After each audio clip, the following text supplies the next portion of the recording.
Good morning and welcome to CNBC's special coverage of the 2024 Berkshire Hathaway annual shareholder meeting. I am Mike Santoli.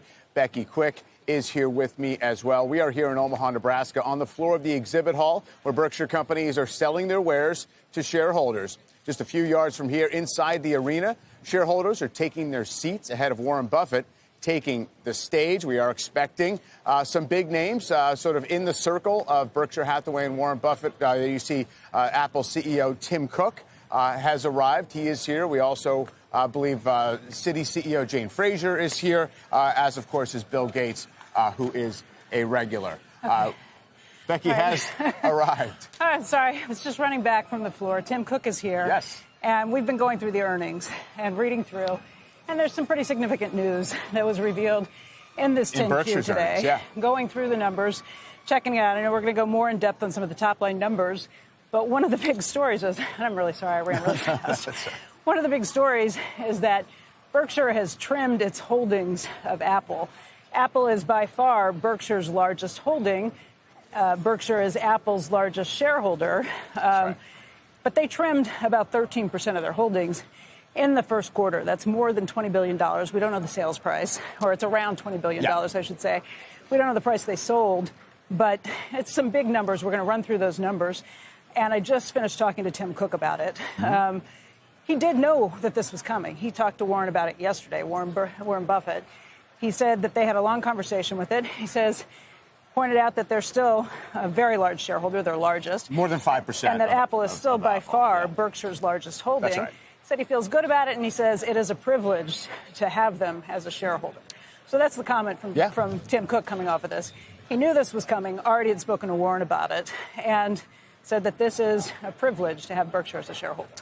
Yeah, and it remains so. It's still about 40% of Berkshire's portfolio is in Apple shares. Right. About 115 million shares, it seems, were sold in the course of the quarter. And, of course, we were talking all day yesterday about this pop in Apple shares on its results, on its new buyback program. And all day we were trying to calculate what the Berkshire gain from the Apple shares were. And, of course, it's a little bit less than that, but it's worth noting since the end of March when this holding, we now have the updated holdings for Berkshire Hathaway, the stock is up.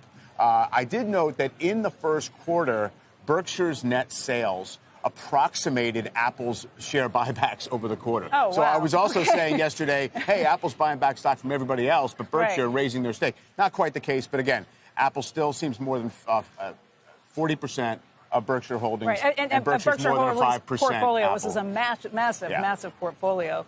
But Apple makes up the vast bulk of that portfolio and still does after these sales. And it was up big last year, Apple shares. Yes. So the way to think about it is if it's dollar value, it got pretty big. But we'll be interested to hear perhaps if Warren is asked.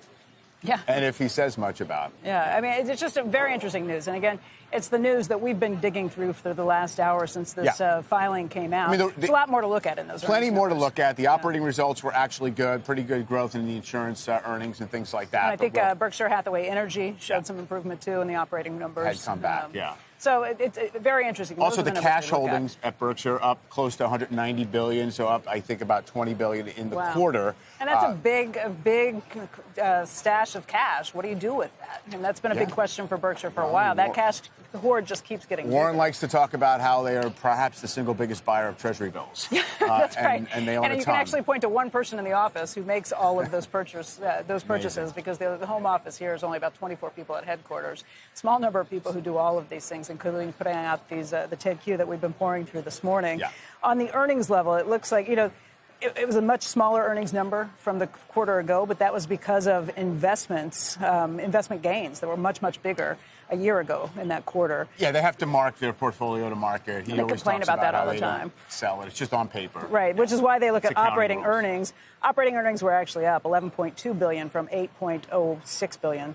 In the year-ago quarter. And they bought back a lot of shares, too, something like $2.6 billion in Berkshire share buybacks. It's a decent pace, so $10 billion. I mean, again, Berkshire's over $800 billion market cap now, so it's kind of tough to make a huge dent in that capital base. But for sure. I think we have Steve Kovac, our tech correspondent, to talk a little bit about Apple and Berkshire kind of lightening up, Steve. So, as I said, we spent all day yesterday talking about Apple's financial engineering and the fact that they're sharing all this cash with shareholders. And here you have a little bit of a trim, a profit-taking move, I would say, by Warren Buffett. Yeah, and this could also, Mike, kind of attribute to some of the slump that we've seen in Apple shares all quarter, or the first quarter of the year, rather, underperforming those big tech peers that we've just seen get such a huge lift off of artificial intelligence promises and the like. With Apple, it's been such a different story for the first 3 months of the year.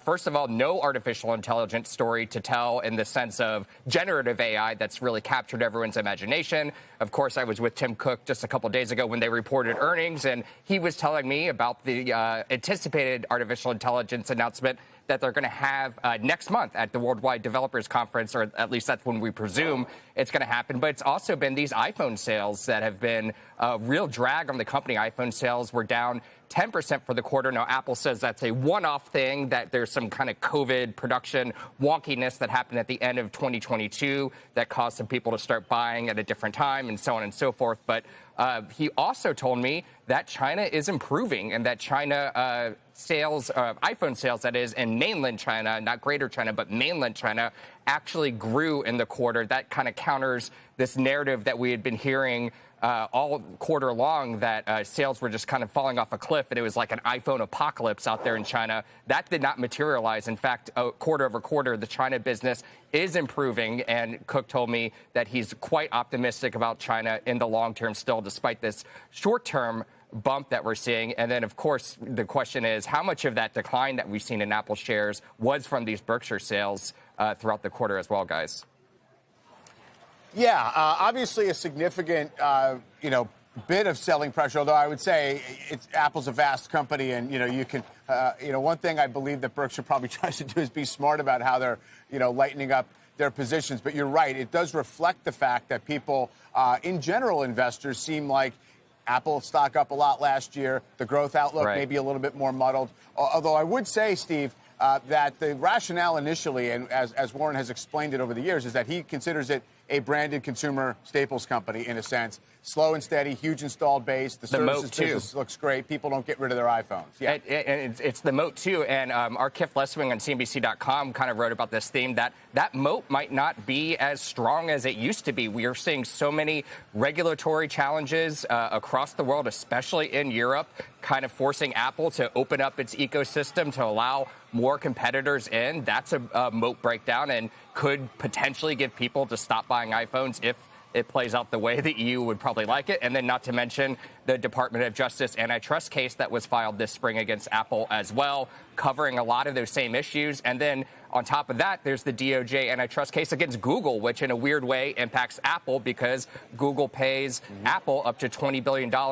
That's part of services revenue to be that default search engine. So that's another thing. But look, also on this earnings, you got to kind of wonder if there's a one-off thing or what, but this is like a slump buster earnings after, so much negative story around Apple this entire first few months of the year.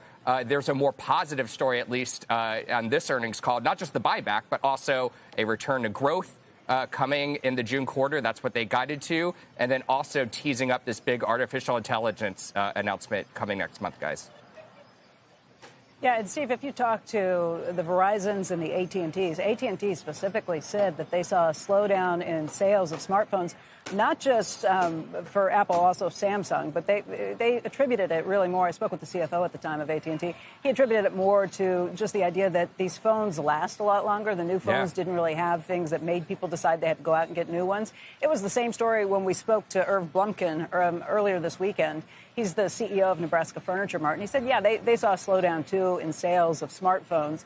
But I wouldn't write that off as being the idea of Apple losing any of its really great holding power with people who have those phones and are in the ecosystem. That would be the one thing. Maybe it's slowed down, but as these earnings showed, it wasn't that big of a deal. Just for the short term. And it's under threat for sure. And then Verizon told the same story. We had Hans Vestberg on after his earnings. He was on your show saying a very similar thing. Just, they need innovative devices to get people to upgrade, every 2 years instead of every 3 to 5 years. That is a big thing. So that is why there's enormous pressure, not just on this artificial intelligence announcement for Apple, but also in the fall to do something new with the iPhone 16, perhaps on the AI front, that will convince people to upgrade maybe sooner than they normally would, Becky?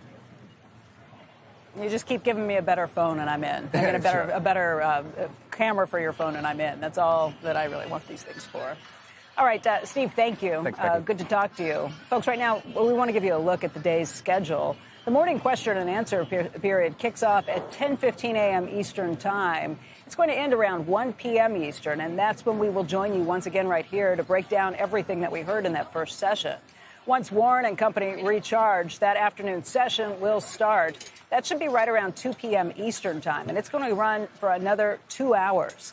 Then we'll wrap up the day with a post-meeting analysis. That lasts until 4:30 p.m. Eastern Time. All right, well, we did just discuss Buffett reducing his Apple stake. Joining us now to discuss is veteran Berkshire meeting attendee and value investor John Rogers. John, of course, Ariel Investments chairman and co-CEO. John, great to see you this morning. Great to be here.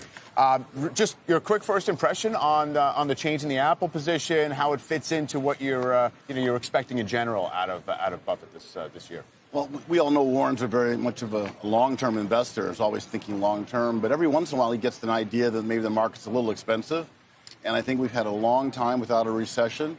You're starting to see some consumer stocks having disappointing earnings, so maybe he's getting out ahead of that a little bit.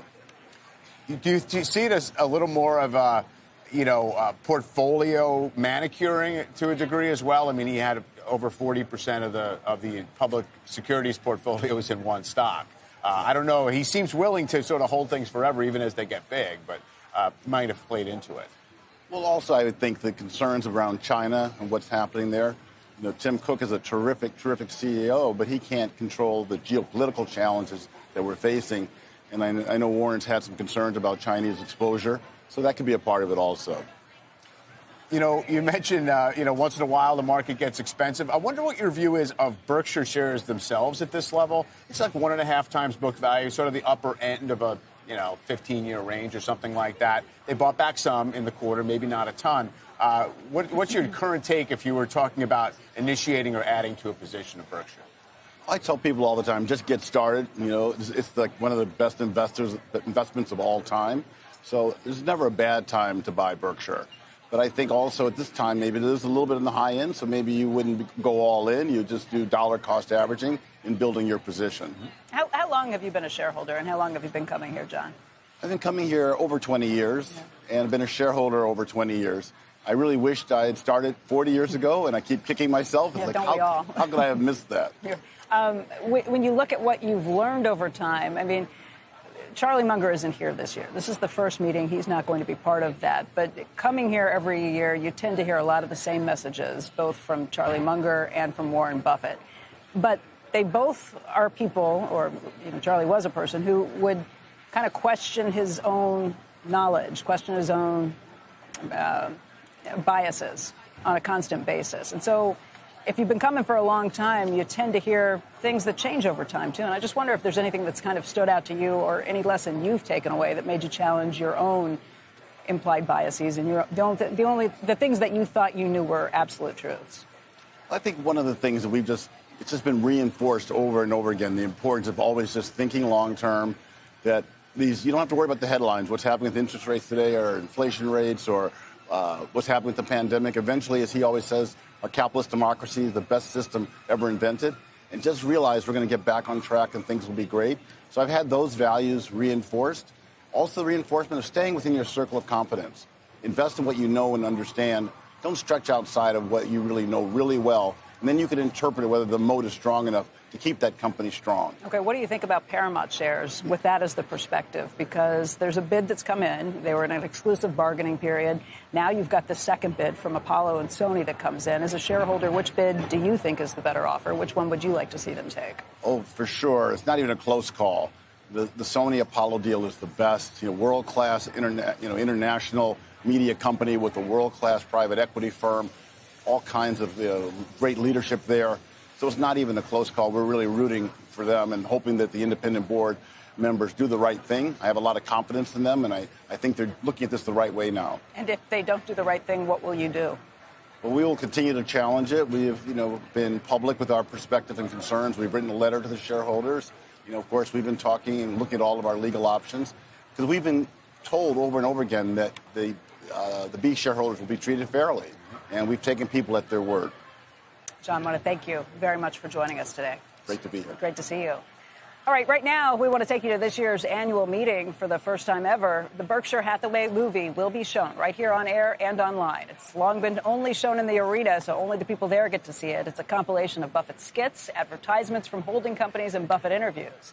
Now, the Berkshire Hathaway movie and annual meeting.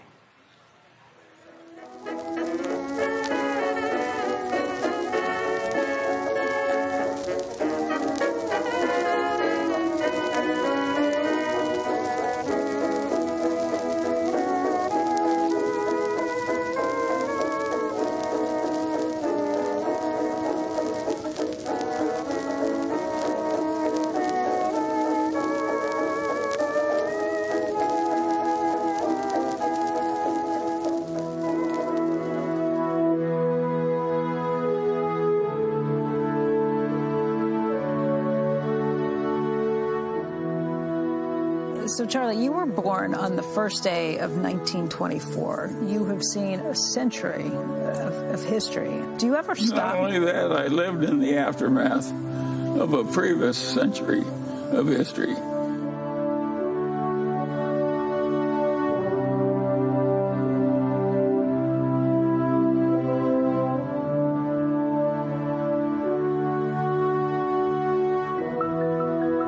You could argue that about 90% of the progress of man has happened in civilization has occurred in the last 2 centuries.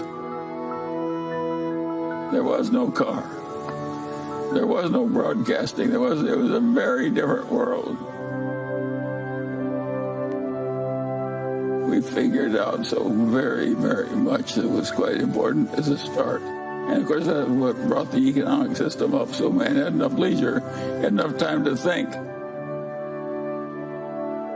That's pretty much all of modern biology, modern medicine, and modern industrial civilization.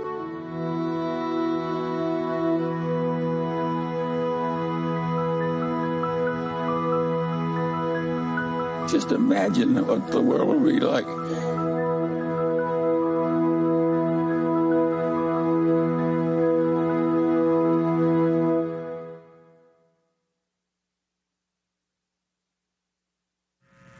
It's extraordinary how resistant some people are to learning anything. Competency is a relative concept. And what a lot of us need, including the one speaking, is what I needed to get ahead was to compete against idiots. And luckily, there's a large supply. And everybody wants fiscal virtue, but not quite yet. They're like that guy who felt that way about sex. He was willing to give it up, but not quite yet. Yeah, I think you would understand any presentation using the word EBITDA, if every time you saw that word, you just substituted the phrase bullshit earnings. I knew he'd do it sooner or later, folks. I like cryptocurrencies a lot less than you do. And so, to me, it's just dementia. And I think the people who are professional traders that go into trading cryptocurrencies, it's just disgusting. It's like somebody else is trading turds and you decide I can't be left out.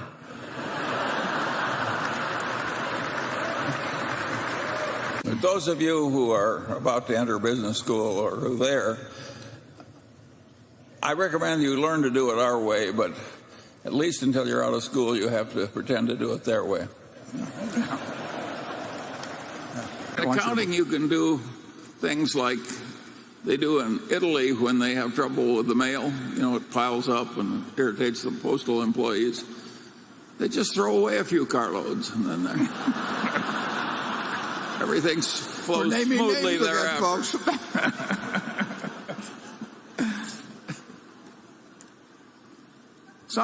That happened in some unnamed international country. Yeah, Italy.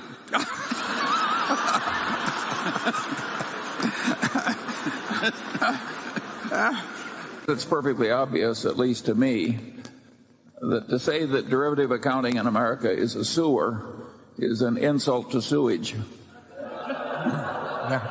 People don't seem to get that point. You have any idea why, Charlie? Warren, if people weren't so often wrong, we wouldn't be so rich.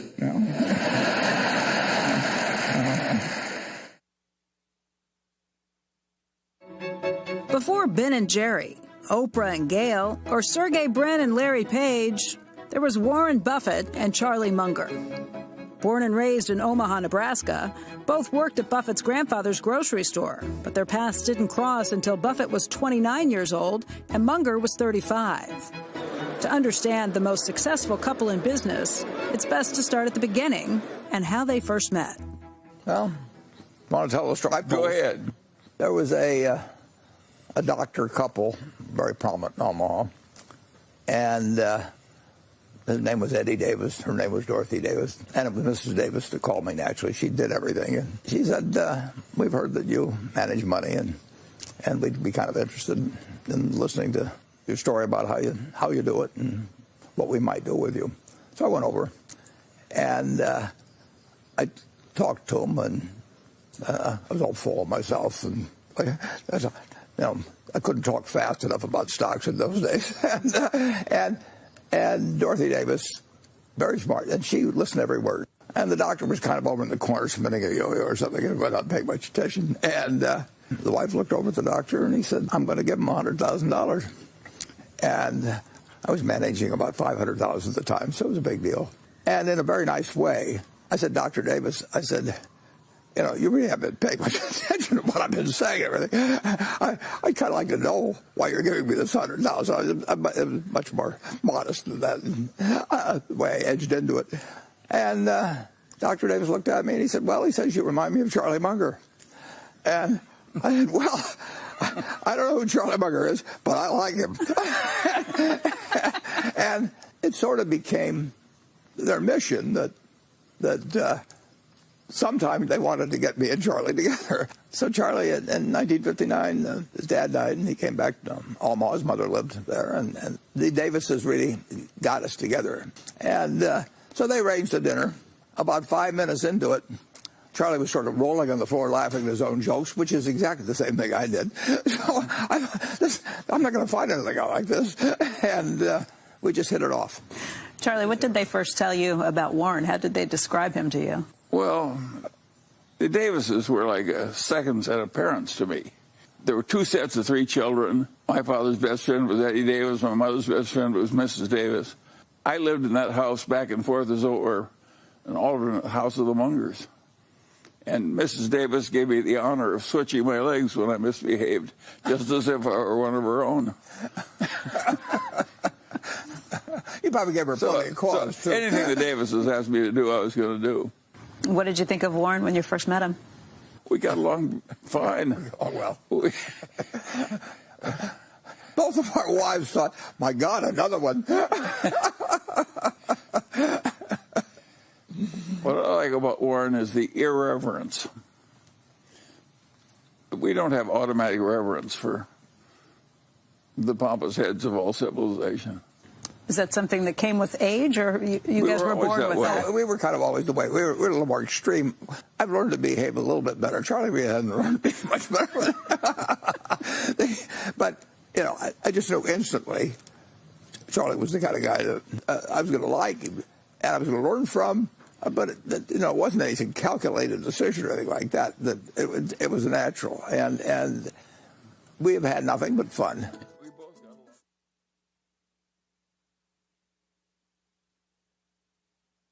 I think part of the popularity of Berkshire Hathaway is that we look like people who found a trick. It's not brilliance, it's just avoiding stupidity. And you say, well, it's the same thing, just stated differently. Well, maybe it's the same thing, just stated differently. But you understand it better if you go at it the way we do.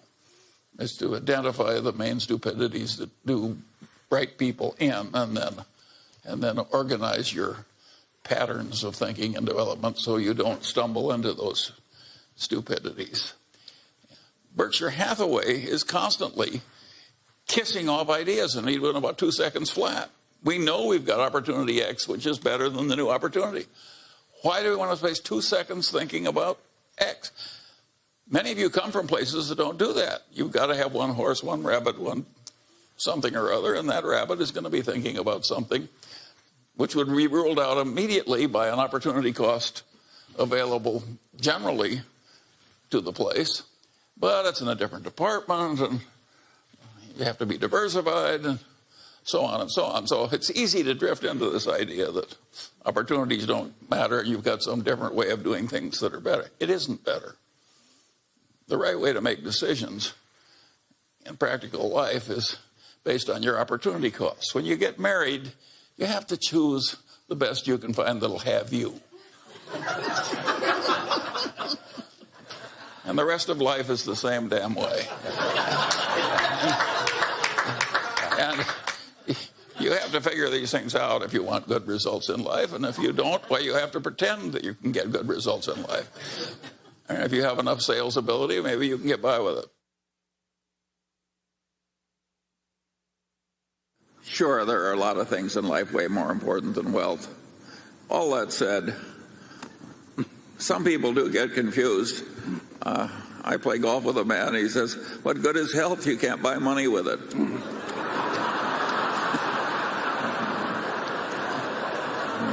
If I can be optimistic when I'm nearly dead, surely the rest of you can handle a little inflation. If you mix the mathematics of the chain letter or the Ponzi scheme with some legitimate development like the development of the internet, you are mixing something which is wretched and irrational and has bad consequences with something that has very good consequences. But you know, if you mix raisins with turds, they're still turds.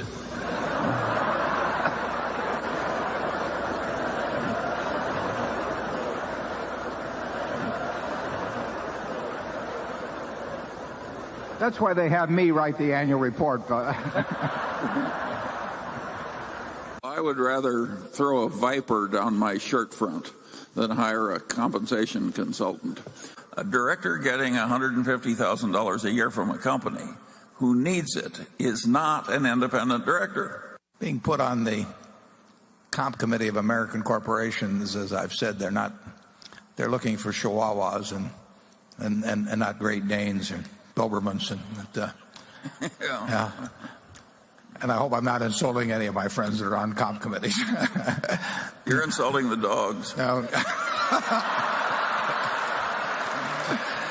It's not that great a business as a business, casualty insurance. It's a tough game. There are temptations to be stupid in it. It's like banking. Once I asked the man who just left a large investment bank, and I said, "How does your firm make its money?" He said, "Off the top, off the bottom, off both sides, and in the middle."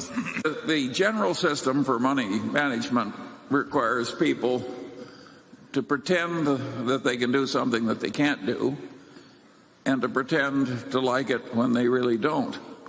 And I think that's a terrible way to spend your life, but it's very well paid. Charlie, I don't know why I'm giving you another shot, but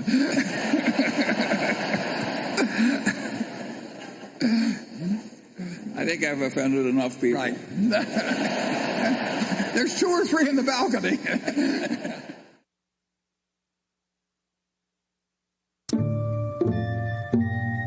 We were mental partners right from the moment we met. I want to know, going back 50 years, what it was like when you first met Warren. Well, I thought he was a prodigy. And I got a lot of criticism. My wife said, "Why are you paying such enormous respect to that young man with a crew cut who won't eat vegetables?" He's ungodly smart. He's got a much broader intellect than I do. And he's magnificent at being able to condense important ideas into just a very few words. If you're not interested in the economic scene right now, you're mentally dead. Charlie has no tact. All right, let's talk a little bit about bankers. Charlie on Friday compared them to heroin addicts. Yeah, well, that's colorful, Charlie, but I would not have chosen that. I once wrote of him that when they handed out humility, he didn't get his fair share. The ideal way to run a headquarters is to have one man, preferably over 80, sitting in an office by himself. Anything else is pure frippery. He's always honest in what he tells me, so I listen to him. We never had an argument. We just kind of roll with it easily. Suppose Warren doesn't want to do something that I would have done.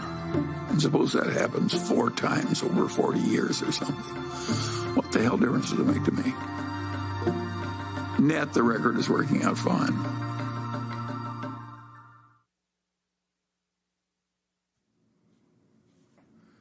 Warren, your obsession with Hollywood is starting to worry me. Well, Mr. B, I look forward to serving as your number 2.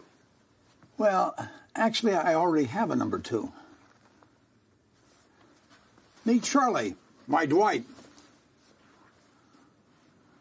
You don't look so tough.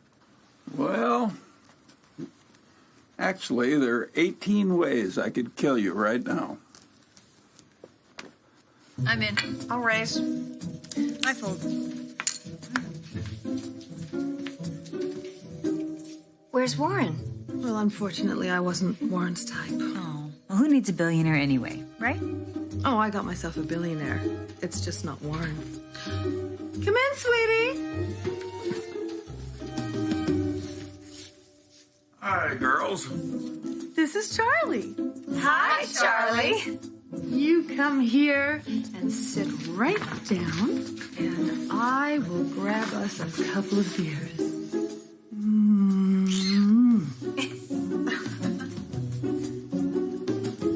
Deal me in. Is this really Jamie Lee Curtis? Is this really Mr. Munger, excuse me. Please call me Jamie as long as I can call you Charlie. Hi, Charlie. I'm Susan Lucci. Oh, haven't you heard about the deal between Warren and me? He's going to be a big star at All My Children, and I'm going to be taking over Berkshire Hathaway. Well, you've certainly got some important qualities that Warren lacks. Well, thank you, Charlie. There's some changes I really think we need to make around here. The first thing we need to look at is our dividend policy. I have never heard of anything so cheap and so unfair to our wonderful shareholders. We need to change it. Sounds good to me. Charlie, have you seen the new trailer for Iron Man 3? It's really amazing. Iron who? Charlie will get on his knees for you. I can check, please. Yeah. Do we have a deal? Okay, yes. Oh.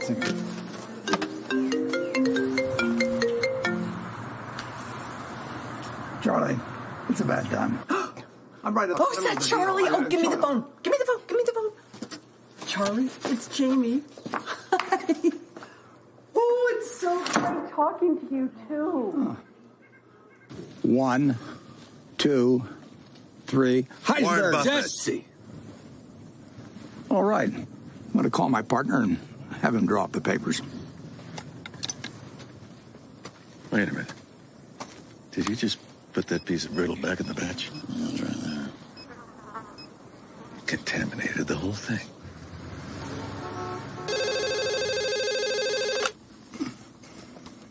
Charlie? It's done. Slick, yo.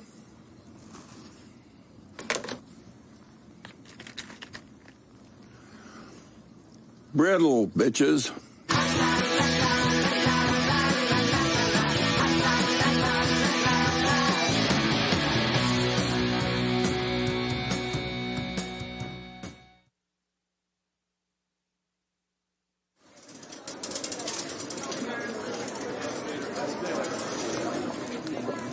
Well, a Berkshire Hathaway shareholders meeting is partly a fun festival. It's sort of a Mardi Gras for people that come every year. It's a chance for us to have a lot of fun and meet the people that have entrusted us with their money.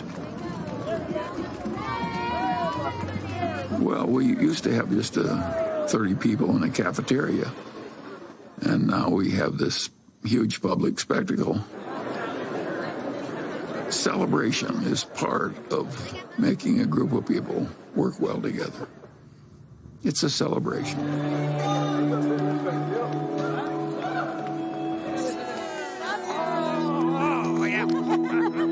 I think investors who own Berkshire Hathaway, they see themselves as a part of a community. There are more long-term holders of Berkshire than any company. People consider it a religion. They don't buy it with the idea they're going to sell it next week. I think most of them buy it with the intent of holding it for their lifetime, just like they buy a farm or buy an apartment house. At Berkshire, everybody gets the same information from the comprehensive annual report. We don't meet with the analysts. I'm not interested in what an analyst thinks about Berkshire. I'm interested in what the owners of Berkshire think about Berkshire. He came out of a private partnership where people he knew were trusting him. And he had his relatives in the partnership, and they were not rich. And as it got bigger, started treating everybody else the way he treated his relatives. In terms of our feeling toward the people who are shareholders, we regard them as our partners. They're not some faceless group of people. And that's why at the annual meeting, I love seeing 40,000 of them. It gives real meaning to what we're doing every day.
I'm Warren Buffett, and that's me with Charlie in an unscripted and spontaneous photos taken in Savannah, Georgia, early in 1982.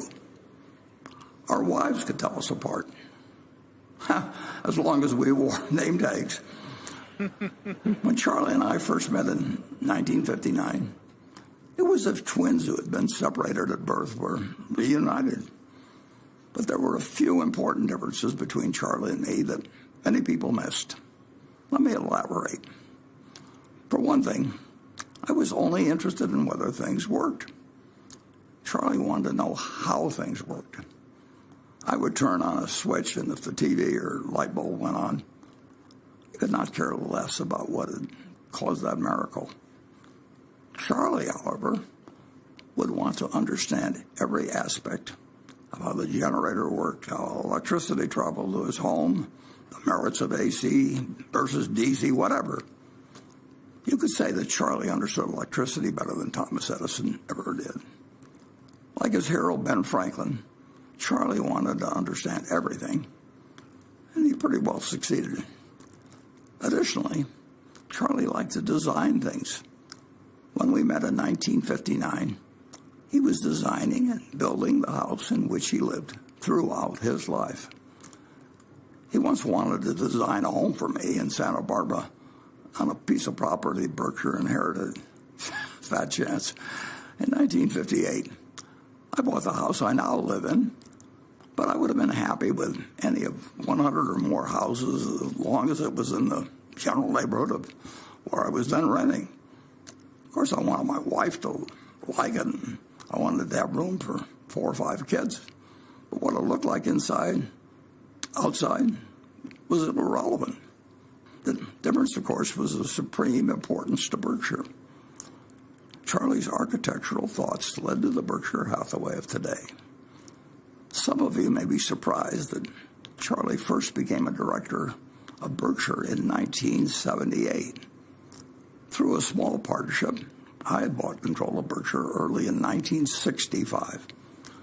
Charlie then didn't have a penny invested in Berkshire, but he immediately told me my purchase was just plain dumb, which it was. Charlie then did for me what needed to be done to correct my error, and over time, we worked together to achieve his vision. Charlie, in effect, became the architect of today's Berkshire.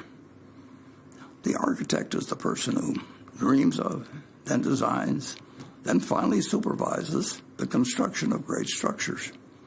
The carpenters and the roofers, that's me, are needed, but the architect is the genius who provides the blueprint. Berkshire has become a great company with a unique group of owners.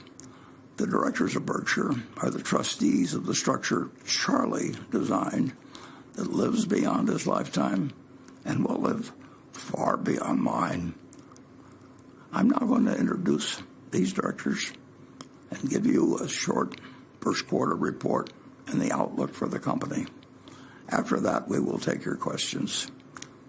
Please turn up the lights, and I hope you'll join me in applauding Charlie Munger, the architect of Berkshire.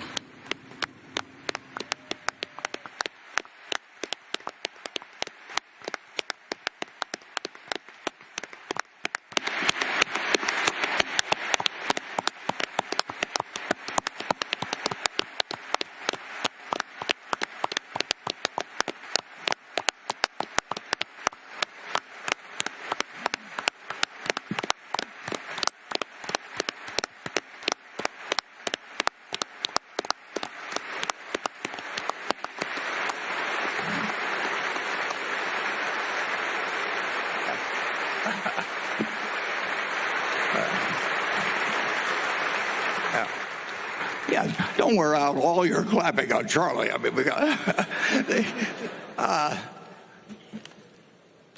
In addition, well, we have, first of all, Greg Abel, a director, and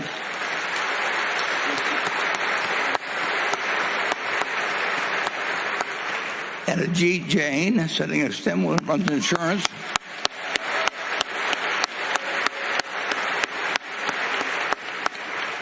And moving then to this back of this first section, if each of the directors there would remain standing till we finish, we'll go alphabetically down the line. And we've got Howard Buffett.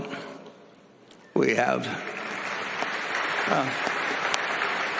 Susan Buffett, Steve Burke, Ken Chenault, Chris Davis, Sue Decker, Charlotte Guyman, Tom Murphy Jr., Ron Olson, Wally Weitz, and Merrill Whitmer. Okay.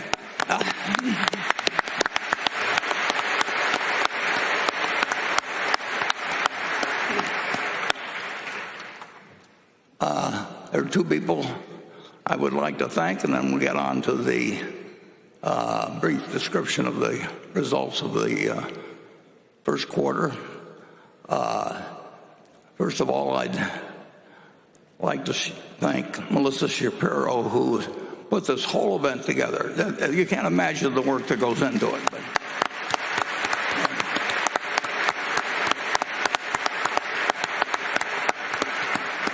she just reported to me that we set a new record for See's candy. I think they brought along 6 tons, and they will sell out. And one thing I do want to mention, we have only one book at the bookstore, the bookworm, this year. Normally we have about 25, but we have Poor Charlie's Almanac, 4th edition, and I think we sold about 2,400 of them yesterday, and that will be the only book. Next year we'll go back to having our usual selection, but we thought we would just turn it over to Charlie this year. And then I would like to introduce one further person, and that's the person who put that movie together. And you can't imagine the amount of work it is, because, for example, on those scenes that we've used from the past, if they involved Hollywood stars or various people, we needed to get permission all over again to show it, because we told them originally we would only show it within the confines of our auditorium here. And of course, it went out on CNBC, and you just can't imagine how much effort, but also the great cooperation we got from all those Desperate Housewives and Jamie Lee, and with the Desperate Housewives, we had to get Disney's okay, and that was easy to get, but running down 5 Desperate Housewives, that one came in toward the end. But the job of putting this together has been handled by the same fellow that handles us. Been doing these for years and years and years and years, and I just would appreciate it if you could just put the spotlight on Brad Underwood for just a minute.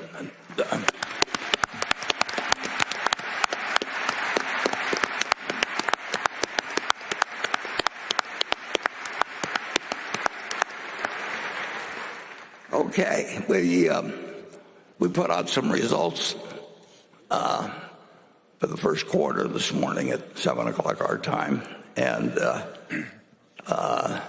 some few sharp-eyed analysts and press people already picked up 1 or 2 items from it, which I'm sure we'll get some questions on later.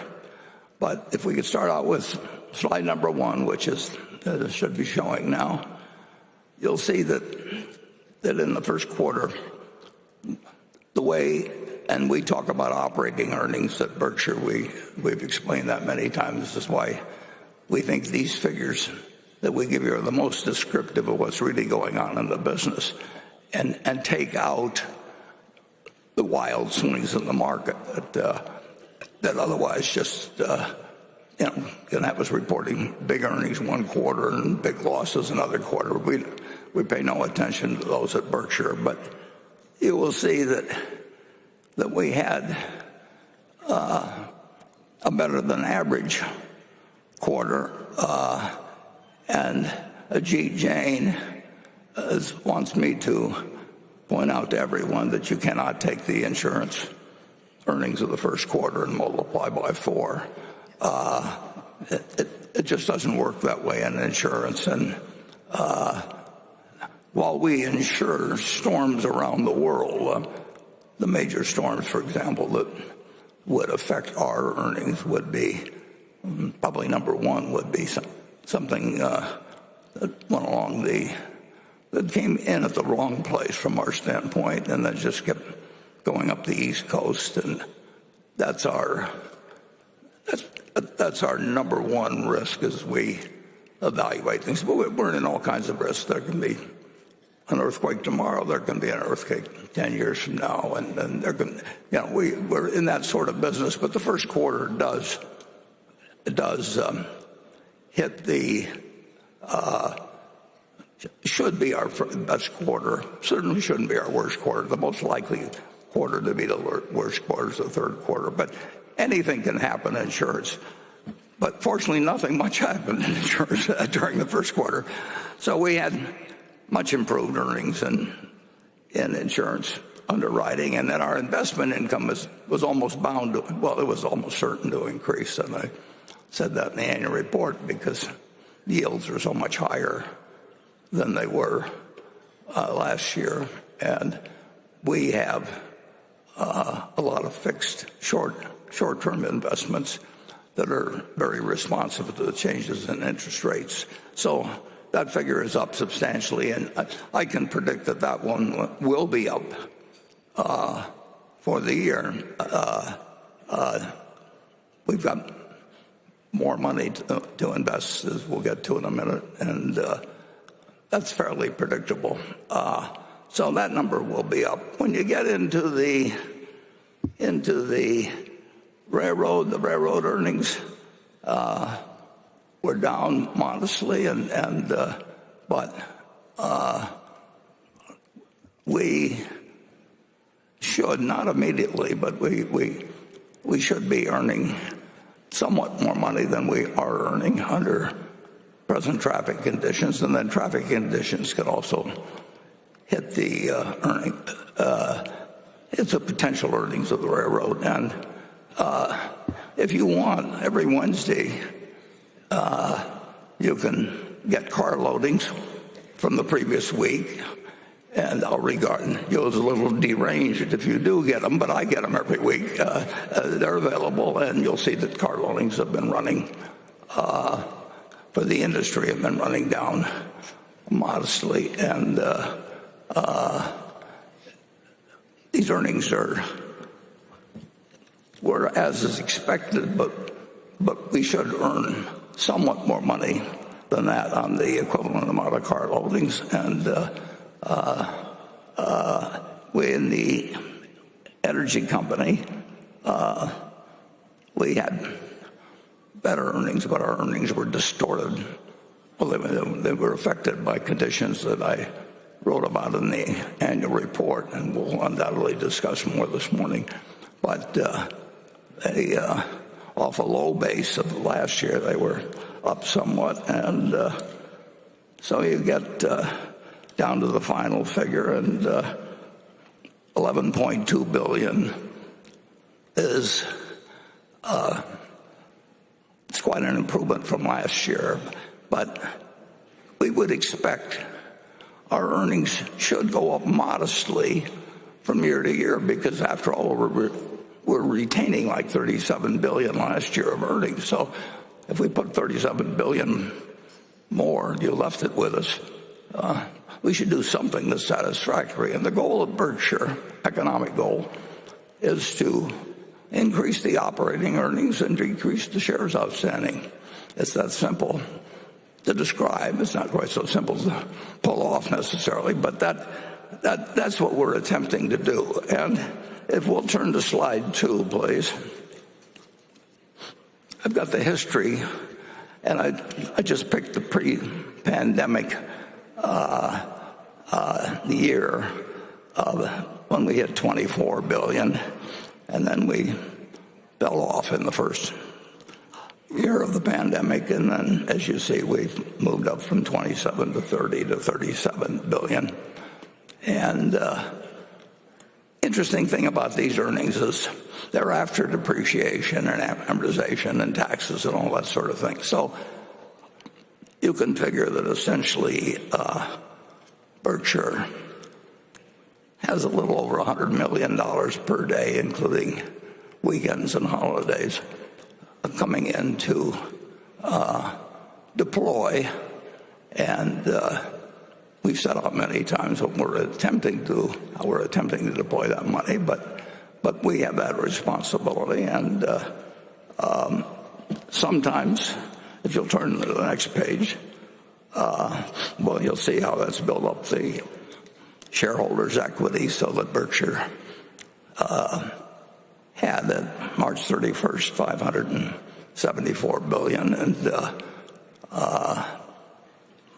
through retaining earnings, and we've been retaining earnings ever since we took control of Berkshire Hathaway, except one day, as I remember, I think it was maybe 1968 or 9,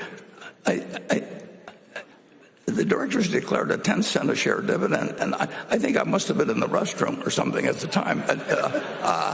So if you leave out that period of madness, we've been retaining earnings. We've been saving your money, putting it to work, and sometimes we've done things that were big mistakes, but we never get close to fatal mistakes. And every now and then we do something that really works. And as Charlie had pointed out in the past, there's probably been a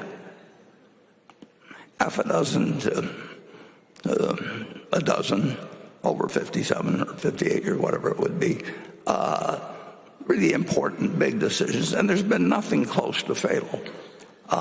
So that continues to be the guideline, and we have accumulated $571 billion, and I couldn't help but look at who's second, and J.P. Morgan at $327 billion at year end, and they're up to $338, I believe, at the end of the quarter.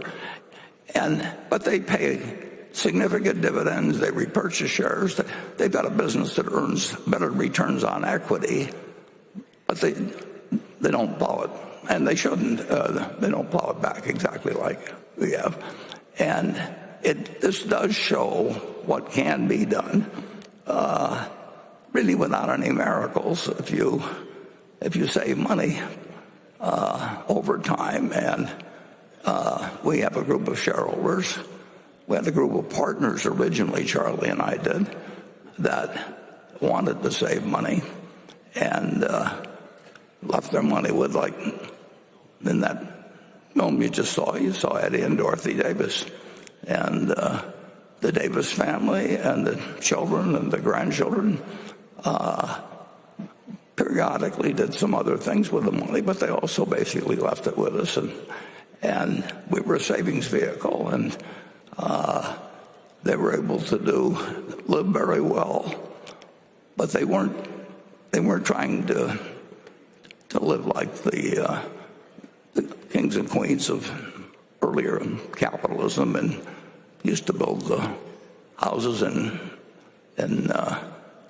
New England, and have a servant but standing behind everybody eating and all that sort of thing. So we've had very few what I would call look at me type people that are attracted to. There's nothing wrong with it, but they just go someplace else, and they are spending sort of unbelievable sums after a while by the standards of the past. And our people, we have nobody that's a miser or a hoarder or anything like that in our group. They live very well. But the math of compounding and a long runway have done wonders, and we will talk a little later. Right before lunch, we'll give an illustration of that, of what can be done with that sort of philosophy.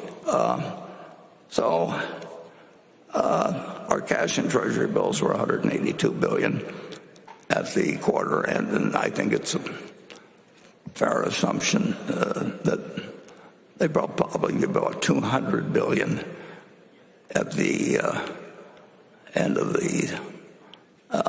this quarter. We'd love to spend it, but we won't spend it unless we think we're doing something that has very little risk and can make us a lot of money. And our stock is at a level where it adds slightly to the value when we buy in shares, but we would really buy it in a big way, except you can't buy it in a big way because people don't want to sell it in a big way. But under certain market conditions, we could deploy quite a bit of money in repurchases. And as you'll see on the final slide, we have bought in the last 5 years. We can't buy it in like a great many other companies because it just doesn't trade that way. The volume isn't the same because we have investors, and the investors, the people in this room really, they don't think about selling. They probably, I would hope many of you don't even check the price daily or weekly. The people who check the price daily have not made the money that the people who've forgotten about it basically have over the years. And that's sort of the story of Berkshire. We'll try to increase operating earnings, and we will try to reduce shares when it makes sense to do so, and we will hope for an occasional big opportunity. And we're quite satisfied with the position we're in. So with that background, I think we'll turn it over to Becky Quick, and we will alternate questions between Becky and those of you in the audience. And Becky, do you want to start with the first question? Sure. Thanks, Warren. Let's start.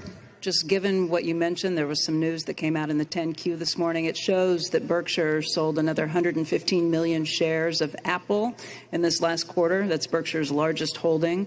And I think in that vein, we'll start with a question from Sherman Lamb. He is a 27-year-old Berkshire Hathaway Class B shareholder from Malaysia. And he asks, last year you mentioned Coca-Cola and American Express being Berkshire's two long-duration partial ownership positions, and you spent some time talking about the virtues of both these wonderful businesses in your recent shareholder letter. I noticed that you have excluded Apple from this group of businesses. Have you or your investment manager's views of the economics of Apple's business or its attractiveness as an investment changed since Berkshire first invested in 2016? No, I would. But we have sold shares, and I would say that at the end of the year, I would think it extremely likely that Apple is the largest common stock holding we have now. One interesting thing is that Charlie and I looked at common stocks or marketable equities or the things that people love to look at as being businesses. And so when we own a Dairy Queen or we own whatever it may be, we look at that as a business. And when we own Coca-Cola or American Express or Apple, we look at that as a business.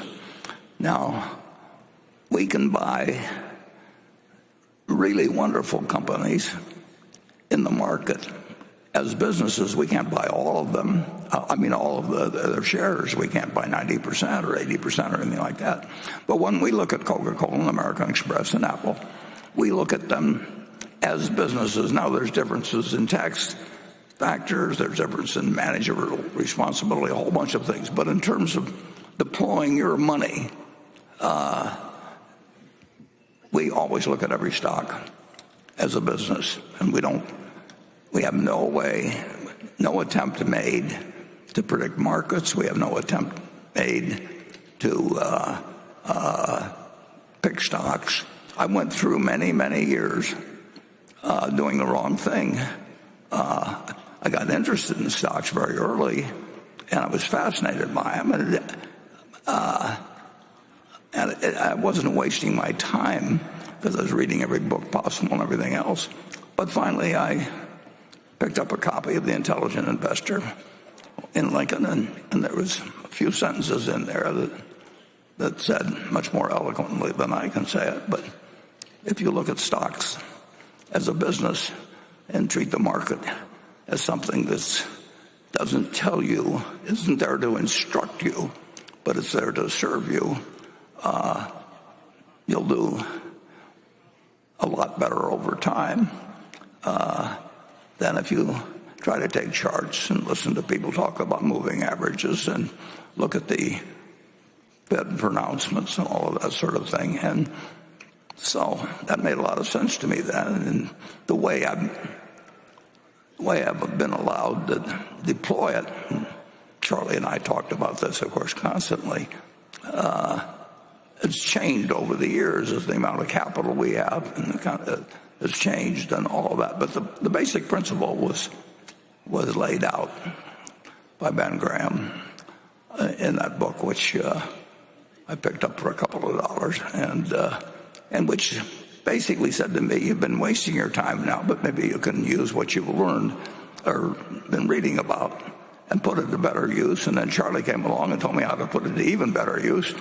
And that's sort of the story of why we own American Express, which is a wonderful business. We own Coca-Cola, which is a wonderful business. And we own Apple, which is an even better business. And we will own, unless something really extraordinary happens, we will own Apple and American Express and Coca-Cola when Greg takes over this place.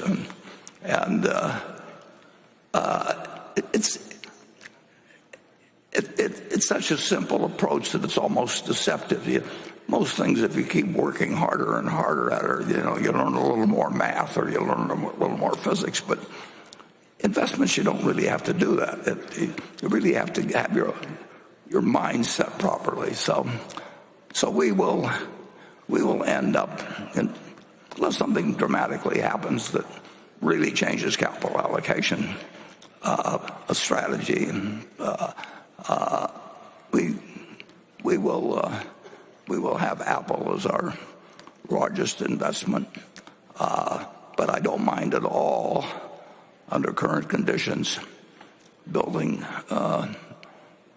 the cash position. I think when I look at the alternative of what's available in the equity markets, and I look at the composition of what's going on in the world, we find it quite attractive. And one thing that may surprise you, but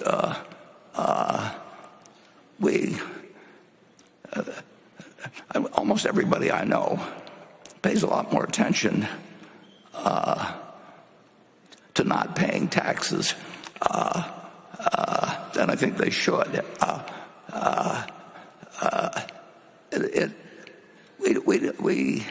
We don't mind paying taxes at Berkshire, and we are paying a 21% federal rate on the gains we're taking in Apple, and that rate was 35% not that long ago, and it's been 52% in the past when I've been operating. And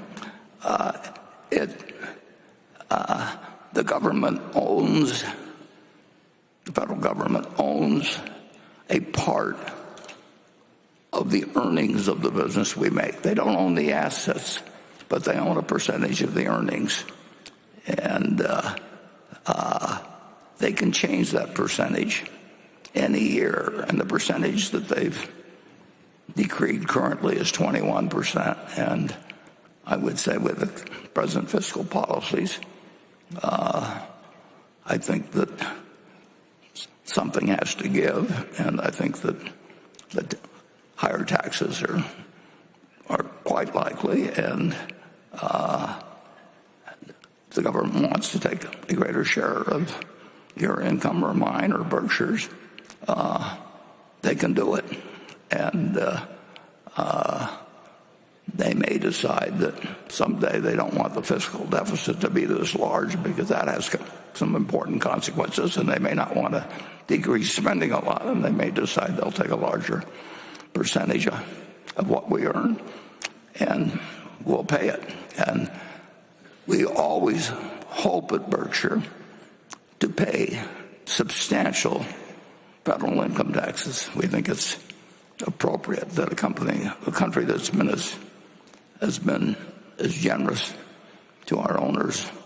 It's been the place I was lucky, Berkshire was lucky it was here. And if we send in a check like we did last year, we sent in over $5 billion to the U.S. federal government.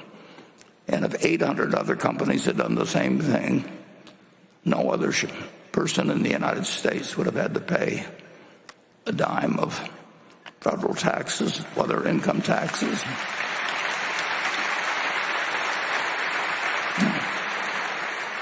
No Social Security taxes, no estate taxes, no. It's open down the line. Now,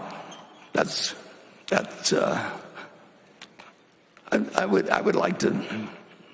I hope things develop well enough with Berkshire that we say we're in the 800 club and maybe even move up a few notches.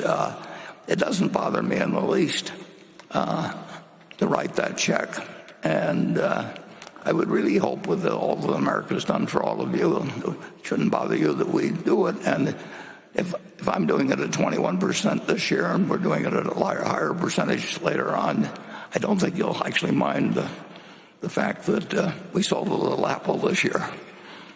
Okay, let's go to section 1.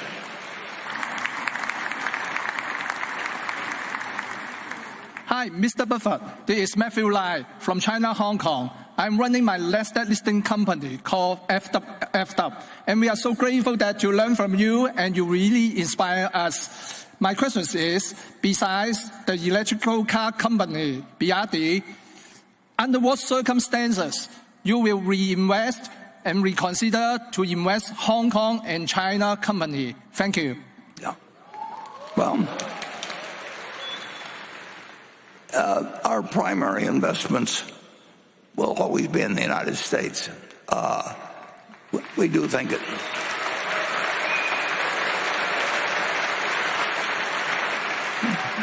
Now, the companies we invest in the United States, American Express does business around the world, and no company hardly does business around the world like Coca-Cola. I mean, they are the preferred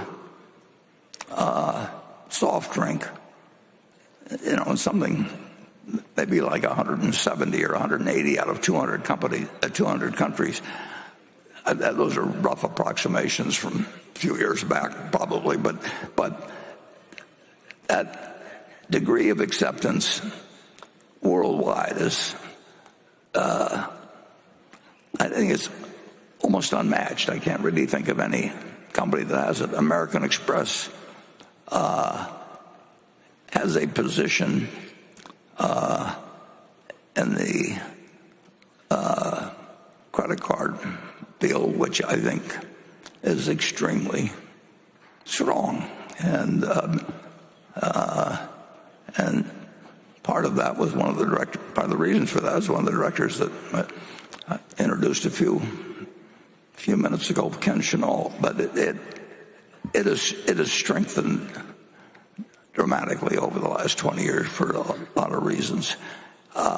So we will, the BYD investment was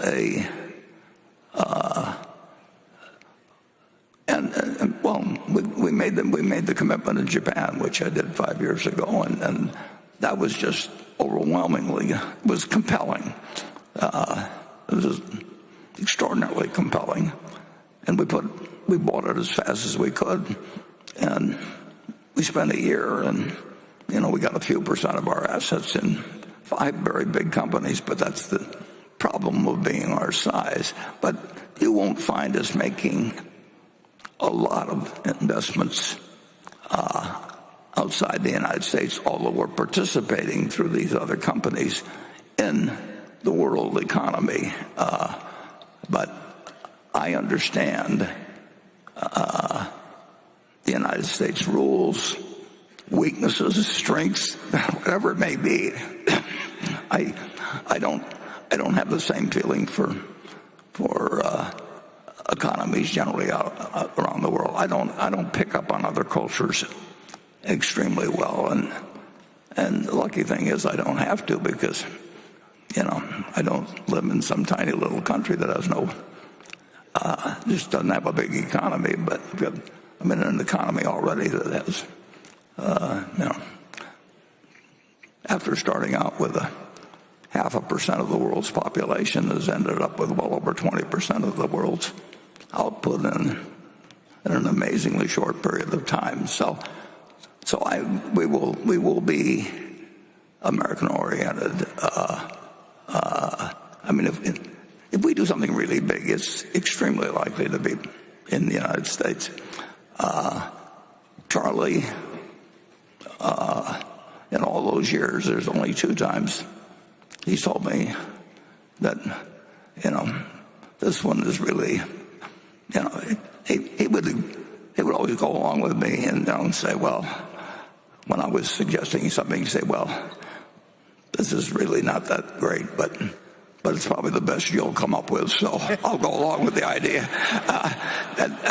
But Charlie twice has pounded the table with me and just said, buy. And BYD was one of them, and Costco was the other. And we bought a certain amount of Costco, and we bought quite a bit of BYD. But looking back, he already was aggressive, but I should have been more aggressive in Costco. It wasn't fatal that we weren't, but he was right big time in both companies. And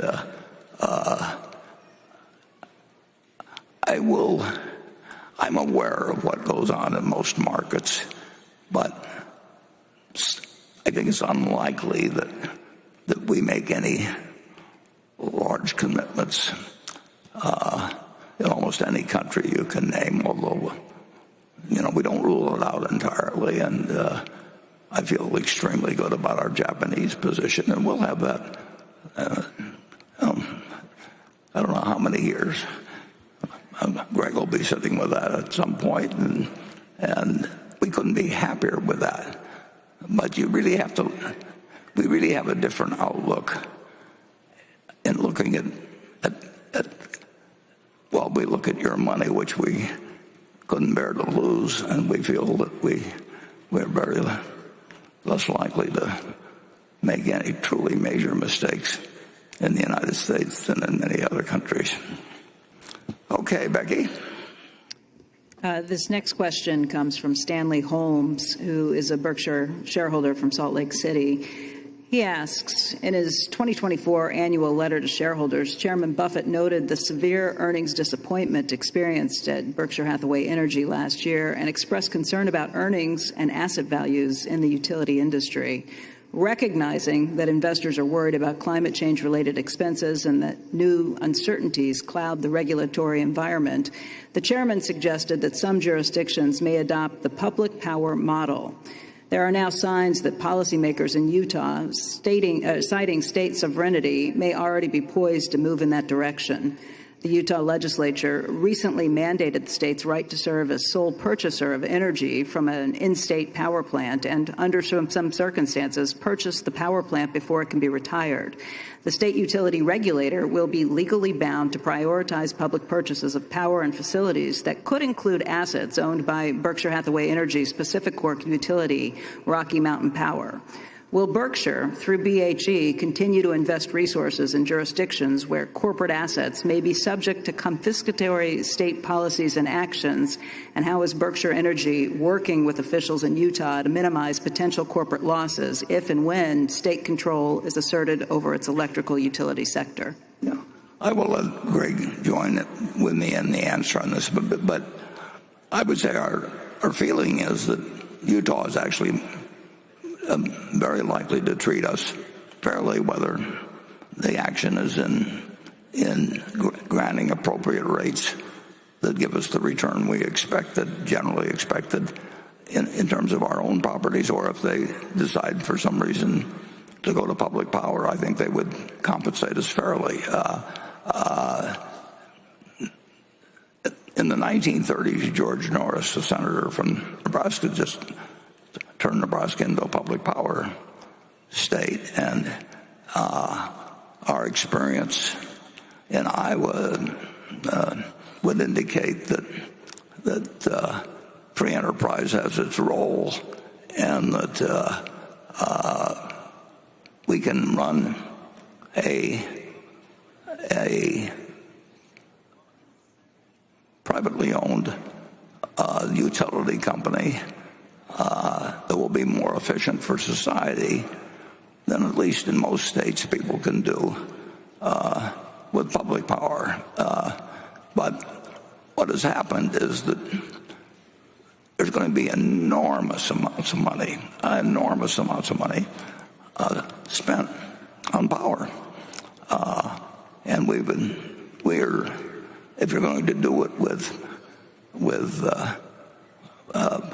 private owners, there's nobody better situated than Berkshire to satisfy the portion, but a large portion of the needs of the country, and we will do it at a rate of return that is not, it's not designed to make us rich or anything like that. It's a sensible rate of return, but we won't do it if we think we're not going to get any return. It'd be kind of crazy.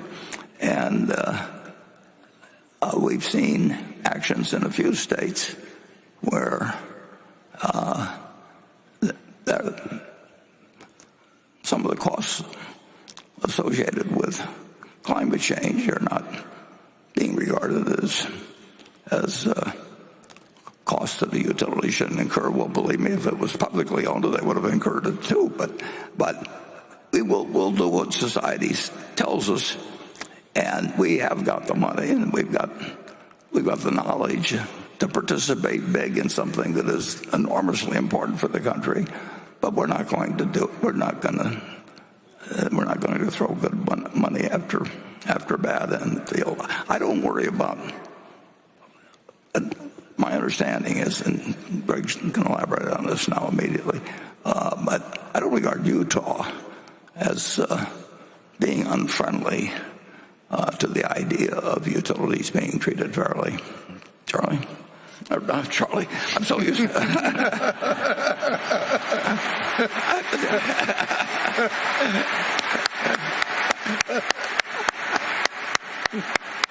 I had actually checked myself a couple times already, but I'll slip again. That's a great honor, Warren. Warren, you touched on it initially in your letter, relative to the challenges in the industry, and then you've just alluded to the significant investment that has to go into the energy industry, the utility sector for many years to come. And I think if we start there, if I think of our different utilities, and we'll definitely come to Utah and Pacific Corp, but if you look at the underlying demand that is building in each of those utilities and the amount of dollars that are going to have to go in to meet that demand, it's absolutely incredible. So when you raised it in your letter, it's a really important issue. We have to have a regulatory compact that works between, if it's a public utility, it has to work in concert with the the state, Utah being an example, or it ultimately becomes potentially a public power entity. So just to set the frame a little bit, if I think of Iowa, which you mentioned, and the underlying, we've made substantial investments there. It's been very consistent with both the public policy that the state and legislature wanted, and they enacted very specific laws to encourage that. But that utility is more than 100 years old right now. And if we look at the demand that's in place for Mid-American Iowa utility over the next, say, into the mid-2030s, associated with AI and the data centers, that demand doubles in that short period of time. And that happened, and it took 100 years plus to get where we are today. And now it's going to double. And that will require substantial amounts of capital from Mid-American and its shareholders. And how that will function is if we have a proper regulatory compact in place, which you've highlighted. If we then go to, say, Nevada, where we own 2 utilities there and cover the lion's share in Nevada, if you go over a similar time frame and you look at the underlying demand in that utility and, say, go into the later 2030s, it triples the underlying demand. And billions of dollars have to be put in. Our rate base will literally go from, it's not a modest level now, but you're talking probably an incremental $6 to $10 billion at least of rate base going into that type of entity, which requires, again, alignment with the state and their policies and a proper recovery of our underlying both capital and a return on capital.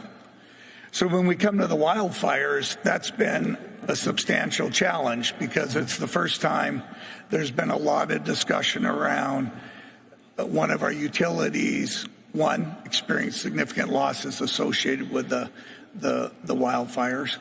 What portion of those costs will be recovered? And that's really the dialogue we're in, and does that properly work? When I think of the wildfires, there's been many claims, and a recent additional claim last week for $30 billion, and we don't take that lightly, but it is an incremental claim to an already existing lawsuit that's in place. And when I think of Pacific Corp, we're in a place where, first and foremost, all the litigation will be challenged because the basis for it, at least we believe there's places where it's unfounded, and we'll continue to challenge it. And it will take many years to be resolved, as Warren highlighted in the letter. But if you think of Pacific Corp and the litigation there, number one, how we think and operate those assets have to change. Because we've had we have worked with the states across all our states for many years with the fundamental goal to keep the power on. And our teams and our employees worked incredibly hard to keep the power on day in, day out, through storms, unfortunately through the 2020 fires. The instincts were not to turn off the power. The instinct was to keep the power on, to keep hospitals, fire stations responding. It's not in their mind or at least culturally it wasn't in our minds to de-energize. So the first thing we had to do was step back and say, we've got to fundamentally change the culture, not just at Pacific Corp, but across all our utilities. The first thing we have to recognize is that there's now going to be situations where we prioritize de-energizing the assets. And that's completely different than how we've operated those assets, as I've highlighted, for 100+ years. So we start with the culture. We had to change that. The second thing is we've now changed our operating systems so that we can turn off the power very quickly. If there's a fire that's encroaching, we will turn off our systems now. and we'll go the minute the conditions are safe again. We'll re-energize it, but we've had to do that. And then the third thing is continuing to invest in a way that allows us to try to minimize the risk of the fire. But when you get back to Utah and Pacific Corp, the challenge we do have is within Pacific Corp, as we go through both litigation and through continuing to operate that entity, it generates a certain amount of capital and profits that will remain in that entity and be reinvested back into that business. But fundamentally, as we go forward, we need both legislative and regulatory reform across the Pacific Corp states if we're going to deploy incremental capital, make incremental contributions into that business. As Warren said, we don't want to throw good capital after bad capital. So we'll be very disciplined there. But the reality is there are opportunities to both solve the legislative and regulatory solutions. And the best example we actually have, and I think it's the gold standard across the country, is Utah. So as Warren touched on, it's a state we're happy we're investing in. It is part of Pacific Corp, so there's a certain amount of balance there as to how we do it. But in the last legislative session that existed, Utah actually passed a bill that does a couple very important things. One, it caps non-economic damages on wildfire claims. So if you go back to the wildfires we have in Oregon, and the claims you're hearing filed for, there's economic damages associated with them, and those harms should receive the economic damages associated with that. But unfortunately, and even though there's legislature and case law in Oregon that says wildfire non-economic damages should not be awarded, there's very substantial non-economic damages being awarded there.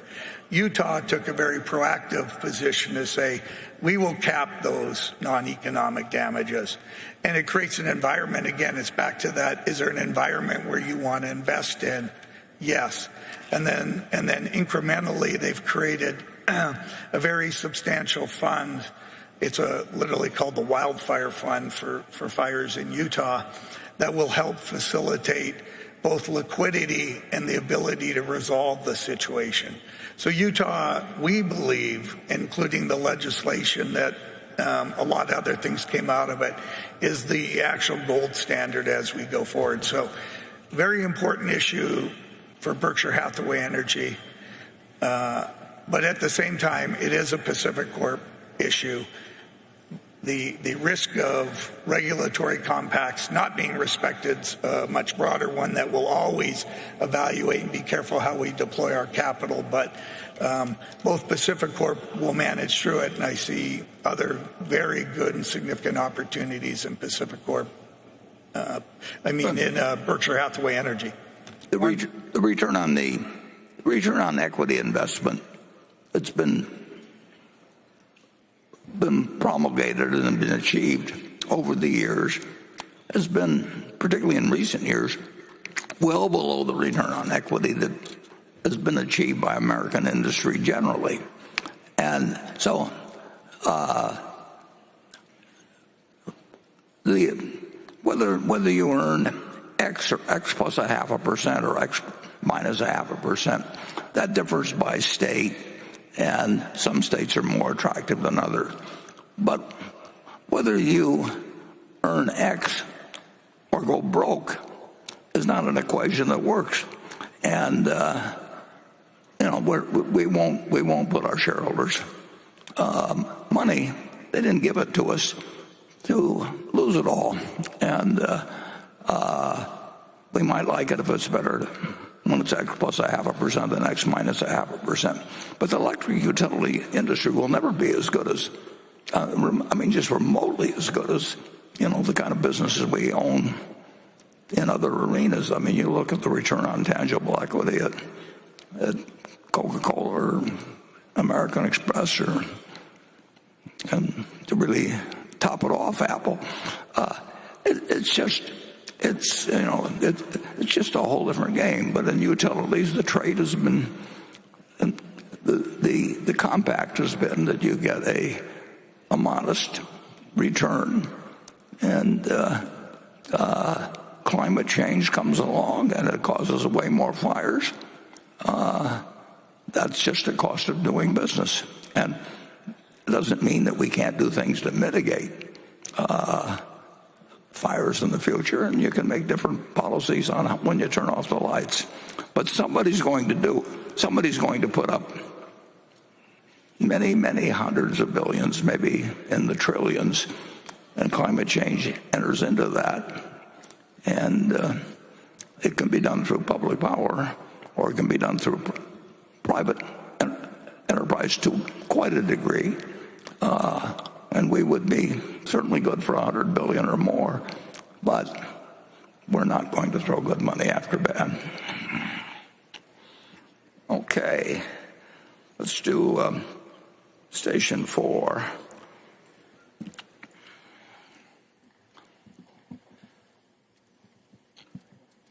Hi, I'm Joe, visiting from San Francisco. How do you think about the role of technological advances, especially generative AI, on more traditional industries? Thank you. Yeah, I made a mistake in calling on 4, but I'll get back to 2 later on. I don't know anything about AI, but I do have. That doesn't mean I deny its existence or importance or anything of the sort. And last year I said, that we let a genie out of the bottle when we developed nuclear weapons, and that genie has been doing some terrible things lately. And the power of that genie scares the hell out of me. And on the other hand, I don't know any way to get the genie back in the bottle. And AI is somewhat similar. It's part way out of the bottle, and it's enormously important, and it's going to be done by somebody. So we may wish we'd never seen that genie, or it may do wonderful things. And I'm certainly not the person that can evaluate that. And I probably wouldn't have been the person that could have evaluated it during World War II, whether we tested a 20,000-ton bomb that we felt was absolutely necessary for the United States and would actually save lives in the long run, but where we also had Edmund Teller, I think it was on a parallel with Einstein in terms of saying you may, with this test, ignite the atmosphere in such a way that civilization doesn't continue. And we decided to let the genie out of the bottle, and it accomplished the immediate objective, but whether it's going to change the future of society, we will find out later. Now, AI, I had one experience that does make me a little nervous, and I'll just explain it. That very, very recently, fairly recently, I saw an image in front of my eyes on the screen, and it was me, and it was my voice, and wearing the kind of clothes I wear, and my wife or my daughter wouldn't have been able to detect any difference, and it was delivering a message that no way came from me. So when you think of the potential for scamming people, if you can reproduce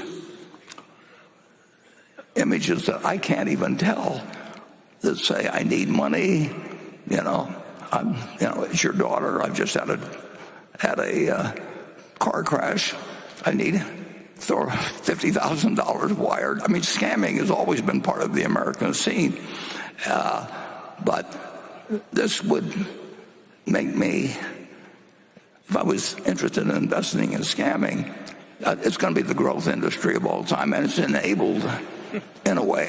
Now, maybe, obviously AI has potential for good things too, but I don't know how you, based on the one I saw recently, I practically would send money to myself over in some crazy country. I don't have any advice on how the world handles it, because I don't think we know how to handle what we did with the nuclear genie. But I do think, as someone who doesn't understand a damn thing about it, that it has enormous potential for good and enormous potential for harm, and I just don't know how that plays out. I'd like to mention to Becky that Ajit will not be participating in the afternoon session. So if you could focus on if there are insurance questions you want to ask, that'd be a good one. Yeah, this next question is for both Warren and Ajit. It's from Ben Knoll, who's a Minneapolis shareholder who's been a shareholder since 1995. And he says, in an interview this past year, Todd Combs said that in first meeting you in 2010, he told you Geico is better at marketing and branding, but Progressive is a data company and data is going to win in the long run. But it appears you did not prioritize data analytics at Geico until a decade later when you made Todd CEO. As business units like Geico age and need new strategic direction, I wonder if Berkshire's hands-off management approach is a source of vulnerability. Will you please review your thinking on changes made at Geico and explain how Berkshire is structured to react if the Berkshire CEO sees that a business unit is strategically off track? And Ajit, I hope you will continue to update us on yours and Todd's progress at remedying the data analytics shortcomings at Geico. Ajit, would you like to? Yeah. As Warren has pointed out in the past, one of the drawbacks that Geico is faced with, it hasn't been doing as good a job as matching rate with risk and segmenting and pricing the product based on the risk characteristics. This has been a disadvantage at Geico for a few years now. We are trying to still play catch up. Technology is something that is unfortunately a bottleneck, but there again we are making progress, and equally importantly we have hired people who are much better than what they inherited in terms of data analytics and pricing and slicing data. So yes, I recognize we're still behind.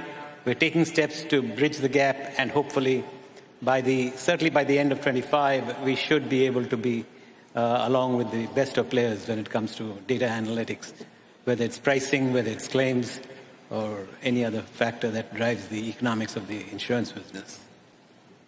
I would add that equating rate with risk obviously is important in every line of insurance business. I mean, that's what you're involved with, is deciding whether a given rate offers us the chance or the probability that we will make a little money on it, and that sometimes we're only risking losing a little, and sometimes we're risking losing huge amounts. But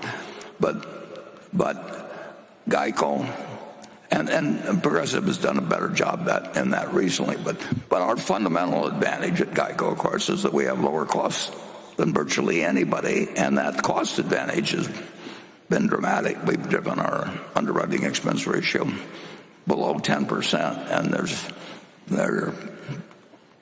just very, very, very few companies that can compete with that. So it isn't. It's not in the least a survival question, and it isn't even exactly a profitability thing. But we would rather have X% of the market than a half of X%. But we roughly, I think in the month of March, we were just we didn't lose policyholders, and we got 16 million or whatever it is of them, and we've got the lowest cost operation. So it's not a threat. It's not remotely a threat to survival. It's not a threat to even profitability. But on the other hand, we would like to be growing with something that is the best model around in the insurance business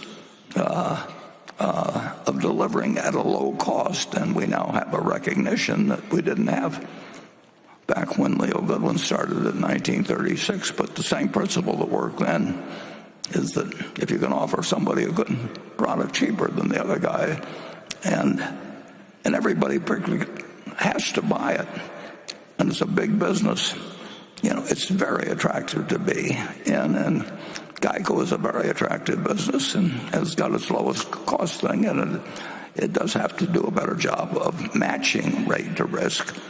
But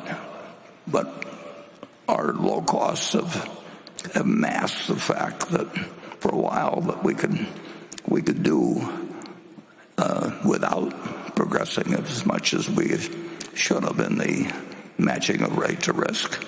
And now Todd has been working intensively at that, and he's made a lot of progress, but there's still work to be done. But in the meantime, we're not going to shrink, and we're going to we should make better underwriting profits than most companies in the auto insurance business. Okay, I'm going to back up and go to, I think I left station 2 out of it earlier, so do we have somebody there? Yeah. Good morning. My name is Sebastian Sartor. I'm from Munich, Germany. Berkshire Hathaway is a very respected company in Germany. And my question is, who are your most trusted advisors today? Is it Ted and Todd? Is it Greg and Ajit? Is it your wife, your children? And what do you value about them? Thank you. Well, it depends whether they're advising me on money or on other things. I trust my children and my wife totally, but that doesn't mean I ask them what stocks to buy.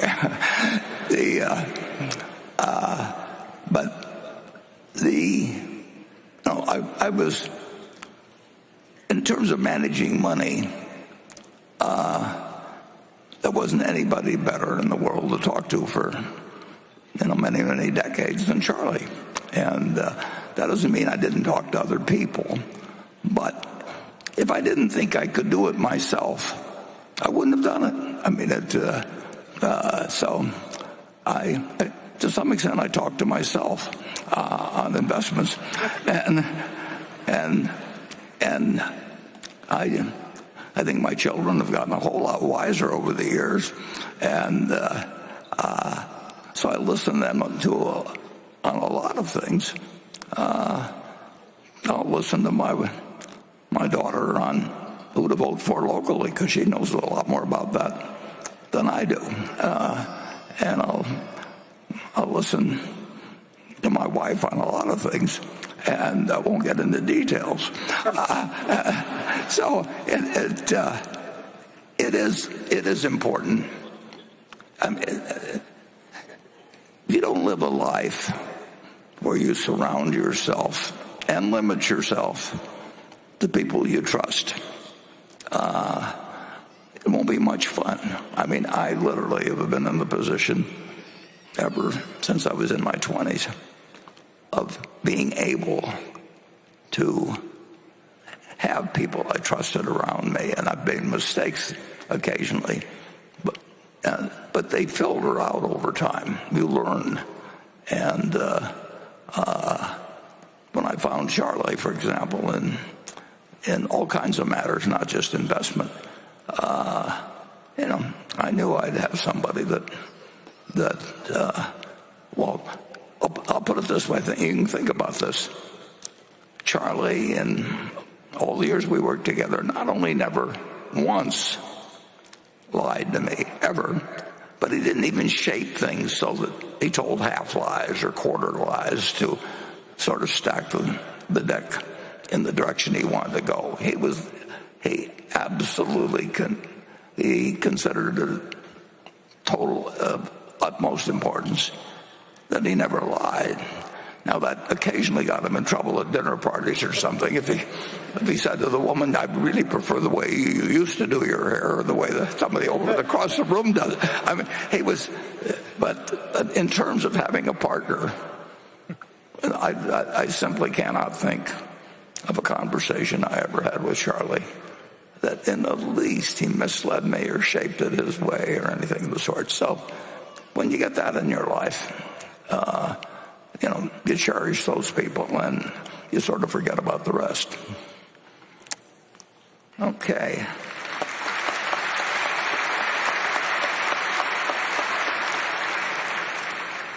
Becky? This question's for Ajit. It comes from Meher Baruka. Climate change seems to be impacting the insurance industry heavily, with major players pulling out of markets like California because of wildfire and flooding risks, combined with payouts increasing. How does Mr. Jain see this risk expanding to other regions, and how has the thesis on insurance investments changed because of it? Yeah. Climate change, climate risk is certainly a factor that has come into focus in a very, very big way more recently. Now, the one thing that mitigates the problem for us, especially in some of the reinsurance operations we are in, is our contractual liabilities are limited to a year in most cases. So as a result of which, at the end of a year, we get the opportunity to reprice, including the decision to get out of the business altogether if we don't like the pricing in the business. But the fact that we are making bets that tie us down to 1 year at a time certainly makes it possible for us to stay in the business longer term than we might have otherwise. Because of climate change, clearly prices need to go up. It is difficult to be very scientific about how much the prices need to go up. They need to go up a lot, and we keep increasing prices and hope we stay ahead of the curve. But that doesn't happen in all cases. The regulators don't make it any easier by tying our feet to the ground and making it difficult for us to withdraw from certain territories or to make dramatic changes in the pricing of certain products. As a result of which, a number of insurance carriers, including ourselves, have decided to not write business in certain states. I think the regulators are getting a little more realistic about and they are waking up to the fact that the insurance carriers need to make some kind of a return, a decent return for us to keep deploying our capital. It's a constant battle back and forth. It's been against the capital providers these last few years, but I think we are coming back into balance. If you look at the results that have been recently announced by the insurance carriers, everyone's now making record profits. Obviously, that will not last, but certainly for the next several months, I think the insurance industry, in spite of climate change, in spite of increased risk of fires and flooding, it's going to be an okay place to be in. Yeah, climate change increases risks, and in the end, it makes our business bigger over time. But not if we misprice them, we'll also go broke. But we do it 1 year at a time, overwhelmingly, and I would say this, I would rather have Ajit assessing this than any 1,000 underwriters or insurance managers in the world. I mean, the factors aren't, we'll take Atlantic hurricanes, which would be probably our biggest risk. There's no question that you can measure the temperature of the water in the Atlantic, and you know what warm water does to hurricanes, but you don't know whether that's good or bad, because it may cause them to turn faster, and it may change the path as well as the intensity and frequency of losses. But we'll write it 1 year at a time, and we'll have Ajit underwriting it. And we don't have to tell you what's going to happen 5 years from now or 10 years from now. And people who don't have sort of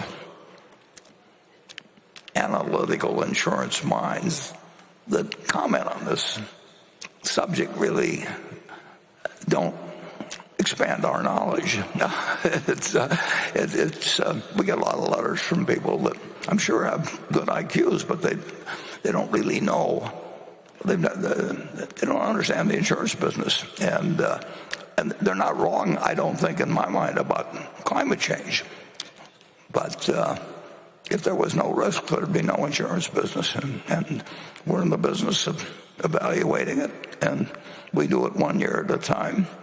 And there's some exceptions where you can't do it, where your decisions extend for a long time in the future, and we try to avoid those. But again, you don't need 1,000 people analyzing water currents or anything. You need one very, very, very smart guy, and we've got him. Okay. Yeah, the only thing I'd add is that climate change, much like inflation, done right, can be a friend of the risk bearer. And it has been for us. If you look at Geico, it had 175,000 policies roughly in 1950, and it was getting roughly $40 a car. So that was 7 million of volume. And, now we have, we're getting over $2,000. Well, all the advances in technology and everything like that. If we had been wedded to some formula of what we did with $40, we'd have had a terrible business. But in effect, by making the cars much safer, they've also made them much more expensive to repair, and a whole bunch of things have happened, including inflation. So now we have a $40 billion business from something that was 7 million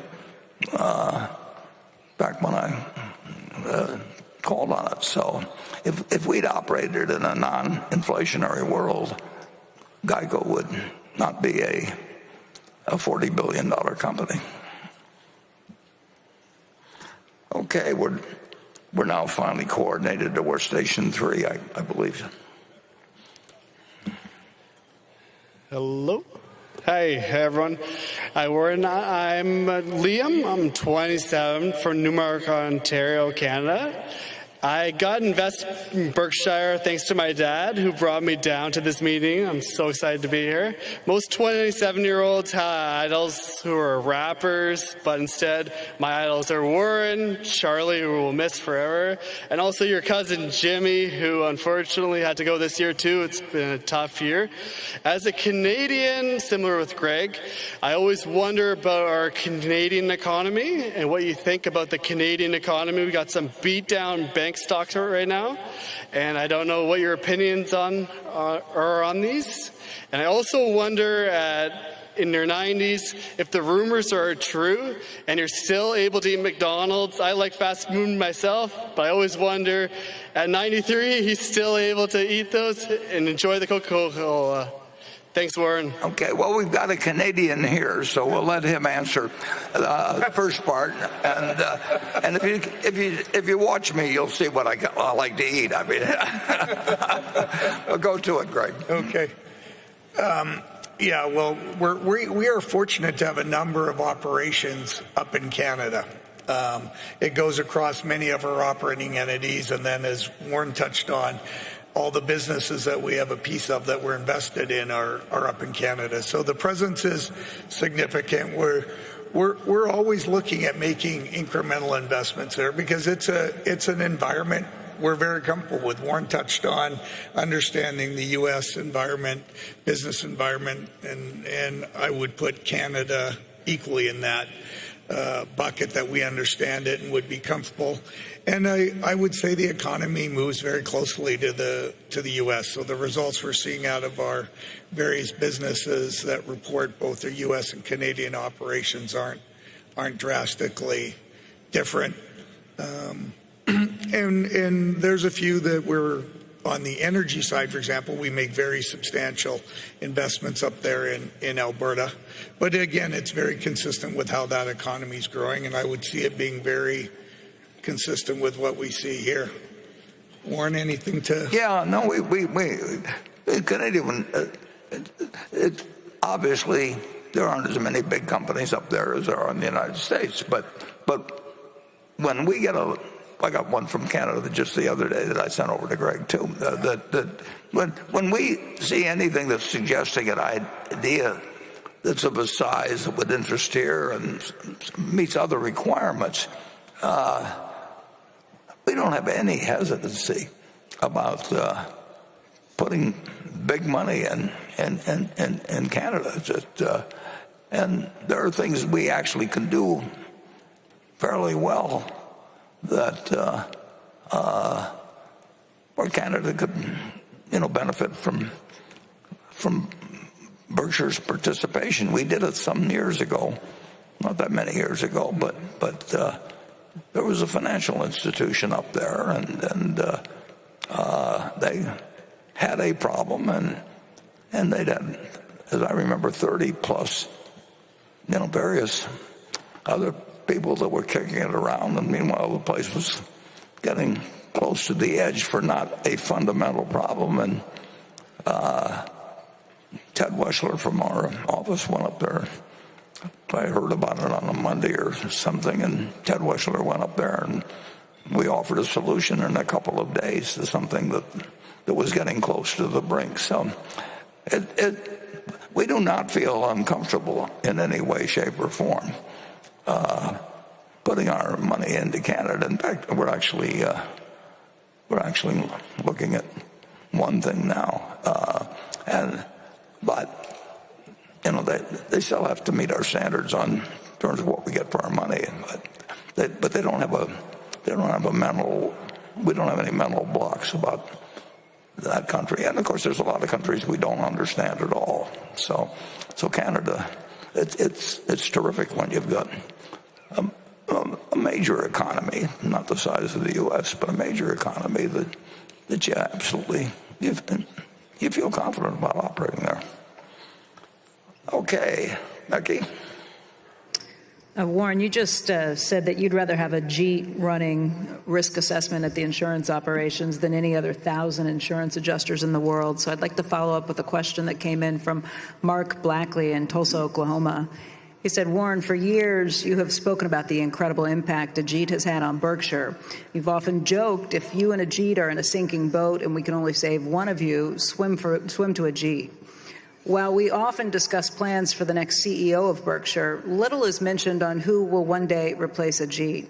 How should we think about the future of the Berkshire insurance operations, given how challenging it may be to find another Ajit? And I'd like to hear Ajit's thoughts on this as well. Well, I would say we won't find another Ajit, but fortunately he's a good bit younger than I am, so I hope you have to worry a little bit about me first before you start worrying about Ajit.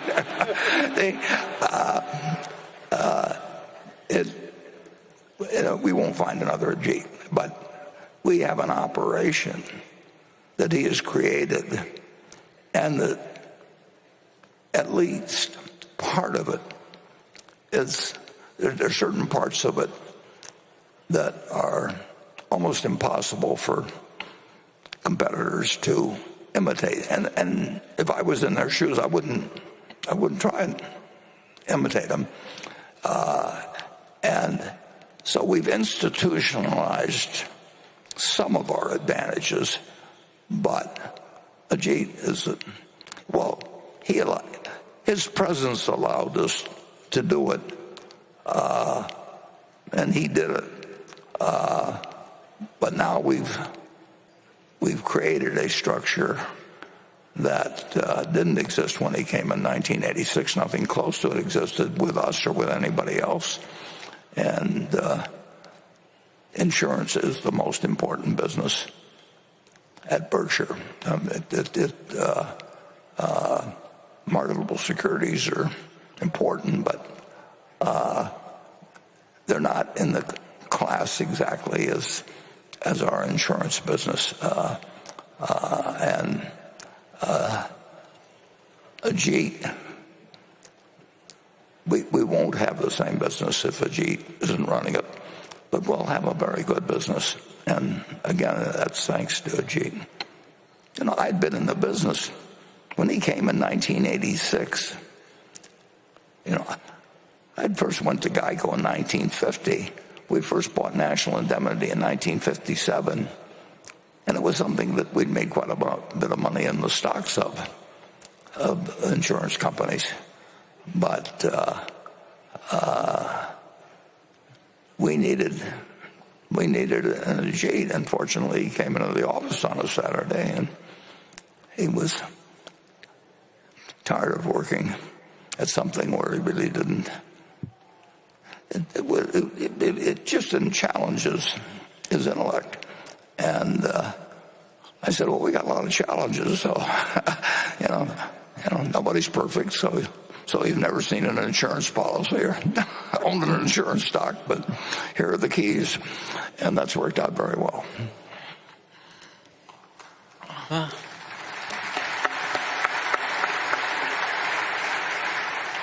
Well, thank you very much, Warren. Thank you very much, everyone. But the fact of the matter is, nobody is irreplaceable.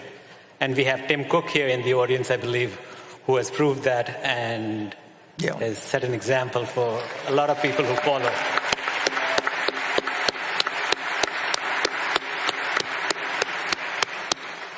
That's a great observation. Now, having said that, I will also add that our board is conscious of the succession issue, not only at Warren's level, but also at my level. And every year they have me sitting in front of them, answering questions and having me share my ideas with them in terms of what would happen to the operations if I get hit by a truck. We go through the various operations we have. I review with them a short list of people I think ought to be candidates for replacing me. And in addition to that, I go a step further and identify a particular individual as the person I would hand over the keys to if something were to happen to me. Obviously, that could be subject to change, but we take this issue fairly seriously.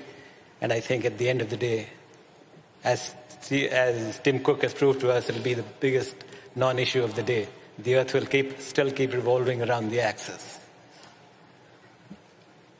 Okay, well, we know what we know what we will do.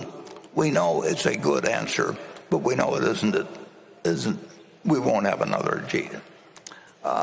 Station 5. Hi, my name is Andrew Nickus, and I'm wondering if you had one more day with Charlie, what would you do with him?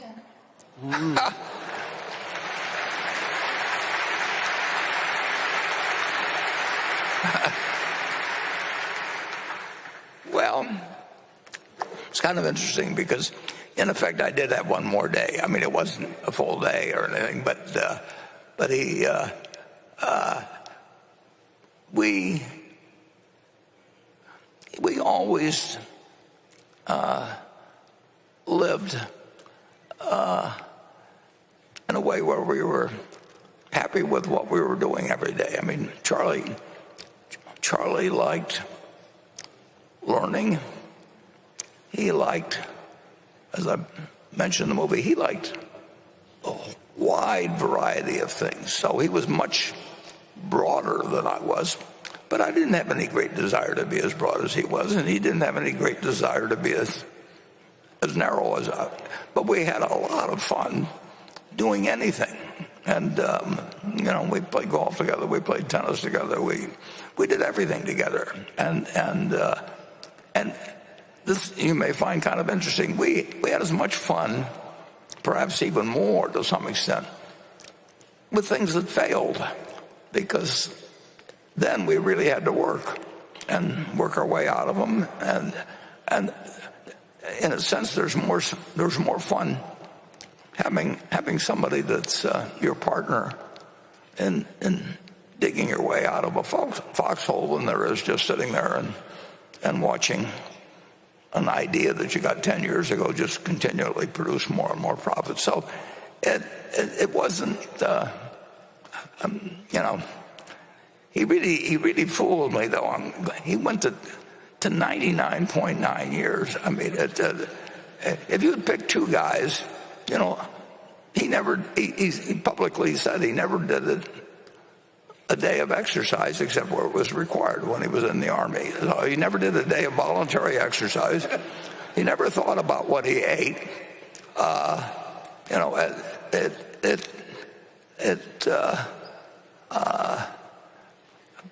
We started every day, and Charlie he was interested in more things than I was, but we never had any doubts about the other person, period. And so if I'd had another day with him, we'd probably done the same thing we were doing the earlier days, and we wouldn't have wanted to know that we only had one day.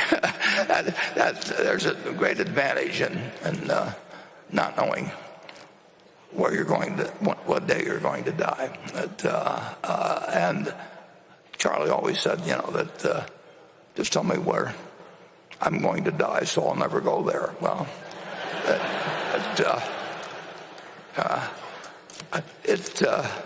the truth is,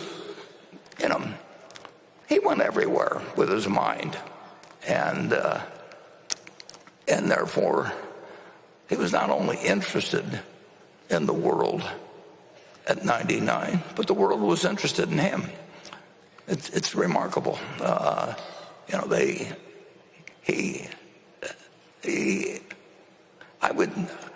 told him in the last few years, I'd never seen anybody that was peaking, at 99 and where the world wanted to come and see him. I mean, they actually wanted to go out to 351 North June Street, and whether it was, well, I could name a whole bunch of names, but just I'll start with Elon Musk, but go down the list, and they all wanted to meet Charlie, and Charlie was happy to talk with them. And the only person I could think of otherwise was the Dalai Lama. I don't know that they had a lot else in common, but it was he lived his life the way he wanted to, and he got to say what he wanted to say. He, like I, loved having a podium, and again, I can't remember any time that he was mad at me or I was mad at him. It just didn't happen. And calling him was fun back when long distance rates were high, and we didn't talk as often as in recent years as we used to be on daily for long periods, and we did keep learning, and we liked learning together. But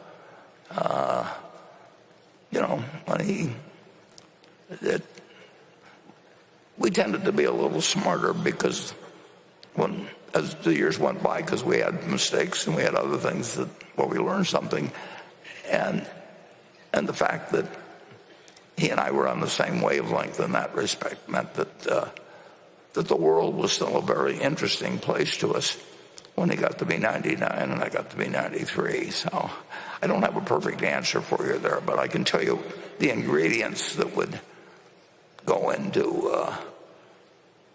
Sometimes people would say to me or Charlie at one of these meetings, if you could only have lunch with one person that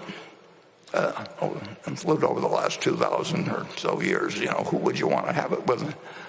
Charlie says, I've already met all of them, because he read all the books. I mean, he eliminated all the trouble of going to restaurants to meet him or anything like that. He just went through a book, and he had met Ben Franklin, and he really he was remarkable. He said he really had no one else to meet because he'd read all their stuff, and he liked Ben Franklin's stuff better than he liked mine. But with Ben Franklin, he just had to read about it. They didn't have to go have lunch with him or anything of the sort. But it's an interesting question. What you should probably ask yourself is that, who do you feel that you'd want to start spending the last day of your life with, and then figure out a way to start meeting them or tomorrow and meet them as often as you can. Because why wait till the last day? And don't bother with the others.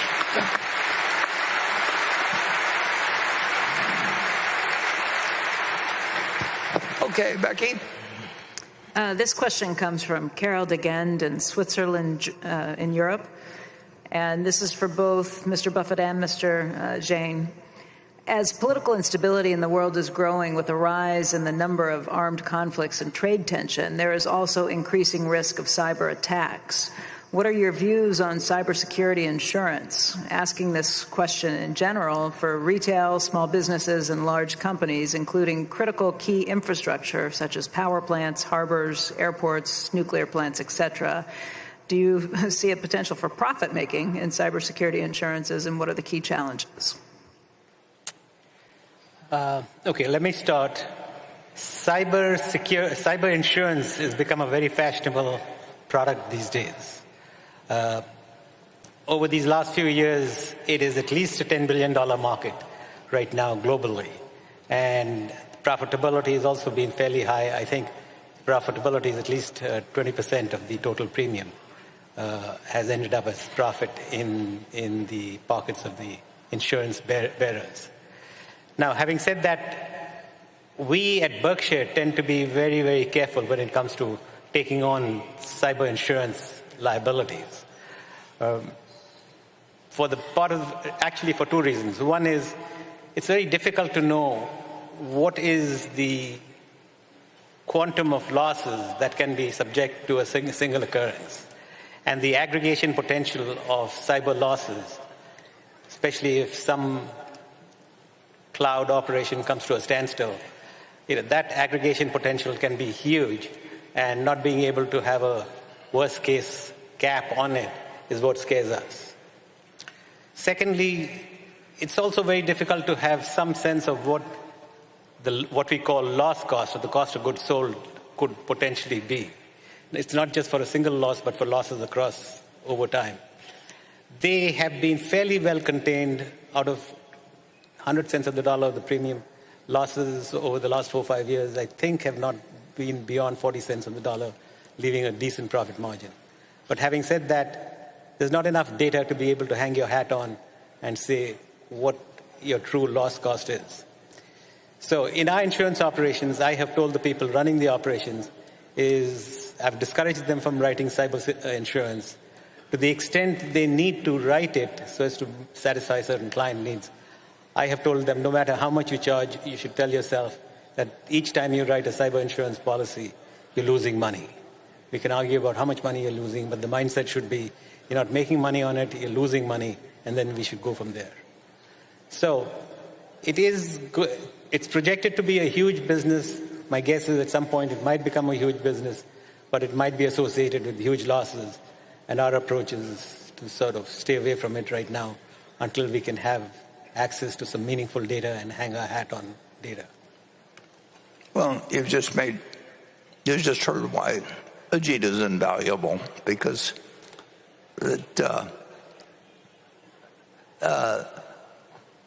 when you insure something, you really want to think of how much can you lose.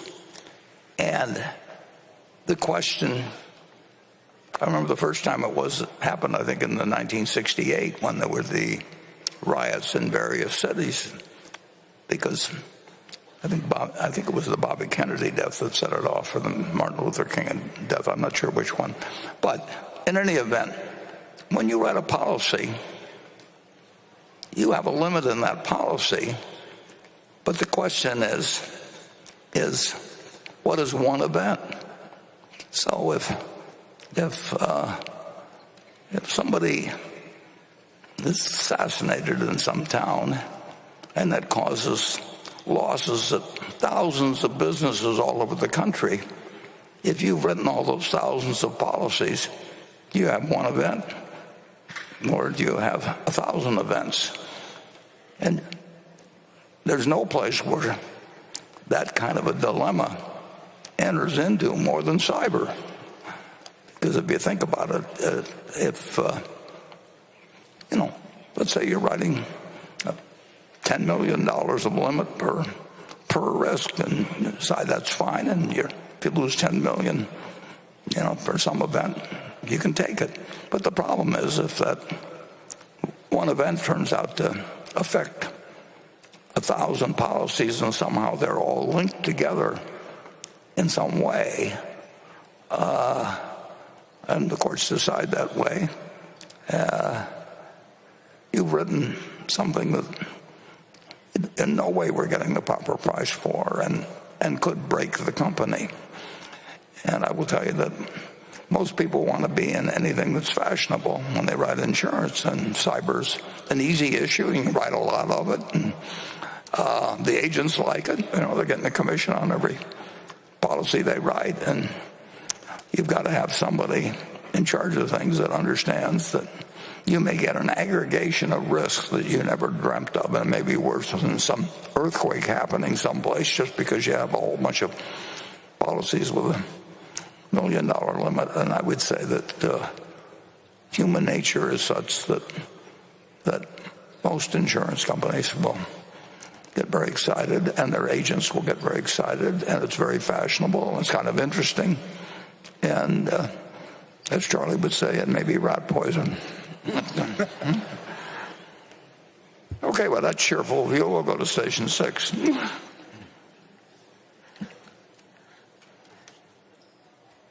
Good morning. This question is for Warren Buffett and Greg Abel. My name is Maria Prenes. I am a retiree from Las Vegas, Nevada. I am here today as a member of Chispa, Nevada, a group developed Latin leaders for the environment of justices. I am almost here representing many Latin families in Nevada who are struggling to pay their utility bills and want access to affordable, clean electricity. I want to add today, why is NV Energy, which is owned by the Berkshire Hathaway, building new gas plants instead of investing in solar energy, with Nevada one and the sunniest state in the country? Can I expect to see future leadership take dangerous investments in the fossils levels more seriously? Thank you. And thank you, Maria. Greg, you want to? Sure. Thank you. So as we touched on with NV Energy even earlier, there's a lot going on there. And when I think of, there's no question solar's a great opportunity for NV Energy, and we'll continue to utilize it as a resource and continue to invest in it, in that utility and the other utility we have in Nevada. We're also in a point where when you think of a transition that's going on within the energy sector, we are transitioning from carbon resources to renewable resources, as was noted, but it will not occur overnight. That transition will take many years, and as we use, be it renewable resources such as solar or wind, they are intermittent, and we do try to combine it with batteries, but at this point in time, we cannot transition completely away from the carbon resources. So if I think of Nevada, in the next 2 years, our last 2 coal units are, well, actually in the next year, our last 2 coal units will retire, but we are replacing them with a new gas unit, which is truly needed to make sure that system remains reliable and available to our customers, and that's done in conjunction with the state representatives and our regulatory agencies to make sure we can serve those customers every day and every minute. We have great examples in Iowa where at times 100% of our energy comes from wind, and we're thrilled with that. And I believe we hit that, for example, on Earth Day. We had enough wind that we could meet the demand of that state. But the next day, if the wind's not blowing, we need our gas resources, our gas plants to fill that gap. And really, that's the situation we still have in Nevada. So we'll continue the transition to renewable resources, be it solar in Nevada and wind in other areas combined with batteries.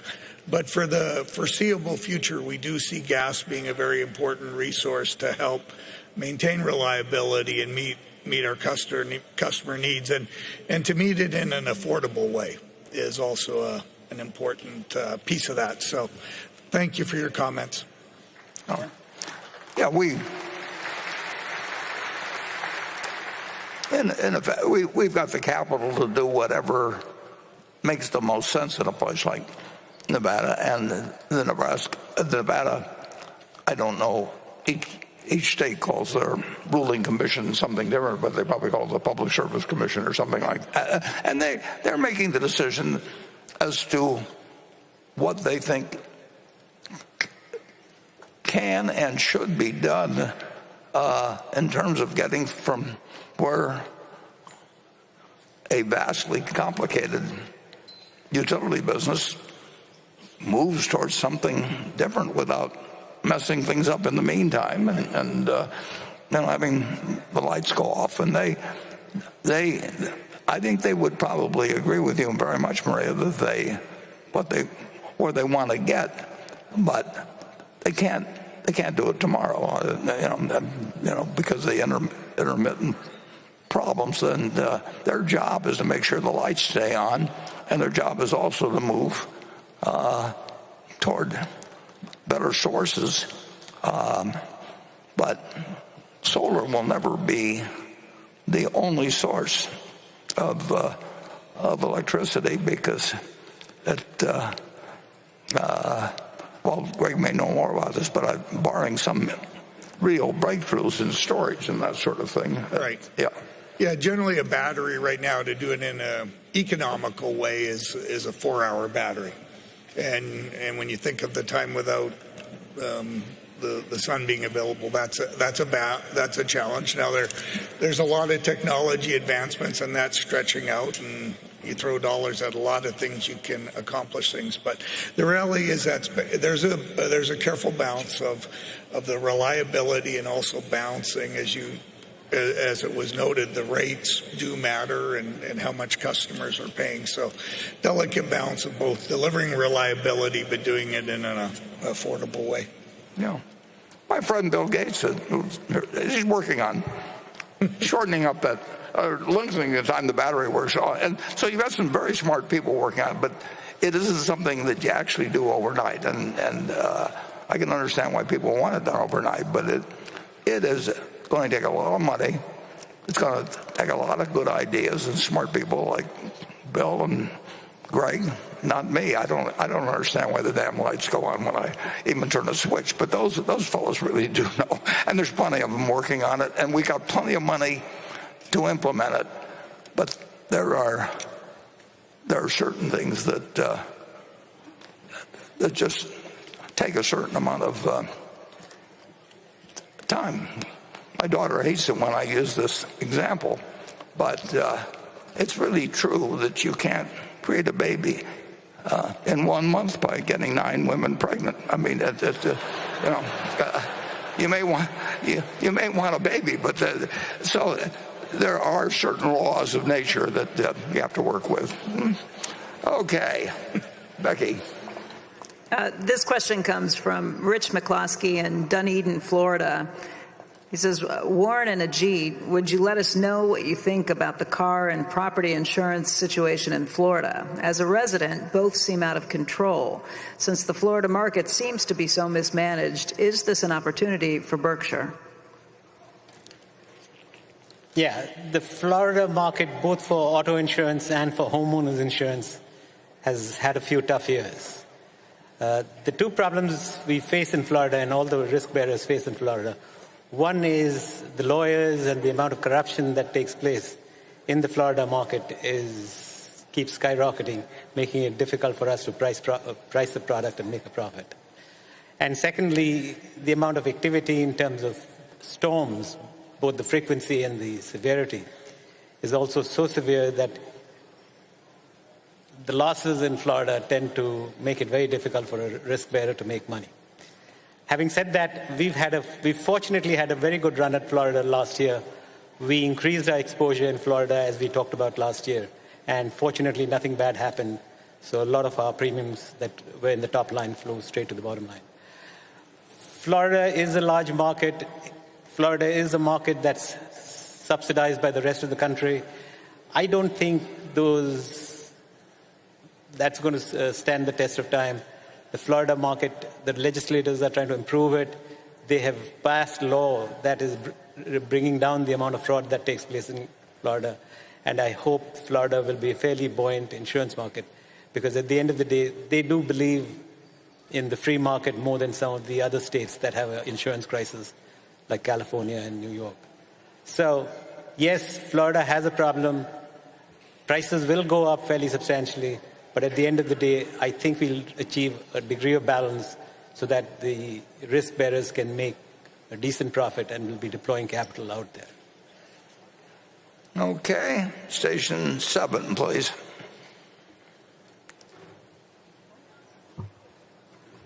Hi, Warren.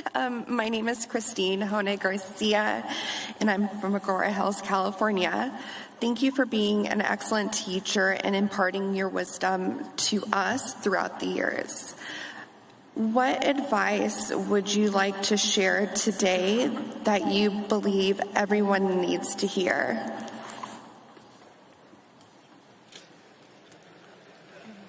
Well, too bad you didn't you added that what the rest of us would like to hear. I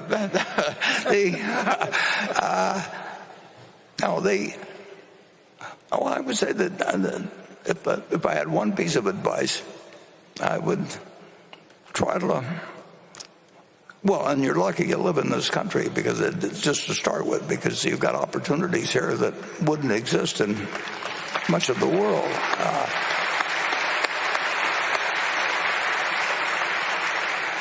But I would like you to really sort of use Charlie's advice of thinking how you like your obituary to read, and then start selecting the educational paths, the social paths, whatever may fit your particular situation in terms of associating.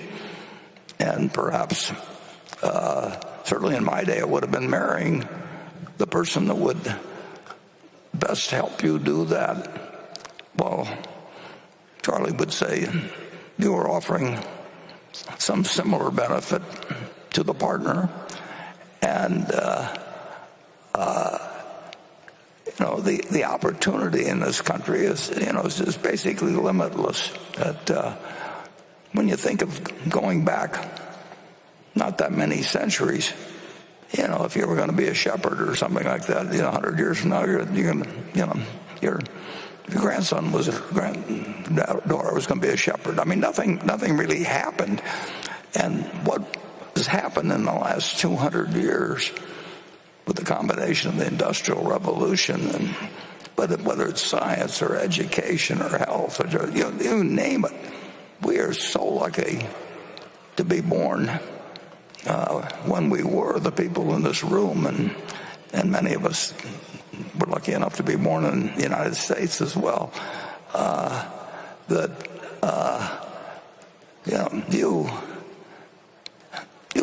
You're entering the best world that's ever existed, and you want to find the people to share it with and the activities to participate in that fit you. And if you get lucky, like Charlie and I did, you find things that interest you young. But if you don't find them right away, you keep looking. And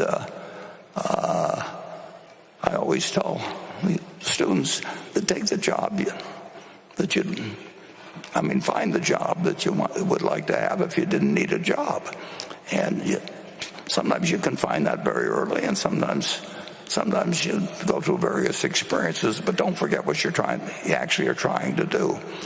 And there's no place to do it like this country, and find the person that you like to share your life with in many cases. And sometimes you get lucky and do that early. And sometimes you make mistakes. But I would try to, in a very, very general way, I would try to figure out how you'd want to look back on your life and think about yourself, and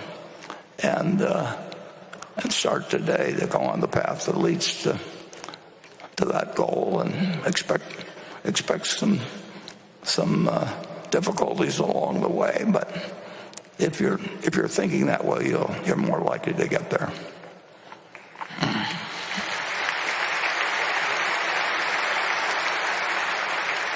Becky? This question comes from Axel Meyerseek in Hamburg, Germany. What has changed for Berkshire's operating CEOs since Greg Abel and Ajit Jain became vice chairman? For example, can and do the operating CEOs still reach out to Warren Buffett directly? Well, that's the answer might surprise you, but they overwhelmingly, the operating executives, they prefer to talk to Greg or to Ajit, and that's understandable, because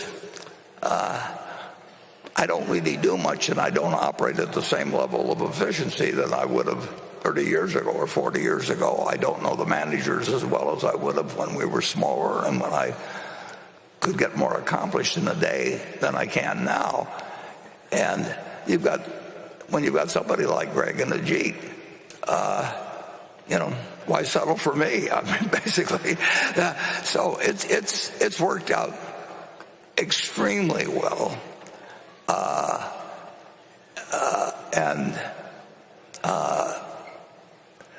I almost can't imagine anything working better, because Greg in a year accomplishes, he sees more of them, understands more about their problems, can give them suggestions. He's got incredible amounts of energy, and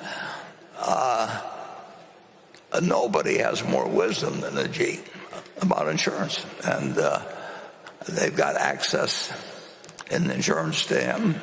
Now, they had it before we stuck some of those titles on in insurance, whereas with Greg, he much expanded things when he became the vice chairman in charge of really everything except insurance. So he is, if you polled our managers that fall under his jurisdiction, which would be a lot of them,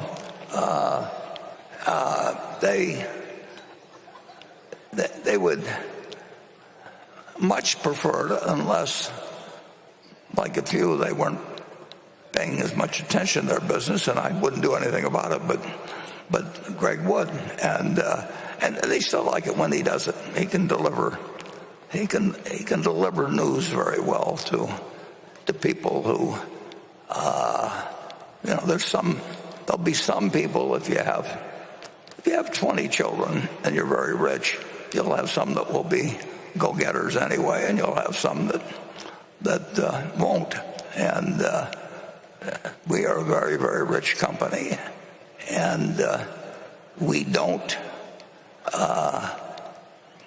We haven't had a history of being very tough on people that coasted, and we've had some that would do that, and Greg will do something about it, and Charlie and I wouldn't have. Not because we didn't know it should be done, but because we were doing so well ourselves. It just wasn't. We wouldn't make the effort. We didn't want to change our lives that way. Plus, we slowed down in various ways physically and everything. So I would say that the number of calls I get from managers is essentially awfully close to zero, and Greg is handling those. I don't know quite how he does it, but we've got the right person, I can tell you that. And with the G, he does less physical moving, and the insurance people are more used to working with the Jeep, obviously, over the years. So I wouldn't say that changing the title really changes much there, because he was in charge of insurance anyway. And, so that's, you can go to a business school and they can give you way better answers than I've just given you, but that's the way we do it at Berkshire. Steve raised his hand. Yeah, if I can add a comment. From my perspective, the transition has worked out very, very well. But I think the credit really goes to how Warren has handled the situation. And what I mean by that is, after the transition was announced, and a lot of the operating managers they were used to calling Warren directly on some issue or the other. After the transition, when they would continue to do so, Warren would very skillfully, in his manner, handle them, such that he would not answer what they were looking for, but at the same time made them feel good and told them that he sort of enjoyed hearing from them and talking to them. So as a result of which, the transition took place. People got the message, and were very responsive to it, and it's a non-issue as far as today is concerned. Ajit, I'd probably add, Ajit, the only thing I would add is we do have an exceptional set of managers across both the non-insurance and insurance. And yes, Warren made it incredibly easy, but so did they.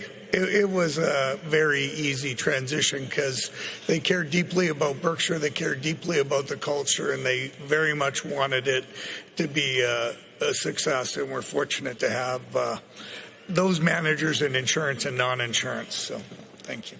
Yeah, what Greg is talking about is they really wanted more direction in some cases than I gave them.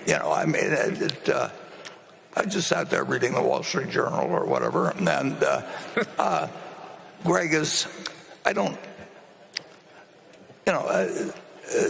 there, one way or another, there are more than 24 hours in his day, and I just don't know how he covers the ground he does, but he knows more about the people.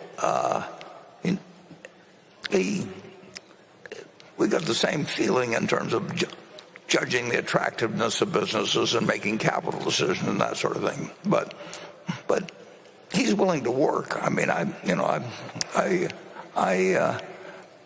I couldn't get as much done anyway. What I could do in a couple of hours, may take 8 hours now.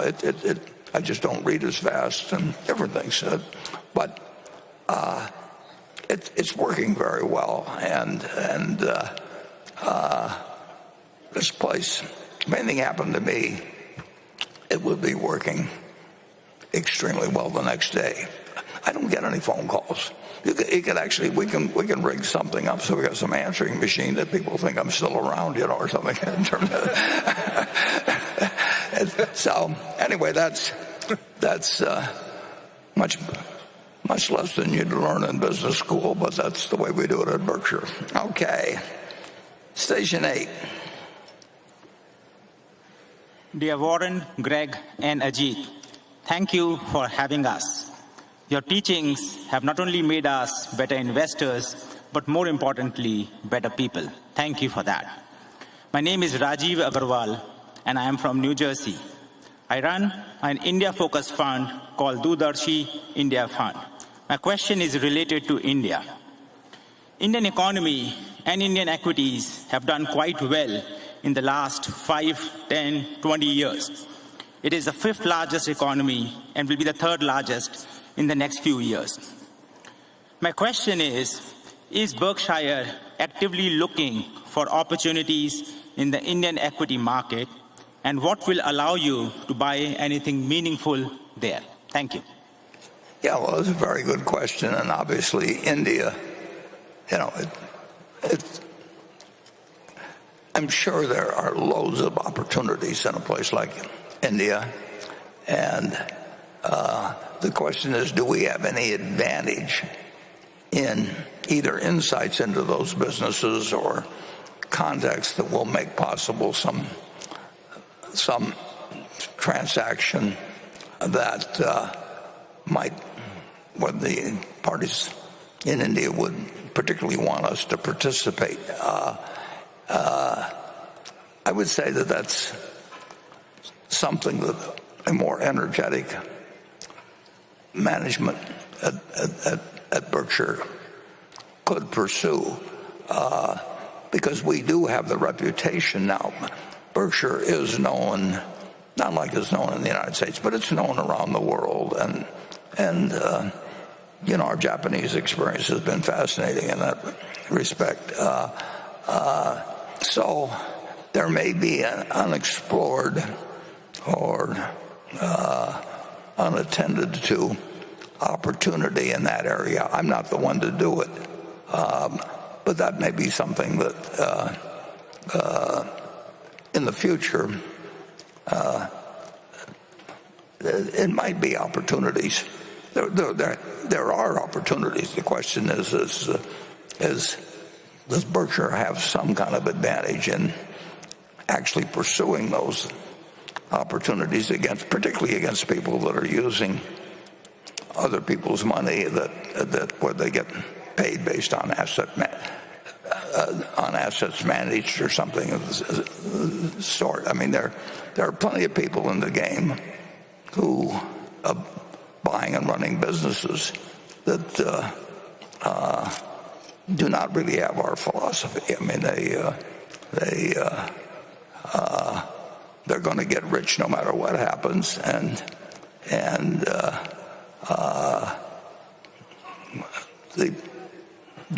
their payment may be based on how much they buy rather than what they buy. So we'll see how the next management plays the game out at Berkshire, and fortunately you don't have too long to wait on that. Generally, I feel fine, but I know a little bit about actuarial tables, and I just I would say this, that I shouldn't be taking on any four-year employment contracts like several people are doing in this world at an age where you can't be quite that sure where you're going to be in 4 years. Okay. But you're absolutely right about if you were energetic, had some way to become a buyer of or a party that people particularly wanted to do business with. Japan was great, and India could be great, but India and Japan aren't the same. I mean, I don't adapt myself terribly well to different cultures, and some people are really good at it, and almost anybody's better than I am, but I stumbled into one or two, but that could happen in Act 2 of Berkshire Hathaway. Becky. This is a question from Rafael De Pino from Spain. Berkshire has grown tremendously thanks to, and among other things, its architect, Mr. Munger, and you, its general contractor. We're all tremendously thankful to you for taking us along the way. We are aware that both of you and many others have spent an enormous amount of time ensuring Berkshire's culture provides a solid footing on which to grow the building. You also currently have a very talented bench of what we may label as subcontractors in Mr. Abel, Mr. Jane, Mr. Combs, and Mr. Weschler. However, for a long time, you've had the advantage that talented subcontractors have wanted to work with a once-in-a-generation architect and general contractor. How do you envision Berkshire will overcome the loss of said advantage when the contractor bench needs to be renewed again? And what are potential renovation works in this great building that may necessitate a new architect? Yeah, well, that's a great question to which Charlie and I obviously talked a lot about over time. And, of course, we will not, Berkshire, to the extent it remains the sort of entity that it is, will not need to attract people very often. It would be absolutely crazy for anybody, for our board of directors, to ever pick anybody to run this business that thought you should retire at 65. It may be that they should retire the next day, when you learn what they're really like managing something, or it may turn that you want to keep them around until they really start being affected by old age, which hits different people at different times, but it hits everybody eventually. And so it's very likely that if the directors, and it's very tough because they will be acting against conventional wisdom, which is always difficult. And but I think we've got the group on that, and they will not have to make a decision very often. If they pick the right CEO, that's 99% of the job of the directors. And if the other 1% is do you have a good method to correct it if you've made a wrong decision? And that's extremely hard to do in our present system. It's not impossible, but it's just not something that happens. It's too good a job to be a director to try and throw over somebody, particularly if you can use the money from directorships and you want to be on other boards and everything. We do not have a perfect system in terms of boards of directors at all, and it doesn't operate at all. Well, I shouldn't say at all, but it doesn't operate as people may think it generally operates. So we will, we've really got the problem solved for the next 20 years unless something untoward happens. And if something untoward happens, then the directors need to find, probably within our own organization, somebody that they've got confidence in to maintain the special advantages we have over another 20 years period. There's various things that are low probabilities, but you still have to think about them. And we are in that position now. Now, if you asked me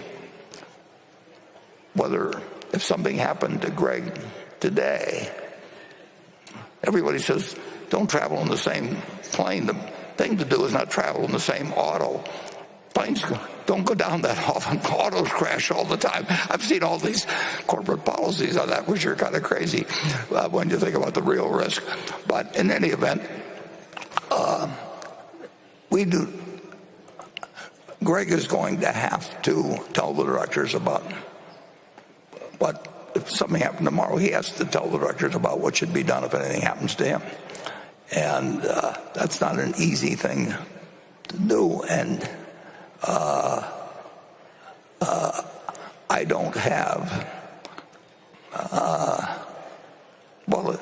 it will be his decision, and then the directors really have to decide whether he's made the right one. But he will make the right one. And what you really have to hope is that you get lucky on how long managers stick around. I mean, you might need 3 in a century, and you might need 6 or 7. But the answer is you need a little luck and you need some break in the mortality tables. But we've got an entity that if you really aspire to be a certain kind of manager of a really large entity, there's nothing like it in the world. So we've got something to offer the person who we want to have. You know, it's sort of like Charlie said about marrying the best person that will have you. Well, we've got something that the right person would want to marry, you know, basically in terms of Berkshire. And if we get the wrong person, then the directors have to do something about it. And that probably won't happen, but it's always a contingency, or a possibility, I should say. Greg, having been put on the spot like that, you don't have to name anybody now, but I'm sure the crowd would love it and make news.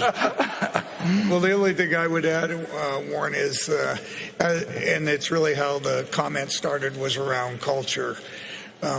The culture we have at Berkshire, and that being our shareholders being our partners and our managers of our business having that ownership mentality, that's never going to change. And that will attract the right managers at every level. So I think, as Warren said, we have a very special company in Berkshire, but it's that culture that makes it special, and that's not going to change. Okay.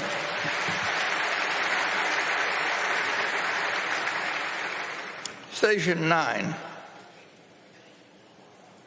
I'm never sure where 9 is. Hi, I'm Sherman Lam, a Berkshire shareholder, and I work for a family office in Kuala Lumpur, Malaysia. Just really happy to see you, Warren, and the team. And where I come from, you're a hero. And both you and Charlie have positively transformed mine and many other Malaysians and Southeast Asians' lives, not only financially, but also in how we navigate our lives and relationships. Thank you very, very, very much. Well, thank you. That makes us feel good. Question is, what have your team's greatest learnings been on business, capital allocation, stock picking, and portfolio allocation throughout the COVID-19 pandemic period over the last 5 years? And Warren, appreciate it if you can get your views as well as your representations on Ted and Todd, as well as directly from Greg and Ajit too on their respective businesses. Thank you. Yeah, I don't think I want to give individual appraisals,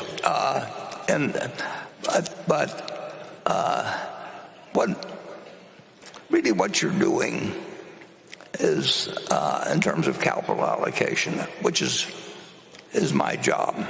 I don't go out and sell insurance policies or anything of the sort. And you represent a group of shareholders like we do represent. We are totally clear on our mission. And, you know, it may be that other people don't agree with them, but I would say that in a great many places, you know, I just don't agree with their mission. And, you know, I would say that, for example, that anybody that wants to retire at 65 would be disqualified from being CEO of Berkshire. Then they might get retired the next day if they were the wrong person. But there's just certain things we don't want, and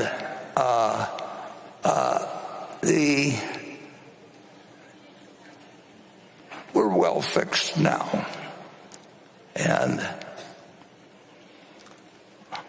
that the odds are very good, but far from certainty. That takes care of the next 20 years. Now, but you have to provide for the contingency, and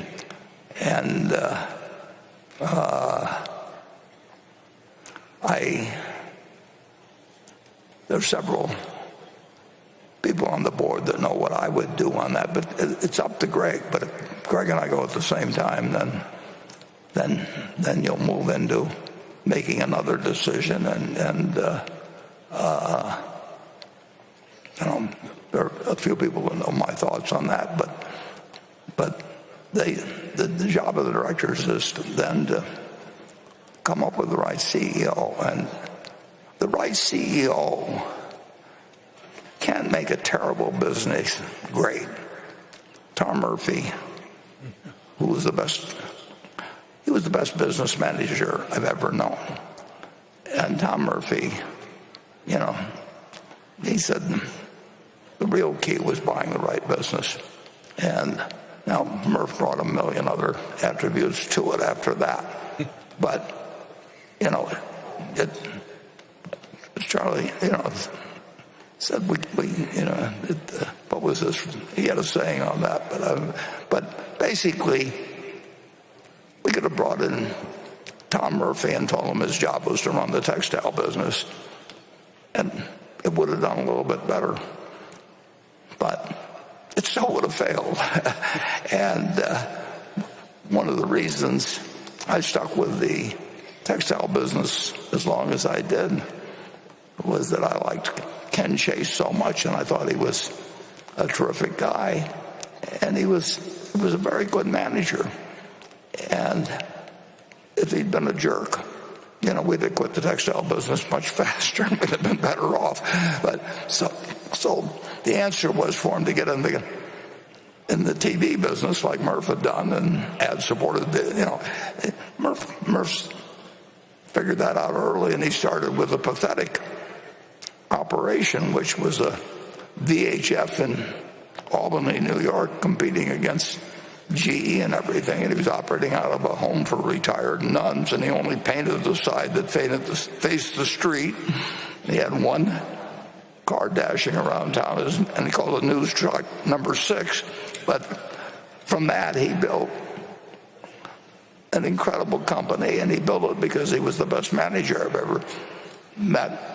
But beyond that, he was in a good business. And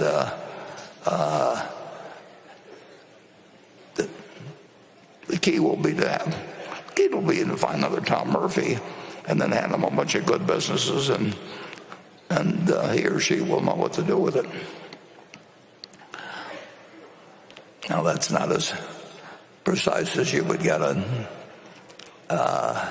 in most companies, but you really can't get more precise than that. I mean, you can have committees and management consultants and everybody, but it wasn't a management consultant that hired Tom Murphy, and I forget whether he was doing, his sales volume was a couple thousand a week at first, and then as soon as that was his goal, or he got to 2,000, he says, now my goal is 3,000. He kept doing that, and he surpassed all these people like CBS and ABC that had the world by the tail. And it was just a wonderful lesson in life to get just to be able to view something like that. I learned an awful lot from what he said to me, but I just learned by watching somebody like him operate. I mean, it's like watching a great golfer, a great tennis player. Then you ought to learn something about the kind of swing you're trying to develop or something of the sort. So that's not a great answer for you, but it's so far it's worked, and I think it works. I'm very sure it works with Greg, and it's up to people in the future when I'm underground or wherever they put me,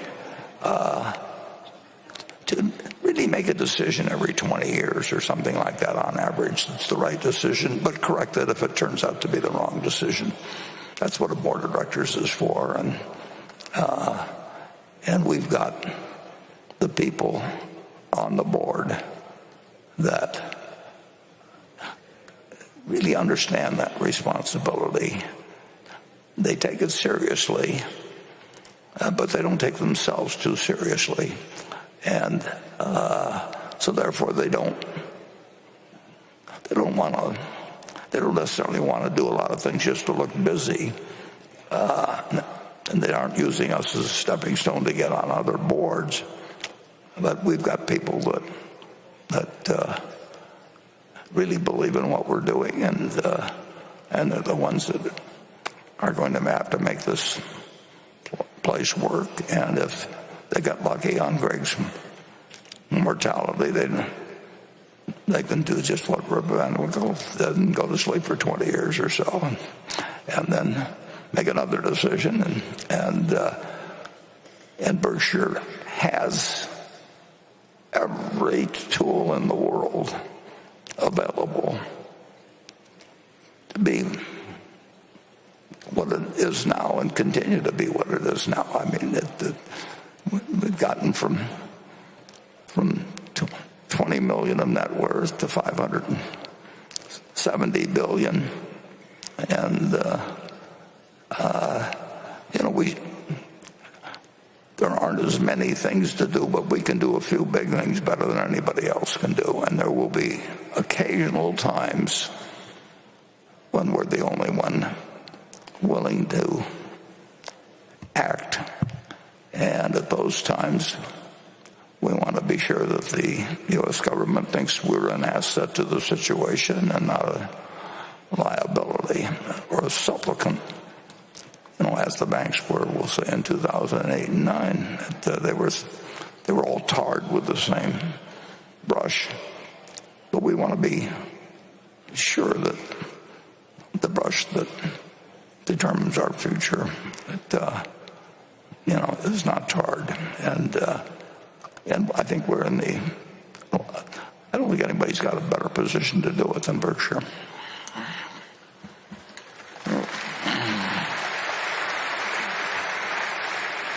Becky? This question's from Johan Halen, who writes, you're sitting on $168 billion of cash, which you told us today is now more than $182 billion. His questions are, one, what is Buffett waiting for? And two, why not at least deploy some of it? Well, I think that's pretty easy to answer.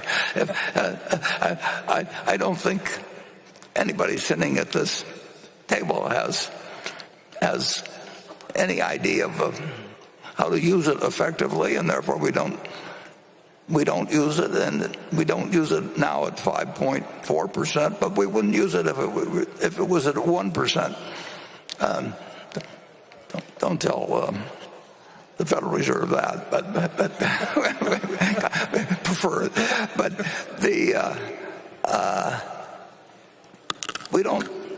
we only swing at pitches we like, and if anybody tried to swing at every pitch, or felt that because they hadn't swung at a pitch for the last two pitches, they ought to swing at the third one or something like that. There are times, and obviously, but I would say this: I would not like to be running 10 billion now.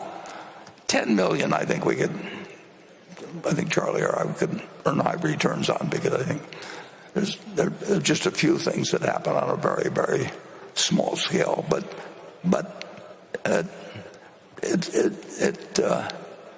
if we had 10 billion, I wouldn't basically see many more opportunities than we found. Now, it's true that something like Japan we could have done if the company had a 30 or 40 billion, and we'd have had great returns on equity. But if I saw one of those now, I'd do it for Berkshire. It isn't like I'm got a hunger strike or something like that going on. It's just that things aren't attractive, and there's certain ways that can change, and we'll see whether they do.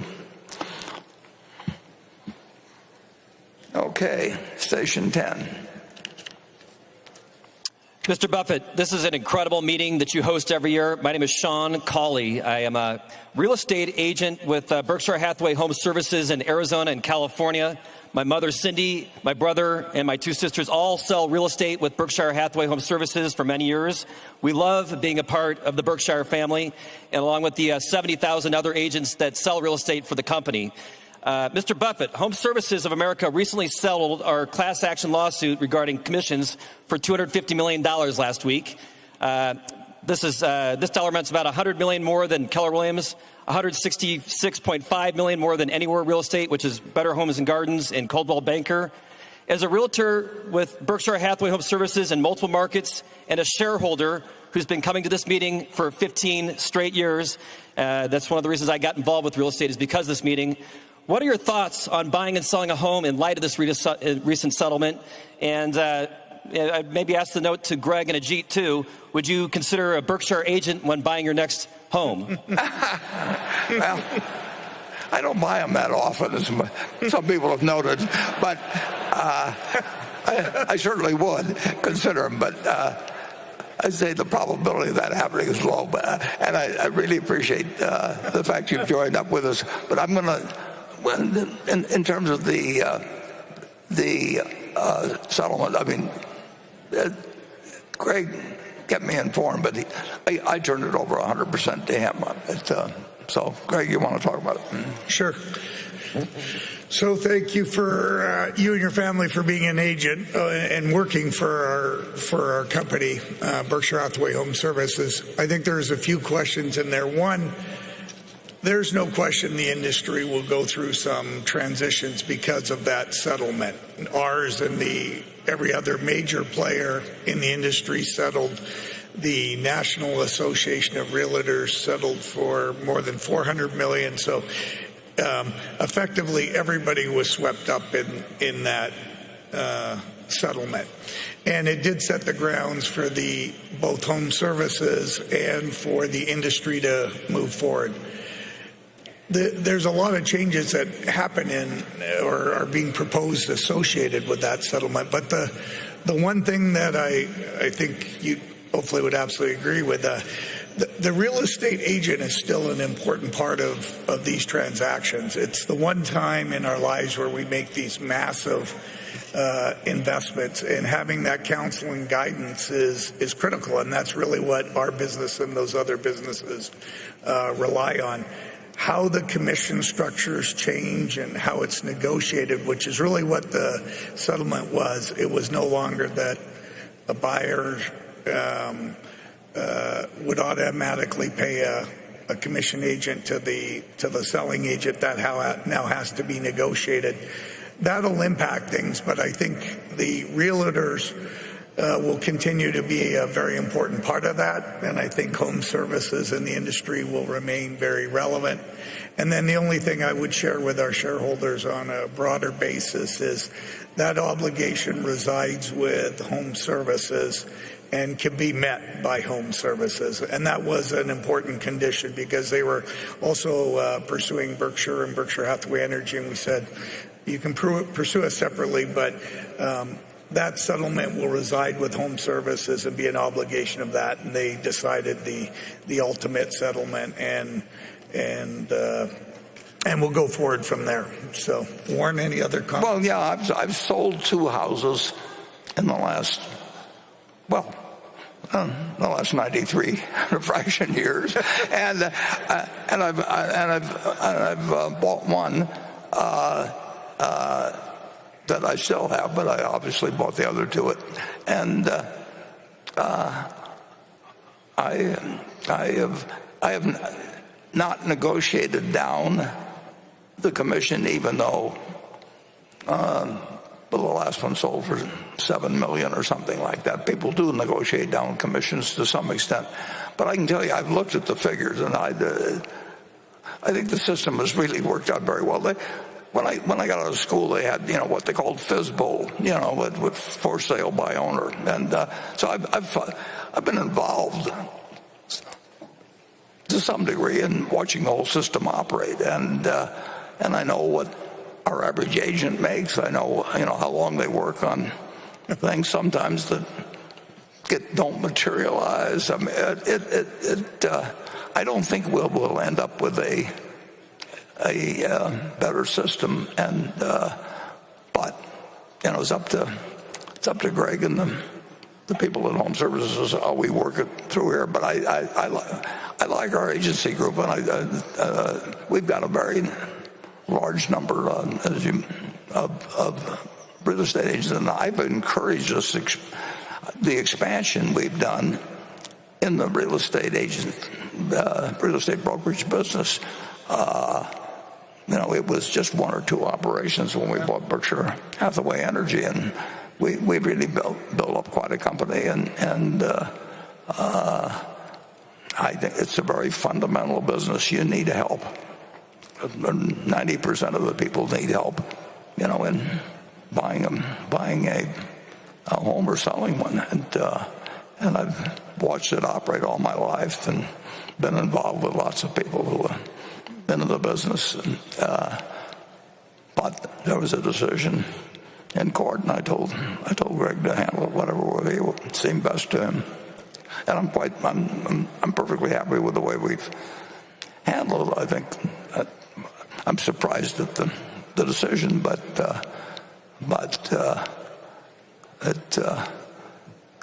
we get surprised in decisions in the insurance business lots of times. I mean, just think of the various things we've faced, and when 9/11 came along, we never thought something like that could happen, but it happened, and then we didn't know what was one event or more events. I mean, if they closed down the New York Stock Exchange and a bunch of brokers, well, all kinds of people lose their jobs or lose their income for a while. Is that one event or multiple events? Well, there's all kinds of things come up in business, and we just we play the ball wherever we find it, and I was surprised by the decision. Was it in Missouri?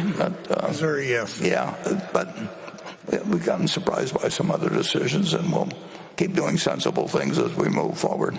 Greg, do you want to? No, I think the only thing I would add back maybe to how the model has changed, and he asked, one, yes, we'll always, I can't speak for Ajit, but we'll always use Home Services agents. But it's interesting, I have bought a home abroad because I lived over in the United Kingdom, in Newcastle, running our utility over there, and it is a completely different experience to buy a home outside of the U.S. Our agents take great responsibility for the whole transaction in the U.S. They put, as Warren said, time and capital at risk to ensure the transaction closes, and when you do close it, they make sure what you bought, what you thought you were purchasing, you end up with.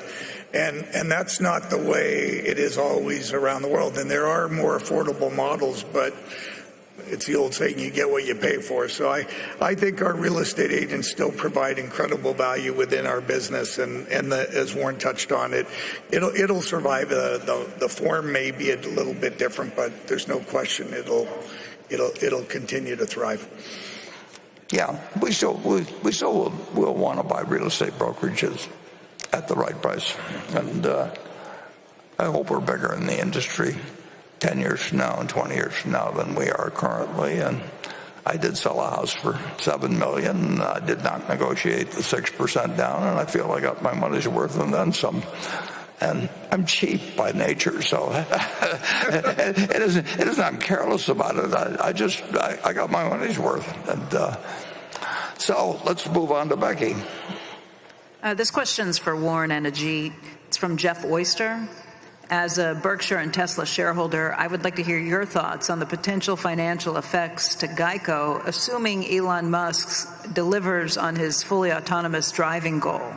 On Tesla's most recent earnings call, Elon said, If you've got at scale a statistically significant amount of data that shows conclusively that the autonomous car has, let's say, half the accident rate of a human-driven car, I think that's difficult to ignore. Assuming Elon succeeds in reducing accidents by 50% versus human drivers, wouldn't auto insurance rates fall to reflect the reduced underwriting risk, thereby adversely impacting Geico's revenues and float and perhaps margins too? Well, yeah, well, let's just take the extreme example. Let's say there are only going to be 3 accidents in the United States next year for some crazy reason that anything that reduces accidents is going to reduce costs, but that's been harder to do than people have done before. But obviously, if it really happens, the figures will show it, and our data will show it, and the prices will come down. There have been a lot of people talk about doing that in the past. I mean, General Motors used to be very big in the insurance business, and when Uber first started, they used some firm which now is, I think Ajit will confirm, they're close to bankruptcy now, aren't they, because of taking things on at the wrong prices? Is that true? Yeah. Insurance always looks easier than it is, and it's so much fun because you get the money at the start, and then you find out whether you've done something stupid later on. But it's a very tempting business when somebody hands you money and you hand them a little piece of paper. But really knowing whether if accidents get reduced 50%, it's going to be good for society, and it's going to be bad for insurance companies' volume. But good for society is what we're looking for. So far, you might find kind of interesting. I mean, the number of people killed per 100 million passenger miles driven. I think it actually was when I was young, it was like 15, but even post-World War II, it only fell to like 7 or thereabouts. And Ralph Nader probably has done more for the American consumer than just about anybody in history, because that 7 or 6 has now come down to under 2, and I don't think it would have come down that way without him. There have been some kind of fluke figures of what people did during the pandemic, which are quite interesting, because they didn't drive immediately. They didn't drive as many miles, but they drove more dangerously, didn't they? Yep. Is that right, Ajit? Yep. Yeah. So the point I want to make in terms of Tesla and the fact that they feel that because of their technology, the number of accidents do come down, and that is certainly provable. But I think what needs to be factored in as well is the repair cost of each one of these accidents has skyrocketed. So if you multiply the number of accidents times the cost of each accident, I'm not sure that total number has come down as much as Tesla would like us to believe. Tesla has been toying with the idea of writing insurance directly or indirectly, and so far it hasn't really sort of been much of a success. Time will tell, but I think automation just shifts a lot of the expense from the operator to the equipment provider. Okay, we're getting close to noon when we're going to break for lunch. I just want to tell everybody that I would appreciate it very much if they will get in their seats and be ready at 1 o'clock when we reconvene, because we will have another very short little movie, and we'll just have a little explanation of something that I think will be of interest, certainly of interest to me. But so I would like we will break promptly at 12, and I would like everybody to really make an attempt to be in their seat and quiet at 1 o'clock. And if you can't do that, if you'll wait a few minutes and watch in the halls, all that, but we do not want to be seating people and have people milling here at 1 o'clock, and just like a play in New York or something, it'll take a few minutes, and only a few minutes, to cover what we're going to at 1 o'clock. But we don't want to be seating people during that period. But now we'll go on till 12 o'clock, and then we'll have a break until 1 o'clock, and we will go to Station 11.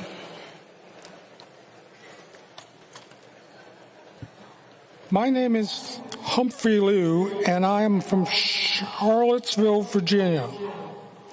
I asked a question last year and wish to pose it again.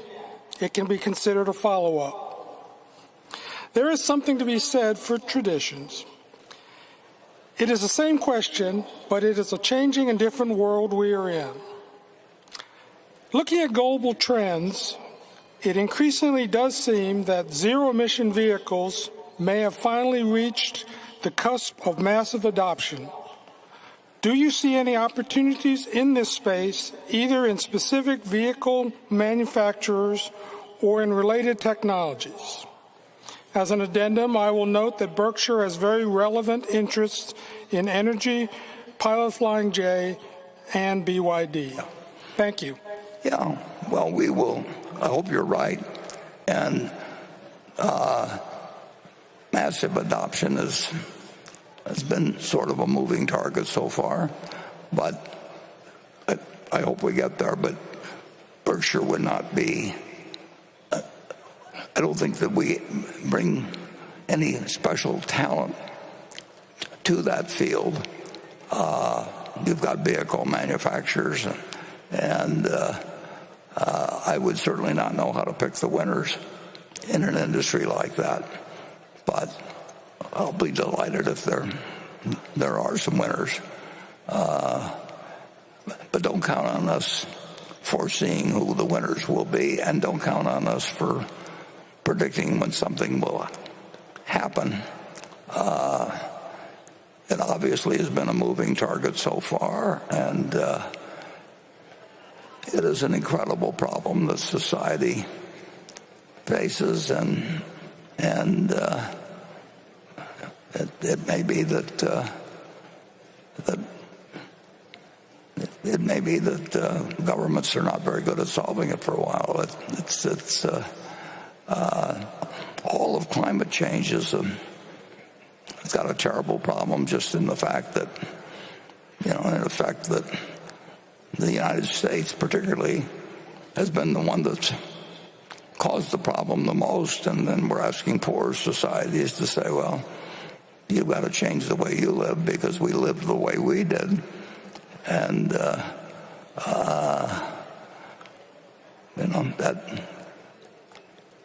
that really hasn't been settled yet.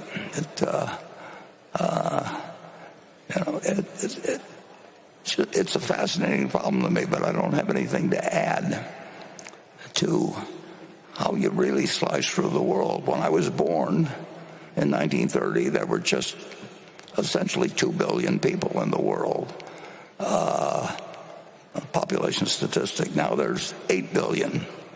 Now, if you'd asked anybody in 1930, if you take the 50 smartest people in the world and you said, what's the optimum population for the world when you're 93 years old, they would have not said 8 billion. There wouldn't be anybody who would have been close to it. But we did it. Now, we're reaping some of the consequences of having done that.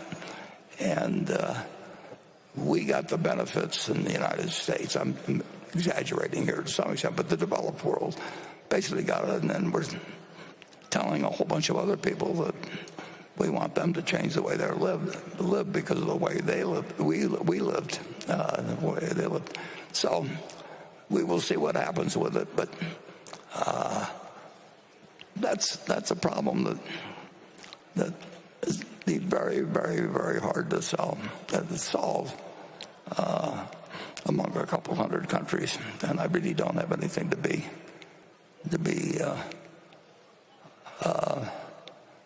contribute on it. And now I've got instructions from the thing. the monitor in front of me, I would like to introduce one person here that has, you all know because she's been here so many times, but my friend Carol Loomis, who is now, well, she's going to be 95 on June 25th. You can send presents care of our office. And Carol has edited the Berkshire annual report.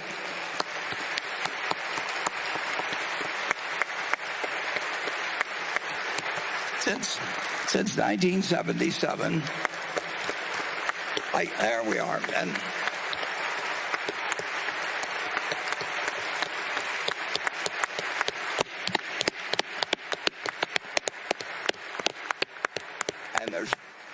there are 2 points I'd like to mention. Every year, I give Carol a little item for a bracelet that is a replica of the front page of the report that year, and they're different colors and all of that sort of thing. And so she now has, since 1977, 47 of them, and I think she's put 10 on each one. But I've always wondered, if she put them all on one arm, whether one arm would now be 4 or 5 inches longer than the other. But I'm sure she foresaw that. But I want to reveal one other. I want to ask one more question while Carol was here, because I'm sure most everybody in this audience grew up like I did, knowing that Ty Cobb's lifetime batting average was .367. I mean, he's the leader among everyone. And it may be that record is never broken. And Ty Cobb, 367's immortal. But Carol has a distinction that probably most of you don't know, but she dated Ty Cobb. And Carol was officed at 6th Avenue and 50th Street in the Time Life building, and NBC was right across the street in Rockefeller Center, and the quiz shows became the hit of TV. And Carol, being the kind of person she is, walked across the street at lunchtime and went on the quiz show of the late 1950s, and they gave her the questions regarding baseball. And Carol answered them all correctly. Of course, she was encyclopedic on all kinds of things, but so she knew all the answers. And she proceeded, and she was single at the time, and she proceeded back to her office at Fortune, and at some point she got a phone call from, sounded like a fairly young man in Georgia, and he said, "My uncle is Ty Cobb, and he would like to take you to lunch at 21.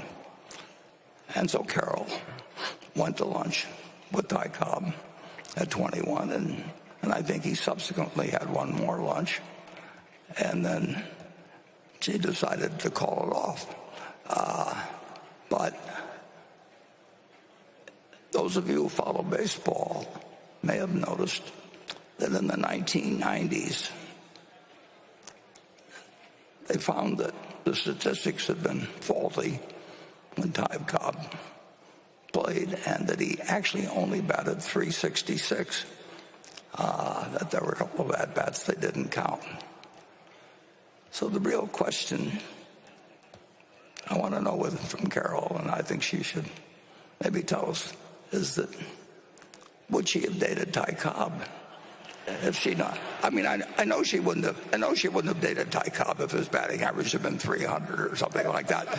But where was the cutoff point at which she would have told Ty Cobb to stay in Atlanta and forget about coming up to New York? And if anybody has a microphone, Carol would care to express herself on that question. It's the unanswered question that I've had and all inquiring minds have had, and only she knows the answer. And she's with her daughter. She married a wonderful guy, John Loomis, and Barbara's with her. I'm sure Barbara's been always wanting to ask this question, but it's kind of tough when you're in the family. But I'm sort of a non-obnoxious guy who'll do it in front of a lot of people. Carol? 0. Or we can have Barbara's guess. Either one will. She would have been happy to go either way, right? She would have gone. So, thank you. Carol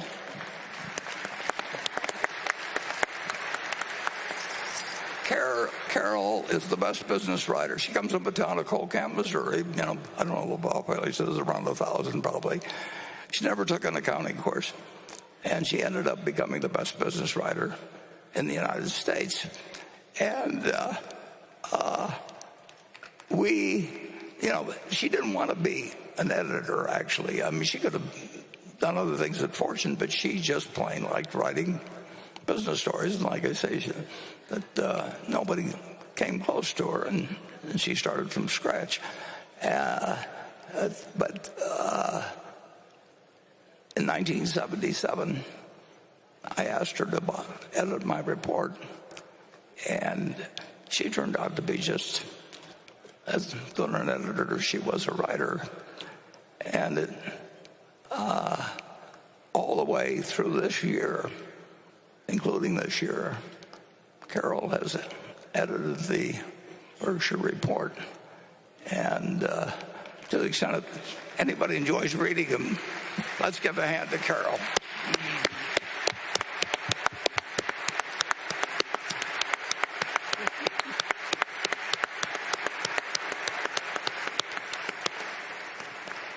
Okay, and I've been told to show a video right before you go to lunch because it's only 30-some seconds, and then we'll talk a little bit more about it when we come. So if we'll dim the lights, we're showing what a Berkshire shareholder did when she sold us $1 billion worth of stock the other day, and you'll meet somebody that I know she is the prototype. She may have more zeros, but she's the prototype of a good many Berkshire Hathaway shareholders, and it'll be the first thing we talk about when we come back. But some of you may have noticed, whenever it was, a few weeks back, when Ruth Gottesman gave $1 billion to Albert Einstein to take care of all of and Ruth doesn't like a lot of attention drawn to herself, but here's how they felt at Albert Einstein when they announced that Ruth Gottesman had just made a decision to take care of all of the costs of education at Albert Einstein, and it's going to be in perpetuity. So let's just show the film. I'm happy to share with you that starting in August this year, the Albert Einstein College of Medicine will be tuition-free.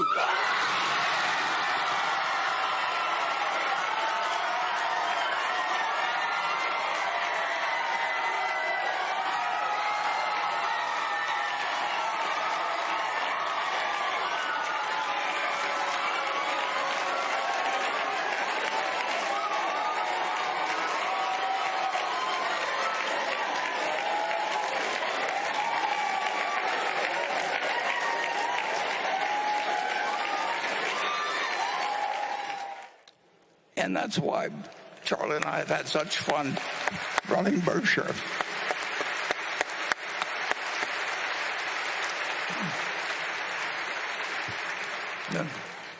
she transferred $1 billion to other people. She happened to do it with Berkshire stock, and they offered to rename the school after her and everything like that. But she said, Albert Einstein, that's a pretty good name to start with. So there's no ego involved in it, nothing. She just decided that she'd rather have 100 plus, closer to 150 eventually, students be able to start out debt-free and proceed in life. And she did it happily, and she did it without somebody asking, name it, put my name on all four sides of neon lights. And I salute her.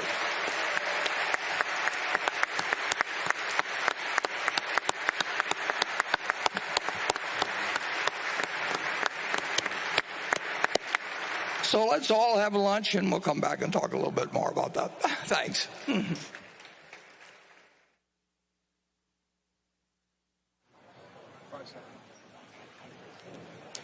Welcome back to CNBC's special coverage of the Berkshire Hathaway shareholder meeting. I'm Mike Santoli, live in Omaha, Nebraska. After taking questions for almost 3 hours, Warren Buffett has called a lunch break, promising to be back on stage in 1 hour. We have a big hour for you right here. Becky Quick is heading back over to join us, and we will also speak live with Berkshire board member Ron Olson, Hummer Winblad co-founder and managing partner Ann Winblad, Benjamin Moore chief Dan Calkins, and Graham Holdings CEO Tim O'Shaughnessy. You'll also hear from other Berkshire managers and a special guest, Warren Buffett's sister, Birdie.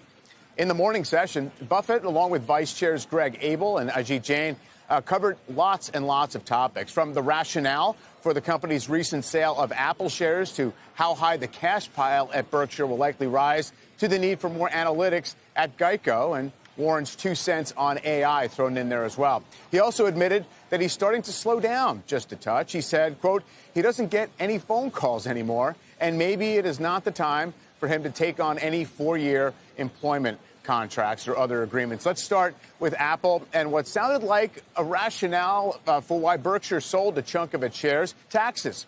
Buffett said selling shares this year, Berkshire paid a rate of 21% on the capital gains. He sounded as if he expects taxes are going to go up because the government, of course, is not going to stop spending, but will need more money to tackle rising deficits. One thing that may surprise you, but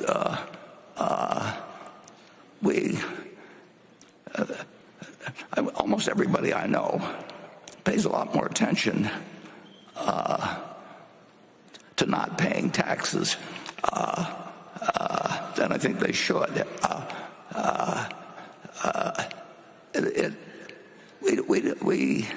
We don't mind paying taxes at Berkshire, and we are paying a 21% federal rate on the gains we're taking in Apple, and that rate was 35% not that long ago, and it's been 52% in the past when I've been operating. And the federal government owns a part of the earnings of the business we make. They don't own the assets, but they own a percentage of the earnings. And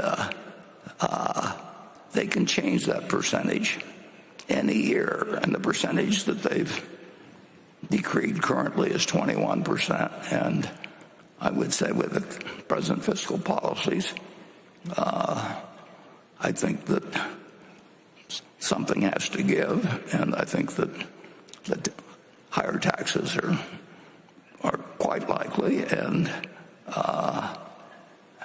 the government wants to take a greater share of your income or mine or Berkshire's, they can do it.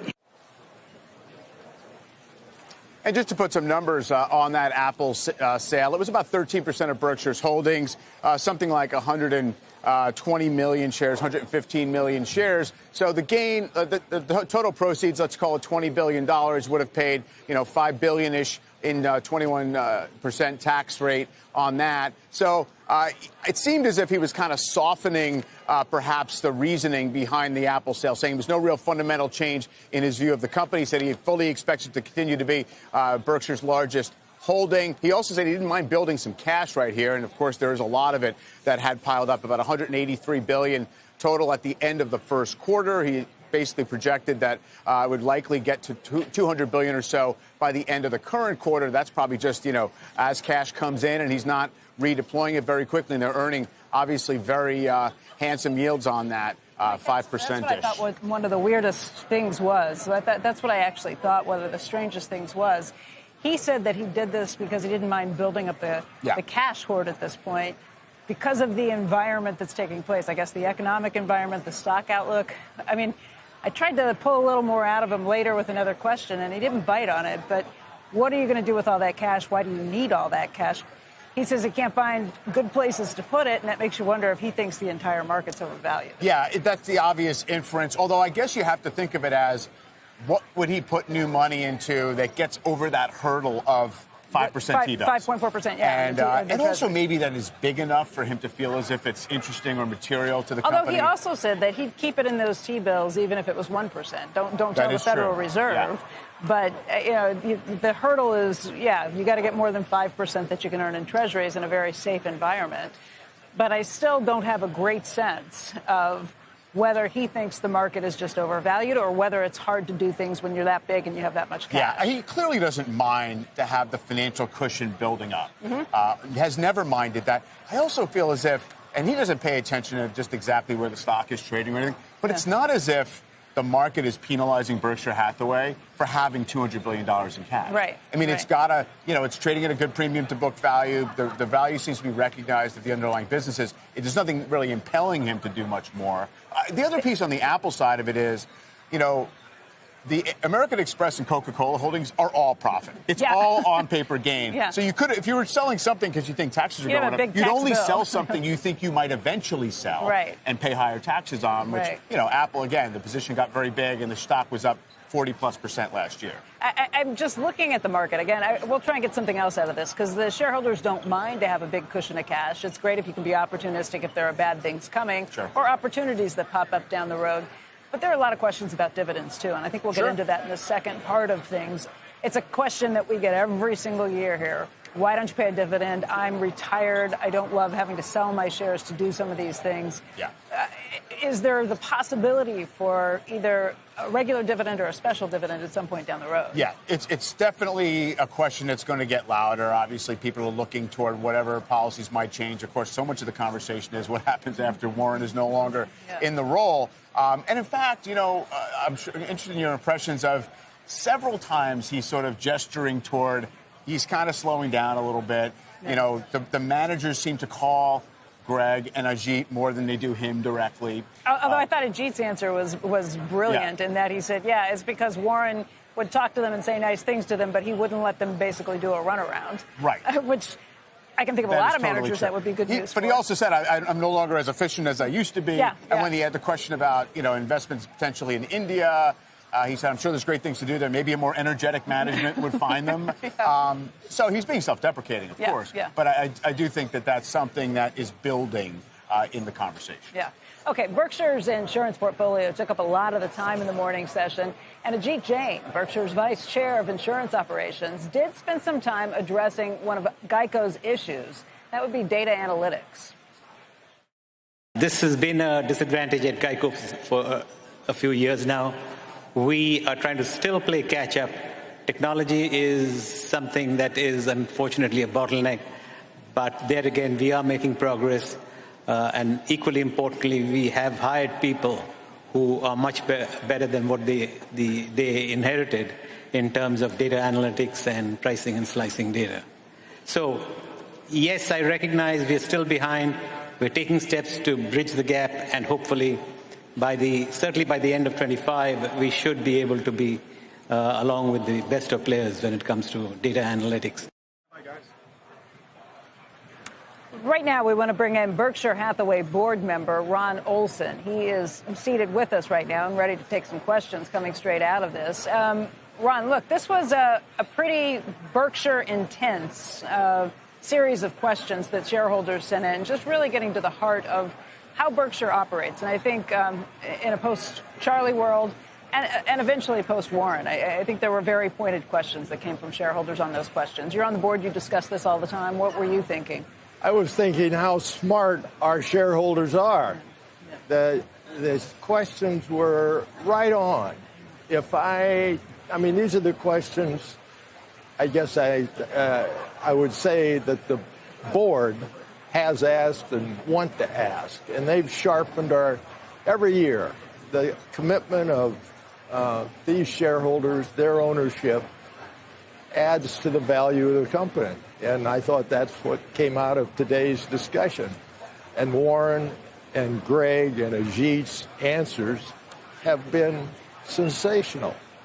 Do we miss Charlie? Absolutely. You know, nobody's going to have quips like that like the movie reviewed. Yeah.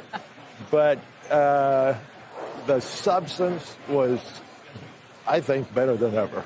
It was just great. And just actually, we haven't mentioned it here yet, just about the way that Warren kind of characterized this as the company that Charlie designed, he being the architect. First of all, incredibly generous for somebody in Warren's position to essentially give that kind of credit. But I guess it also suggests, because of all the questions are about what are you going to do to make sure this place stays the same as it is, it shows you that it's not like there's any big problems or challenges that the next person seems to have except for preserving it. Well, I think, yes, stay the same as it is in the fundamental culture. Structure, yeah. But he also has underscored that Greg, Ajit, the next group of leaders of this company are going to be their own people, and they're going to make judgments that they have been empowered to make. And will they be different than Warren and Charlie? Perhaps. But they will all, in the end, have a base of the fundamental culture that this is a company owned by people who have an ownership interest. It's a company that wants to be around forever. And we want to have the opportunity to take advantage of the special advantages we have, such as $180 billion of cash. I could go on and on about the culture, but these, Ajit, Greg, they own the culture as much as Warren has. Hey, Ron, one of the advantages that Berkshire has is the ability to move very quickly in times of opportunity, times of uncertainty, market displacements. And that's in large part because Warren Buffett has been able to make decisions the average CEO would not be able to make. He can choose to spend $30 billion and check with the board kind of as an afterthought. Will Greg have that ability to move so quickly in times of chaos or in times of opportunity? The board is as much aware of what Warren's ability to move quickly has made, how it's made the company unique and better. We're not going to slow that down. Decision-making, and let me say about Greg, I recently had an opportunity to work very closely with him in the very disappointing pilot dispute that we had. This is a person who is strategic, who has the ability to make quick and solid judgments. And the board wants him to make those. You know, the unique deference the board's had to Warren is special, no doubt. And will there be changes? I don't know. You know, we will take it a step at a time.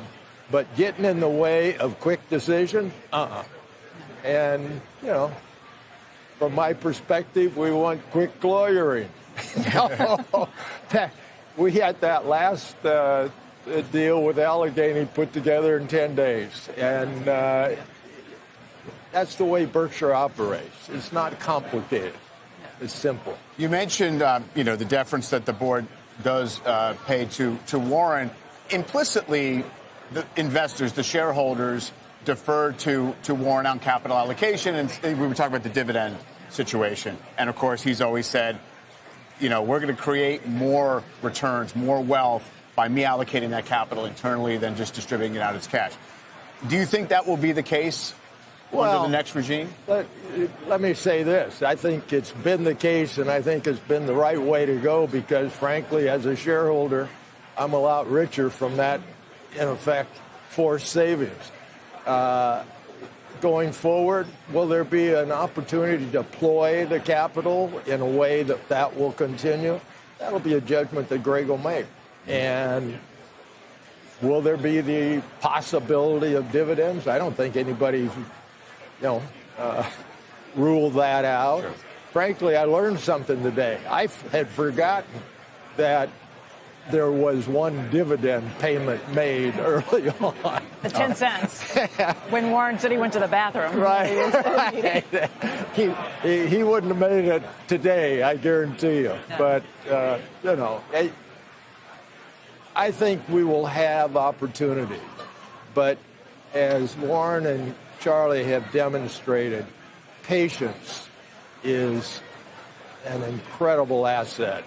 And they have had it, and I think Greg will have it. He's not going to go out and willy-nilly throw that money.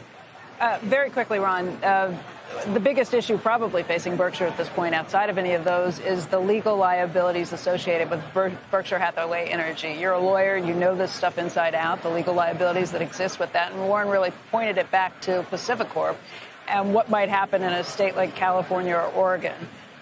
With regulatory overreach potentially, or oversight, and legislative changes. What do you do on that front? It's a very real risk.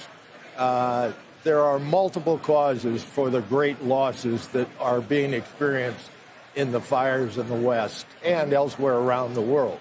And there's no way under the current system of allocating those damages basically 100% to the utilities that can survive. These are issues that have to be recognized by the regulators, or there will not be investor-owned utilities.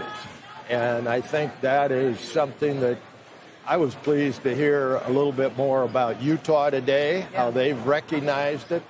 The United States government recognized it when nuclear power first came into being, and they created a special insurance for excess losses. Will that be done nationally or perhaps state by state? That's yet to be determined. But I hope we have leaders, governmental leaders, who recognize this is a serious issue if we want to keep the power, dependability, reliability that I think the private investor-owned entities have had. And frankly, as Warren said, I believe investor-owned utilities can be more efficient than government-owned utilities. But somebody's going to have to carry it, and it can't, for long, be just the utilities. Ron Olson, Berkshire board member. Thank you, Ron. Thank you. Great to see you. Good to see you. In his 2024 annual letter, Warren Buffett described his younger sister, Birdie, as his perfect mental model when he is writing these letters. She's the reader that he pictures when he's writing to shareholders. I got a chance to sit down and speak with Birdie Buffett Elliott right here in Omaha about her big brother. He's been with me my whole life and still is. And there are not many of us in our generation left now, so that even makes it more special. But even without that, he's the one that has always been there. And in a way, he's my big brother, and he's protected me or always helped me if I need it. And he's, for a length of time, my biggest ever, and still is, emotional support.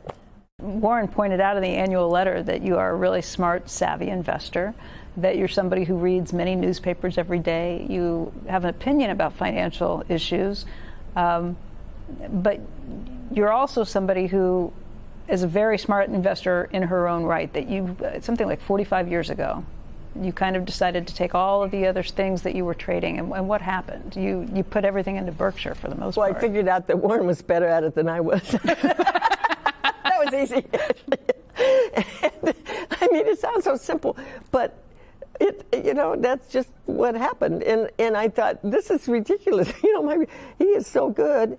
And it was a little, the hardest thing for me, and I think it's hard for a lot of investors, is that Berkshire Hathaway doesn't pay dividends. And I was at a place in my life where I wanted some dividends, and Warren said, well, you just sell stock, It's like, sell stock, no, you can't sell principal, whatever. I didn't say that to him, because I just listen and do what he tells me to do. So anyway, but once I got over that hump and realized, well, that's wonderful. I can decide when I declare a dividend. I can declare one for myself, in essence, by selling some stock. And, once that didn't stop me from doing it, but I had to get used to that emotionally, but I did pretty fast. And he said, then you made that change, and then you did nothing. Like the patience. And there were a lot of times along the way, because I had a brokerage account, and people, who were brokers or this or that, or wanted money to start something or whatever, approached me about that. But luckily, I didn't even have to think about it much. I mean, I knew I was all in with Warren, and still am, and all the way. So you and Warren have always had this wonderful relationship. He says you all have never had a fight, but he does say that there are some competitive streaks. Oh, yes. What comes to mind when you think about competitive games or issues with Warren? Well, when we played Monopoly, and I was really little, of course, and he was a little bit older, but I remember this so distinctly, but I was so happy because I had this money, and I was saving up the money in little piles in front of me. But as I noticed as the game went on, I was landing on more and more properties, and then they had houses and hotels. Pretty soon all my money was gone. And I realized too late that it was a better strategy to buy property than hoard the money. But my joke with him about that is, and we laugh about it because it is actually a joke, but that I trained him to be a winner, because since he was winning all the time playing against me, that he owes his great success to the fact that I trained him to win. And he loved it so much he just kept going. But that's a joke. It's good work, Birdie. Thank you so much for taking the time to talk with us. Yeah, well, it's a pleasure. And I just want to say one thing, because many people ask me about Warren, when they find out about him and stuff. And to me, he's always been my big brother. He's my big brother. I know he's this tycoon and stuff, and I sort of know that in my head, but that has nothing to do with my reality. He's my big brother, and he's always been a wonderful big brother, and I love him, and I feel so lucky that he's my big brother. Again, that was Birdie just talking a little bit yesterday. She's his younger sister. She's 90 years old, and she went back and talked about how they were always very competitive.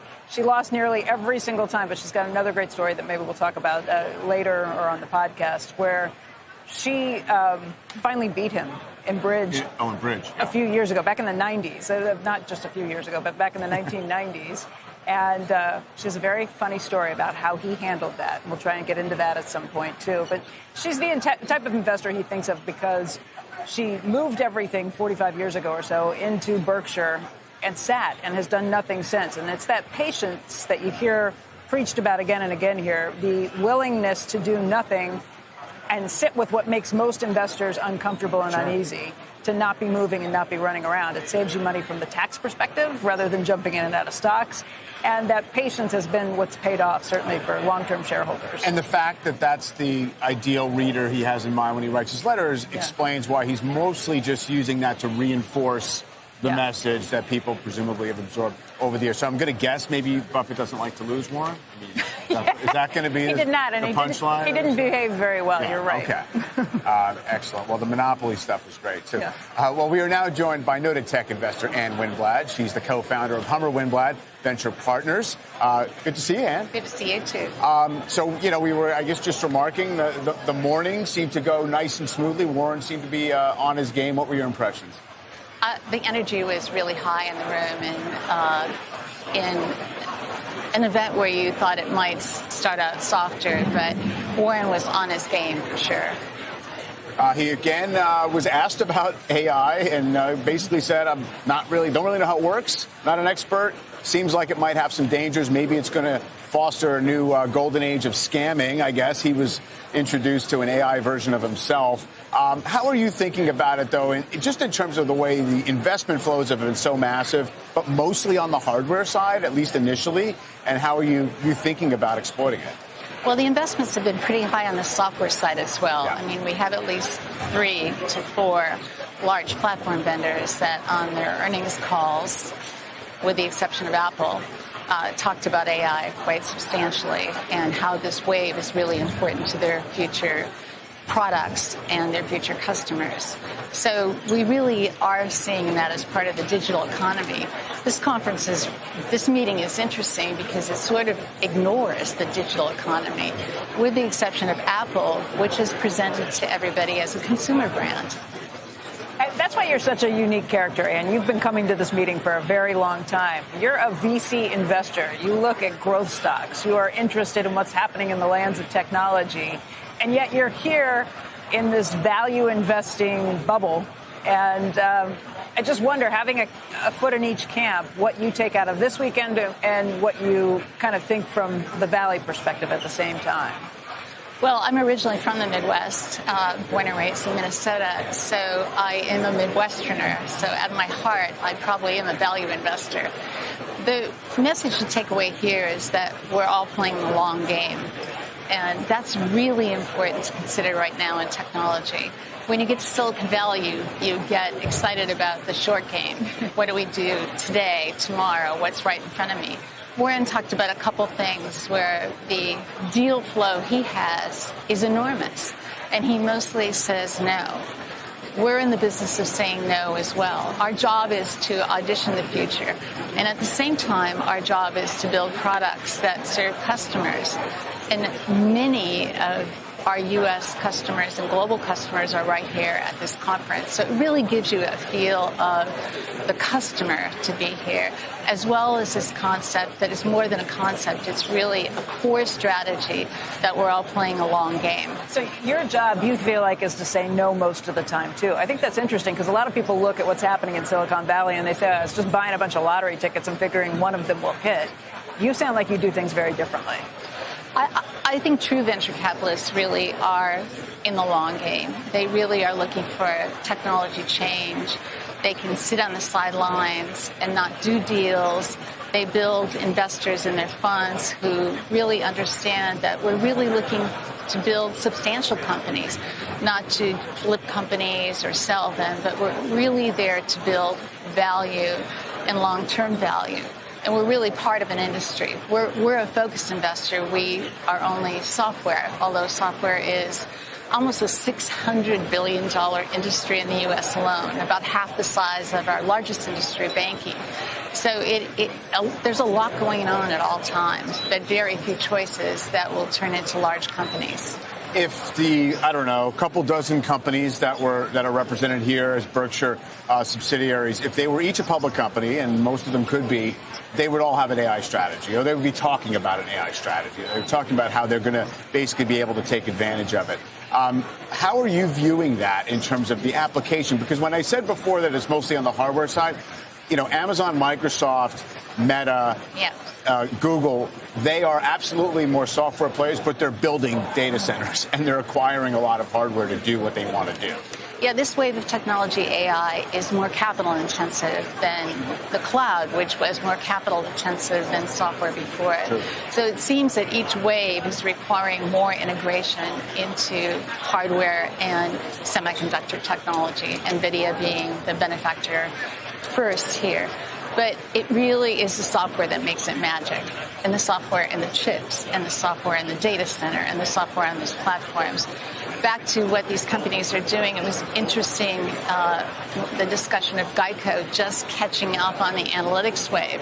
It's going to be very, very challenging for companies that are behind on the previous waves to catch up here, because this wave eclipses data analytics. It's not AI, it's generative AI. So we really do see fast-moving innovation here, which is an opportunity for those who can be extremely agile, have technical skills embedded in their company, really know how to integrate this into value for their company, whether it's productivity gains or new products, will end up ahead of the game. I think we're going to actually hear what Warren had to say about AI when he was asked about it. If I was interested in investing in scamming, it's going to be the growth industry of all time, and it's enabled in a way. Now, maybe, obviously AI has potential for good things too, but I don't know how you, based on the one I saw recently, I practically would send money to myself over in some crazy country. I do think, as someone who doesn't understand a damn thing about it, that it has enormous potential for good and enormous potential for harm, and I just don't know how that plays out. So clearly that's the case. Yeah. Enormous potential for good and harm. Do you feel as if there's any kind of consensus gathering about how we might manage the risks here? I think that's starting to gather. It's really not going to be through regulation, because that's too slow, and this is moving way too fast. But I do think we'll see more industry coherence in this case, on this particular wave of technology, of how to limit the bad actors. Because this is a powerful tool for good, as Warren said, and bad actors have caught on to digital technology some time ago, and the better tools we provide ourselves, the better tools we provide the bad actors. Even if you can control it and have industry consensus within the United States and maybe even some of the Western countries, it's a different story when places like China are digging into this, and maybe they have a different viewpoint of some of those things, or some of the bad actors, to be able to pick up on that. How do you stay ahead of it? You can't. So this is why we also invest in security companies. So what happens in the investment strategy here is you see the platforms first. You then see probably a couple application companies emerge, like Salesforce did in the cloud. But around it, we build the picks and shovels of security. Those are great investment opportunities for us. And we really start getting ahead of it, even at the coding level. What's embedded as companies are coding. These are the first set of companies that are being invested in that help the software that's being developed not have malicious stuff embedded in it. But that's the only way to do it, is to use innovation to combat innovation. And great to see you. Thanks a lot. Thank you. We were here on the floor of the convention hall yesterday, and it wasn't just Warren Buffett who was touring through the booths of the Berkshire companies on Shareholder Shopping Day. We caught up not only with Warren, but also with the actor and shareholder Bill Murray, who had a surprise role in an annual Berkshire Hathaway tradition. Every year, when March Madness comes around, we have everybody at Berkshire can enter a tournament to fill out their bracket. Right. And the winner this year got $250,000. And it's limited to people that are on our payroll on our March 1st of the year. But this year, I invited 2 more people to participate in this affair. And today, I want to report the results. We got some results. We got some results. Here we go. Let's go to the scorecard. Yeah, you open it up. I'll hold your jersey. You hold your jersey.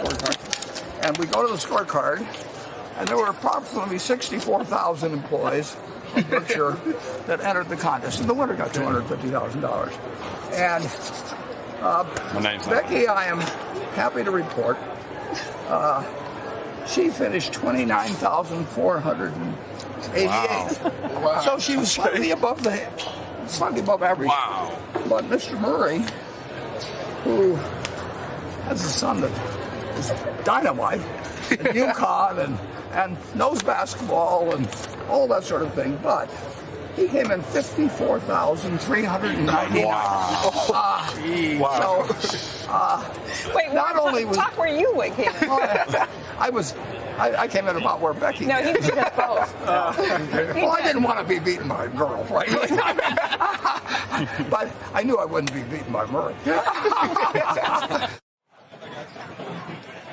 They went on to talk a little bit about it. He was referencing Bill Murray's son, Yes. Luke Murray, who's the assistant coach at UConn, which has now won the national title 2 years running. And they went back and forth about that, but Warren had some very nice things to say. I mean, about I hope Luke Murray, Bill at least picked UConn to win, even He though did. he didn't do well otherwise. No, he explained it. He actually had his bracket folded up really? in his pocket. He's been carrying it around. It was completely creased. He explained that the reason he did so poorly is he basically didn't put in any team he didn't like. So it was the teams he wanted to win, not the ones he thought would win. So But he UConn did got pick the UConn. path to the final, but everything else kind of fell by the wayside. Yeah, well, I have a brother who's a UConn alum who was very thrilled with all that and with Luke Murray. All right, if you've watched the Berkshire meeting before, our next guest may be a familiar face. She's been attending this meeting since she was 7 years old and asked a question here when she was just 8. And why specifically have you invested Burlington Northern instead of buying a capital-efficient company like American Express? You're killing me, Daphne. I'm certainly glad she's not 9 years old. Yeah. She's taken the mic a few times since then. CNBC producer Katie Kramer is live on the showroom floor with Daphne and her dad. Katie. Thanks, Mike. Yes, Daphne Kalir-Starr is here. She has been a Berkshire Hathaway shareholder for more than half of her life at this point. Daphne, tell me about your plan this morning. What time did you get here in line today? Well, we got here later than usual. Our goal is usually around like 12:30, but we slept in. We got here at 3 a.m. Yeah, and it was a mad dash. And so I think we camped out. The doors opened at 7. It was like 3.5 hours. It was intense. And what happens when the doors open? You went straight to a mic position? Yeah, it's a stampede. I left my backpack with my dad, and I sprinted to get seats. And then I saw the mic directly above me, and I was like, okay, this is it. And how'd you do this year in the lottery? Where's your position? You know, I got fifth speaker, and so it doesn't look like it's going to happen this year. But you've not only asked a question when you were 8 years old in 2018, but you've asked how many times? 4? 4. I've been really lucky. What's your process about how to come up with a great question? Well, I don't know about great, but I usually sift through current events. My first year, I had a question beforehand because I had read The Snowball, and then my dad gave me some investing lessons. But every year since, I've tried to do something topical.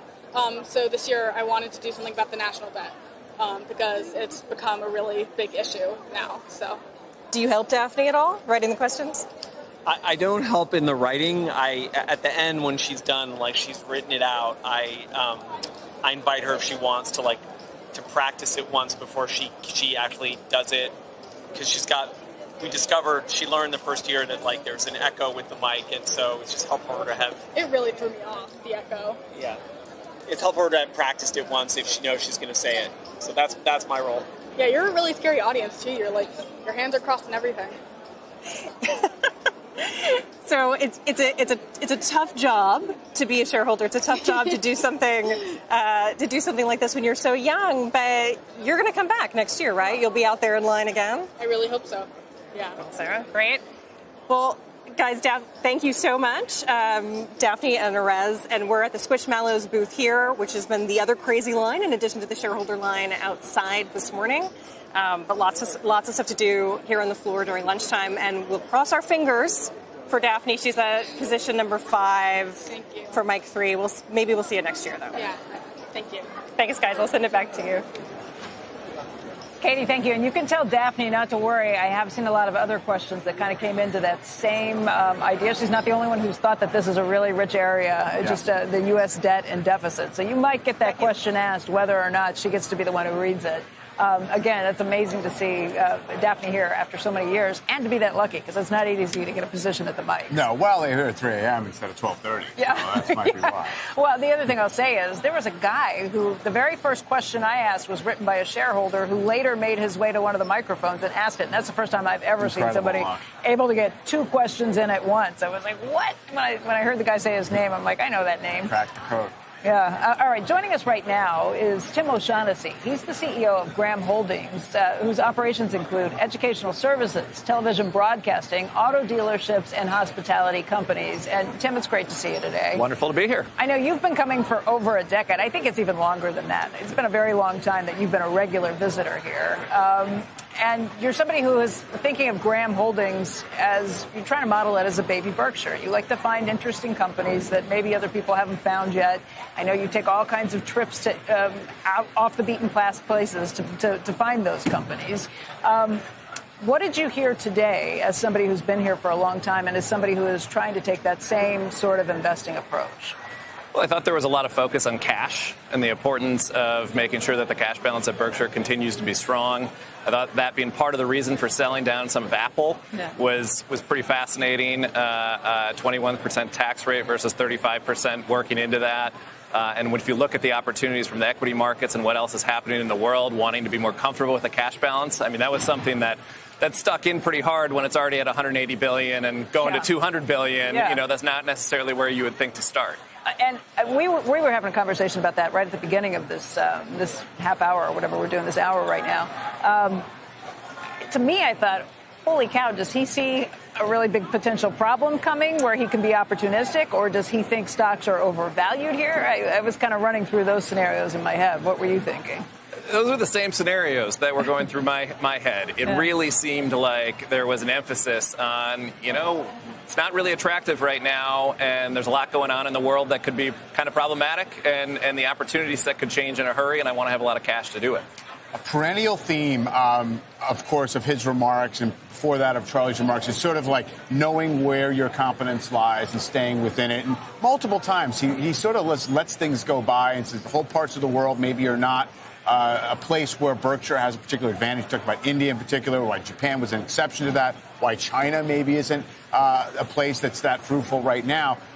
But just more broadly, in terms of that idea of like having some kind of a narrow expertise and then, kind of parlaying that into what comes next. How does that apply to what you do in your various verticals? Yeah, it's Warren has this idea of a too hard box, and that's one that I steal as well. There's a lot of things that just don't make any sense, and there are many people much smarter than the people like me that work at Graham Holdings, and so we put a lot in the too hard box. But you look at Warren's framework of insurance is narrow as a vertical, but you have to understand a lot about the world. And that building up that framework that can exist. So when you do see something that comes across and it makes sense because it goes into your pre-existing framework, one of our businesses is the largest producer of fire retardant wood in the United States. Of what wood? Fire retardant wood. Okay. It's called Hoover Treated Wood Products. It's one of those companies that's off the beaten path that you never would have thought of. But it's really important societally, and you kind of realize, well, the world isn't going to want buildings to be more combustible in the future. So that wasn't a real hard one to figure out if you could understand the business dynamics pretty well. All right, tell us about another big fat pitch, something that you felt was really in your field of expertise. Yeah, well, we've really gone and built some large businesses in in-home healthcare. And once again, you really had to think about, well, what does society want? Hospitals want to have post-acute care occur at home. People would rather recover at home. Yeah. Payers would rather have lower cost treatments happen at home. So if you think about those, what are those societal trends, and then how can you go build off of it? So we have a company at this point in time that is all about providing in-home healthcare services, whether it's with nurses, physicians, assistants, et cetera. And that's the type of thing that you can see, well, that trend probably isn't going to change. And you don't have to be, you have to be a genius to figure out that that's something that the world is going to want more of 10 years from now than today. What's the company, and do you own it outright? Yeah, so it's called Graham Healthcare Group, and it's in home health, hospitality, infusion services, actually even things like in-home Botox, esthetician services. There's a lot of things people will be willing to do at home at this point in time. And at this point, I mean, the big opportunities are usually also, though, not a secret.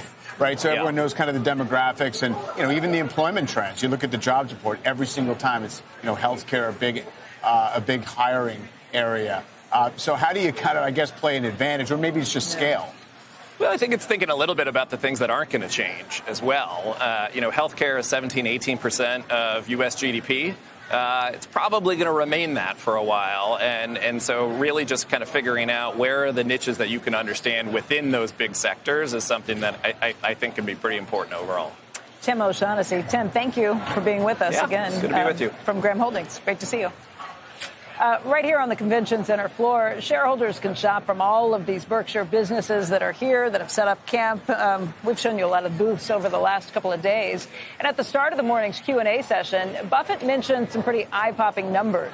See's Candies brought along a record 6 tons of candy. I mean, that's what he said, but I'm pretty sure the See's CEO said it was even more candy than that.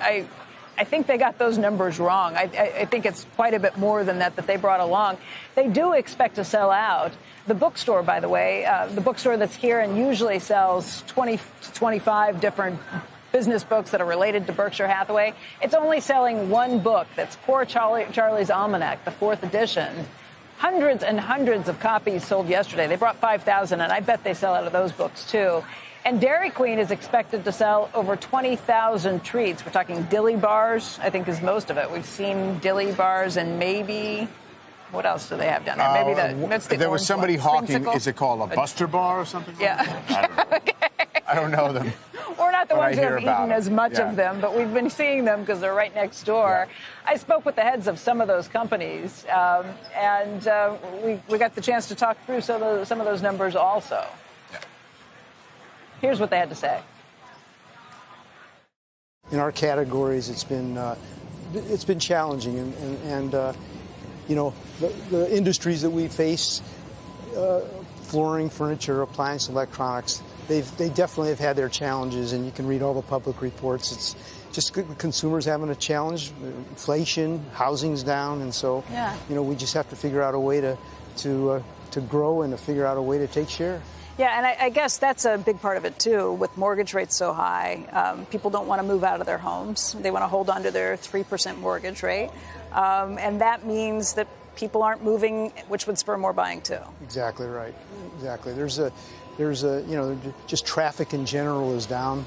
And, but there's always a silver lining like this weekend at Berkshire, because it gives us the opportunity to really do great things and give the customers great values. And it's like Christmas time and Black Friday, so this is a great week for us. What are the bright spots, just in terms of categories that customers might be more willing to buy right now? Things they maybe aren't as tapped out on. Appliances is doing fairly well, but again, it's driven by a replacement cycle now versus new construction. And there's certain furniture categories that are doing. Mattresses are still doing very well. But I would say in general terms, there's not any of the industries that we're in that are positive as an industry. Overall, I think the consumer is feeling healthy, but that doesn't tell the whole picture. There are certainly areas where the consumer is kind of tapped out. What are you seeing right now? I mean, I think the consumer is definitely showing some resilience. I think consumer confidence has remained high despite all the indicators in the economy that might say otherwise. But there are beginning, I think, to be some pressures on consumers. I think the inflationary environment is taking a little toll, especially at the lower income levels. Across our customer base, I think we see some price pressure, very price sensitive, discount sensitive, especially in the lower income groupings. So we are seeing a little bit of pressure on average ticket. So we're seeing healthy shopping trends. Fortunately, jewelry resonates even in tough times. People still get engaged and still have big milestones in their lives. So I would say it's kind of mixed. I mean, we're a little bit cautious as we look to the balance of the year with so much uncertainty in the global environment. Sure. And in the U.S. with the election year, who knows what will happen. So we're being a little cautious as we look forward, but overall our business is doing pretty well and the consumer is kind of hanging in there. when the consumer feels some of those pricing pressures, do they trade down? And do they trade down for things like engagement rings, or do they just trade down for the other gifts that they're buying? We're seeing trading down kind of across the board. We're not seeing that so much, I would say, at our higher income customers, but at lower income for sure. It's kind of interesting in our business. There is some deflationary pressure right now in the engagement space because of the market dynamics with lab-grown diamonds. Oh, yeah. So that's a contributor a little bit, I think, to the downward trend. But people are definitely buying down kind of across the board. Where do things stand right now just in terms of commodity prices, what you see? Have prices come back down? Is it a lot easier to manage through this stuff now? We've seen prices absolutely moderate, since the COVID peaks. And we look to bring value every single day to our customers. So our products are typically a very small component in that final finished, bottle that you would buy.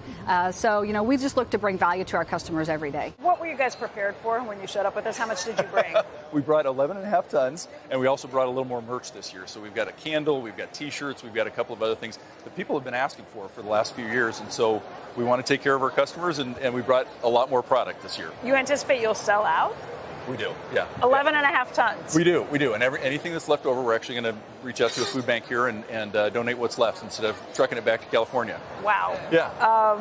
Okay, that's a lot. What's the most popular thing that you sell? It's always the peanut brittle and the staples. And particularly this year because we put a sleeve on the peanut brittle with a wonderful quote from Charlie. And so, yeah, that's going incredibly well. And the Berkshire box that has a picture of Warren and Mary on it as well. So those are flying like crazy. Yeah, because peanut brittle, that was Charlie's favorite. He ate it through the entire meeting. Yeah, so we have an animation of Charlie on the front of it leaning on some peanut brittle and kind of had to give him the tip of the cap. Okay, this is your home crowd when you're here. Yeah. Fans all over the place. Yeah. I mean, our shops are always filled with people who love the brand, but this is different. These are our owners. The most important driver in our business is new home sales. And so, with interest rates being high, inventory levels being low, and affordability of housing being upwardly moving, it's been a slower time over the last 12 to 14 months, I would say. And so it's a big driver because think about it. When somebody goes to sell their home, they usually fix up, do a little bit of painting. They sell the home, somebody buys it, they go in, they repaint what they didn't like about the old owner's taste. So it's really 2 paint projects every time an existing home sale happens. And so as that slows, driven by interest rates, it definitely impacts our business. Well, the afternoon Q&A session just moments away. Let's bring in CNBC.com markets reporter Yoon Lee for more on the day's events so far. Yoon, great to see you. Thanks. Great to see you, too. We've gone through this continued selling down of the Apple position by Berkshire Hathaway. He gave a nod in the direction of maybe there were some tax considerations. Any clues in what you heard from Warren about whether he's looking to redeploy some of this cash? Yeah, so I think he seemed a little bit more in the mood to deploy more cash. And we heard him talking about this, the fact that he's looking at one thing in Canada. And, he was very vague about it. We don't know if it's private or public. But just the fact that he's looking and overseas is very interesting.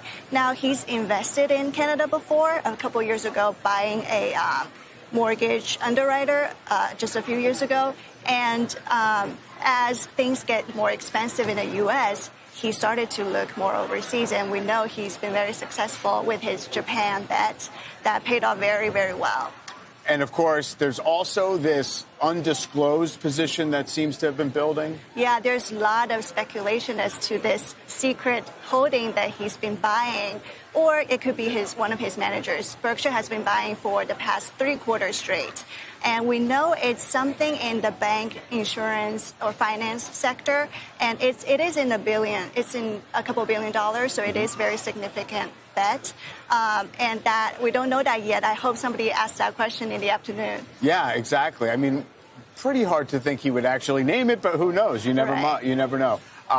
What else in terms of, obviously, a lot of attention on succession questions, both for Warren and even for Ajit Jain. It was a very specific question about, what happens to leadership in the insurance division after that. Yeah, and also about the equity portfolio, because I've been talking to shareholders here on the ground, and they asked me, what's going to happen to Berkshire's top holdings like Coca-Cola, American Express, and Warren said, firstly, Apple will extremely likely to continue to be the largest position.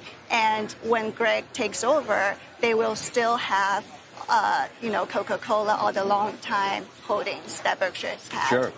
I think we do have a little bit of what Warren might have said, some of these indications that maybe things are sort of slowing down on his side for now. One way or another, there are more than 24 hours in his day, and I just don't know how he covers the ground he does. He's willing to work. I mean, and I couldn't get as much done anyway. What I could do in a couple of hours, may take 8 hours now. I just don't read as fast and everything said, but. It's working very well, and this place, if anything happened to me, it would be working extremely well the next day. I don't get any phone calls. You could actually, we can rig something up so we got some answering machine that people think I'm still around, or something in terms of. Yeah, and then, as we were saying before, he even was saying in reference to the idea of there being opportunities in India, he sort of said, well, maybe some other management team might have the energy to look into that stuff. It's something that, because he said Berkshire has built this reputation as this prominent deal maker and investor, but something in India he might not have the energy to do anymore, different cultures and so forth. But in terms of Japan, it worked out very well, and he's apparently looking at Canada. Yes, in response to a question, he did point to that a couple of times. Also really a little skeptical about potentially doing more in China at this point as well. And, I guess just to circle back to the Apple thing quickly, he seemed to take pains both by talking about taxes and also saying it's an even better business than Coca-Cola and American Express, to suggest that he hasn't necessarily reassessed the business in terms of its long-term value. Right. And he said one of the bigger motives is tax reasons. But at the same time, when you look at Apple, the stock was getting very expensive, right? Last time I checked, it was trading 27 times forward earnings, and it rallied almost 50% in 2023, and now it slowed down a little bit. There was also a lot of concerns about China demand, also antitrust issue. I don't think it gets talked about enough. So a lot of issues. We didn't hear that from Warren himself, but it's interesting that he did reveal the tax reasons. Yeah, well, Tim Cook was in the audience. I know. It seems like he didn't It's a little bit tricky. A whole lot more about that. He also said he would love to buy back more Berkshire stock, but it doesn't trade enough. Maybe it's also a little bit expensive. Yeah, they bought back about $2.6 billion in the first quarter, a little bit more than Q4, but in line, Yeah. All right. Yoon Lee, great to see you. Thanks so much. We have been talking about the first morning Q&A session of the Berkshire Hathaway annual meeting. We are now going to start and go to the other afternoon session Q&A. Warren Buffett is going to be taking questions again, those that have been vetted by Becky from shareholders, as well as directly from shareholders who have come from all around the world. We heard that in the morning. We also did close the morning session with kind of a moving tribute to Ruth Gottesman, who has used $1 billion in an appreciated Berkshire Hathaway stock to make a donation to Albert Einstein Medical College, of course, as we all know. Q&A now getting underway. More chance we'll have to talk about various questions you may have. I'd just like to follow on, however, with that film we showed just before we left for lunch, because it says something about Berkshire. There are, all kinds of public companies and wealthy public companies and throughout America, and there are certainly cases where in one family somebody has made a very large amount of money and is devoting it to philanthropy, or much of it to philanthropy, such as the Walton family would be the number one thing in Walmart, and certainly Bill did the same thing at Bill Gates did the same thing at Microsoft. But what is unusual about Berkshire is that a very significant number of Berkshire shareholders located all over the United States, not just in Omaha, but the number of different Berkshire holders who have contributed $100 million or more to their local charities, usually with people not knowing about it, I think is many multiples of any other public company in the country. It's not more multiples than Bill's put a whole lot into philanthropy,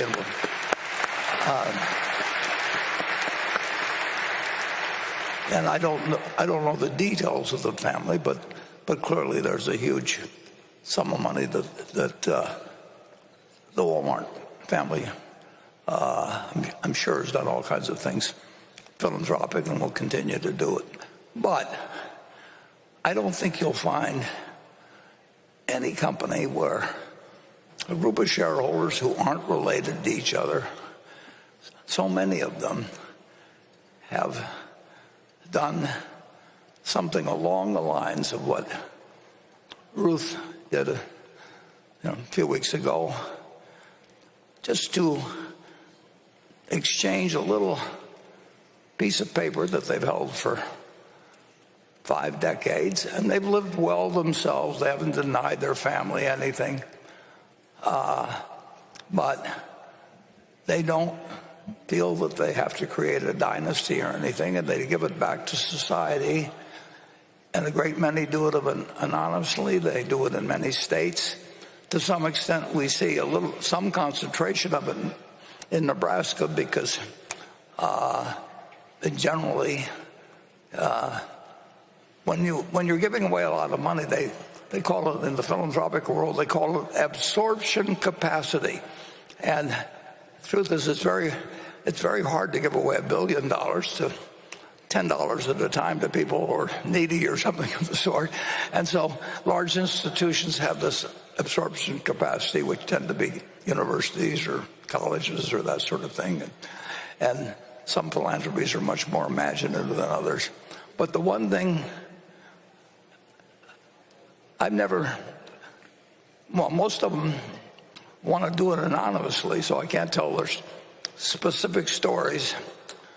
But I have to say, one thing that was astounding is that the same day we bought $1 billion worth of Berkshire Class A stock from Ruth, and I guess we were actually buying it from the school at that point, because he's just given them so the transaction was with them. But Mark Millard in our office bought $1 billion from them, but he also bought $500 million worth of stock from somebody else that nobody will ever have heard of, and in a different state. And I won't elaborate beyond that. But we have had a very significant number of people, and there's more to come. And obviously they had to be people that came in early, or their parents did, or their grandparents did. But they've all lived good lives. They haven't denied themselves anything. I mean, they have second homes, but they generally, in fact, I would say almost universally, people knew them in the community and everything, but they've used what they accomplished, what they saved. They denied themselves consumption themselves. That's what savings are, is consumption deferred. And they've given, they've financed everything all over the country. And usually they like to do it anonymously. I outed my sister when I wrote about her in the annual report, but Birdie's here today, and I told her she should wear a T-shirt or something that said "No solicitors allowed" or something. But they just do it, and it's really both Charlie and I felt it's really fun to work for a group of people like that rather than for index funds or for hedge funds or whatever it may be. I mean, you're just seeing what people actually, it sort of restores your faith in humanity, that people defer their own consumption within a family for decades and decades, and then they can do something like enable I think it may end up being 150 people to pursue different lives, and talented people and diverse people to become a dream of being a doctor and not have to incur incredible debt to do it, or whatever may be the case. There's a million different examples, and I want you to know that you're very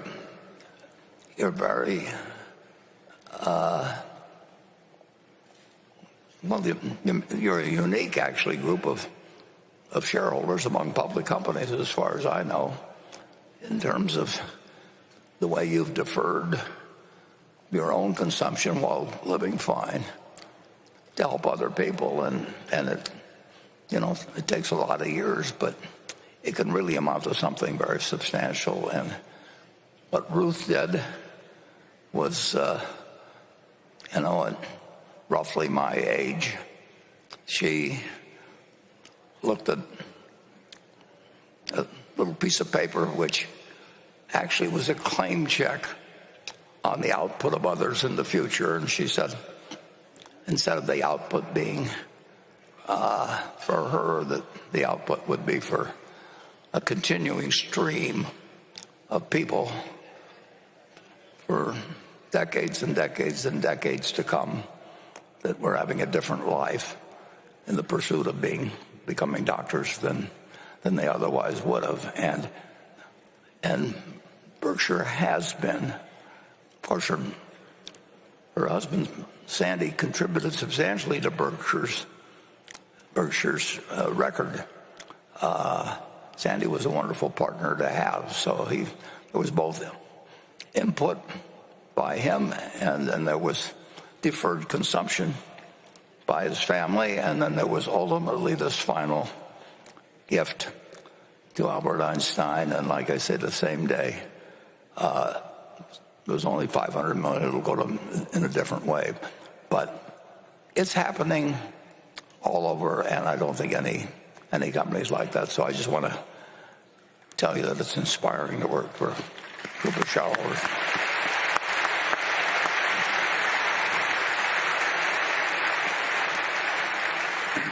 And Becky, go to it. All right, the next question comes from Slavin Vukobrat. As CEO, will Mr. Abel be in charge of the portfolio of common stocks that Mr. Buffett has been managing, or will this function be exercised by Mr. Combs and Mr. Weschler? Yeah. As investing could be defined as the discipline of relative selection, can major capital allocation decisions, such as large acquisitions, be separated from the common stock selection process?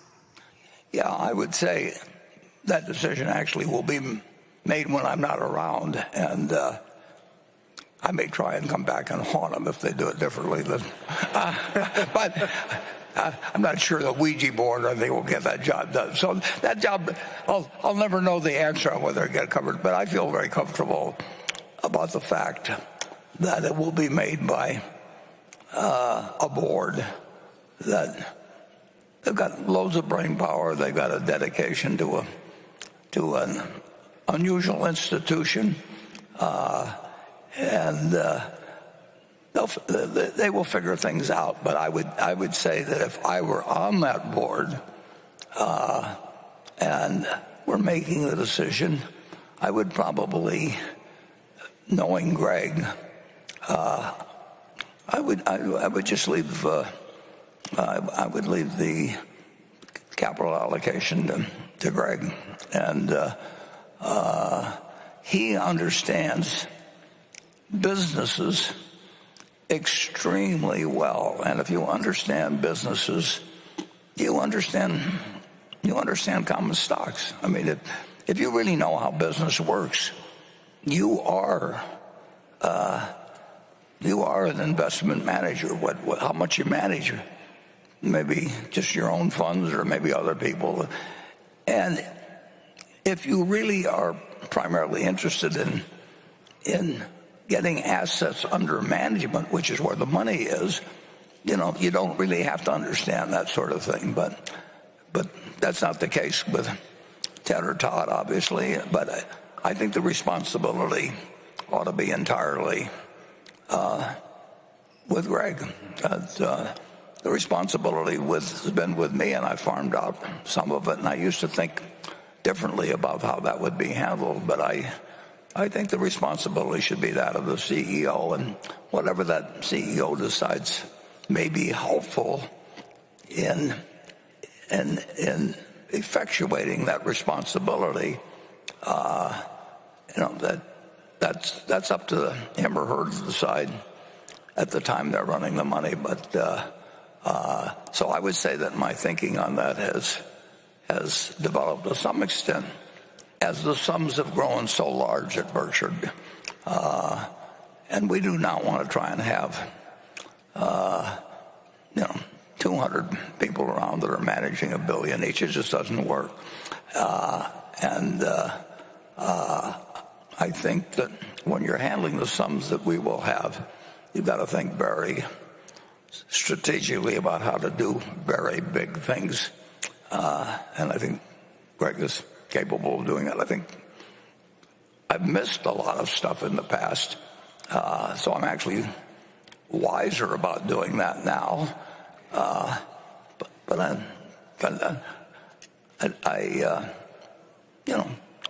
would do it better this time around than 2008 and 9 if something akin to that happened.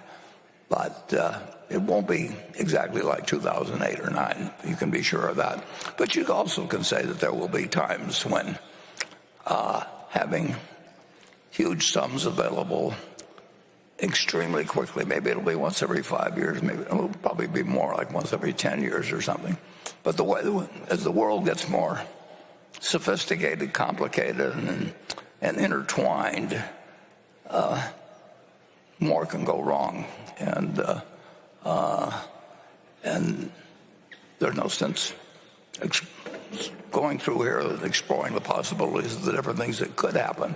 But you do want to be able to act when it happens, and I think the chief executive should be somebody that can weigh buying businesses, buying stocks, doing all kinds of things that might come up at a time when nobody else is willing to move. It wasn't that people didn't have money in 2008. It's that they were paralyzed, and we did have the advantage of having some capital and a willingness to, an eagerness even to act, and a government that in effect looked at us as an asset instead of a liability. And I think that all of those qualities will be even more important as our capital pile grows. And so I think Greg may have even more fun than I had in a period when extraordinary things were happening, and we were the logical place to go. You never know whether it'll be next week, next year, next decade, but it won't be a century from now. That is for sure.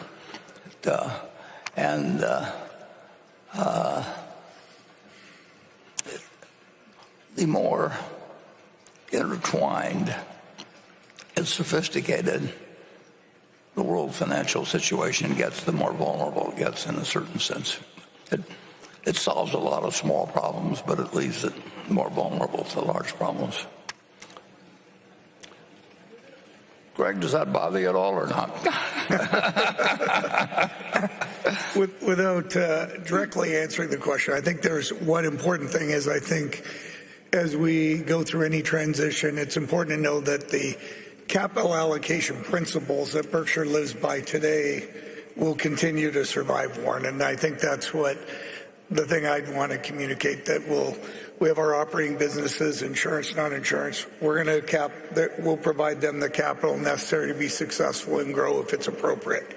Yep. At the same time, we're expecting a return of capital from them when they have excess cash. And then, as we've discussed, or you've touched on, always looking at potentially new businesses as a whole or in a piece. And as you've always highlighted, and I fully agree, we'll always look at equities as we're investing in a business, either 1% or 100%. But we're looking at the business, we're looking at the economic prospects of that business and how sustainable it is and what it will look like 10 years from now, and is the capital we originally put in at exponential risk, or where's that risk sit, that profile? And then, of course, and then we'll obviously have our continue to always put excess cash in the safest investment there is in U.S. Treasuries, knowing we want to maintain that fortress of a balance sheet for two reasons. One, to act, but also to always protect our shareholders. If we want to maintain the position Berkshire is in now, realistically, to ensure it endures. Well, when he says that, it makes me wish I'd stayed around to be number 2 instead of number 1 in this process over the years. It doesn't get more fun than what we're doing, and we're better positioned than ever before. We're not positioned, though, however, to earn extraordinary returns versus what American business generally earns. I would hope we could be slightly better, but nobody's going to be dramatically better over the next century. It gets very hard to predict who the winner will be. And if you look back, as we did a few meetings ago, as the top 20 companies in the world at 10-year intervals, you realize the game isn't quite as easy as it looks. But getting a decent result actually should be reasonably easy if you just don't get talked out of doing what hasn't worked in the past, and don't get carried away with fads, and don't listen to people who have different interests in mind than the interests of our shareholders. Okay, we'll go to station number 1. Hello, Mr. Buffett. My name is Tomo Dröge. I'm from Düsseldorf, Germany. This is my first time out here in Omaha, so thank you for having us here today. So my question is directed to you, Mr. Buffett and Mr. Abel. In 2019, you reportedly made a bid for the IT distribution business, Tech Data, and commented that you understand its role as a middleman. I wonder if you could kindly elaborate on the criteria you look at when evaluating IT distribution businesses like Tech Data and their competitive position. Thank you. Well, we had some experience with distribution businesses, and we know their potential to a degree and their limitations. And Greg, you were involved in that more than I was. So that was a case where there'd been a bid made, and there was a go shop provision, and I think the management probably would have preferred that we buy it. And when we went in with a better bid, the original party raised their bid, and we never make the same offer twice. So, Greg, tell them about it. Yeah. So. Absolutely. In 2019, we saw Tech Data as a unique opportunity when we saw the other bid and the underlying value of that distribution business. We did Warren and I were talking, and others made the conclusion we should talk to management. We talked to the team. They were very interested in Berkshire being their long-term owner. And we still saw good value in the opportunity. And we had a good understanding of distribution businesses. We have TTI. It's not exactly identical to Tech Data in that they're very specific to who their customers are and who they serve and supply and who they purchase from, because on the distribution side it's important to have that input coming in from folks you want their product and you know it's needed on the other side, that there's demand for it. And they had an excellent model.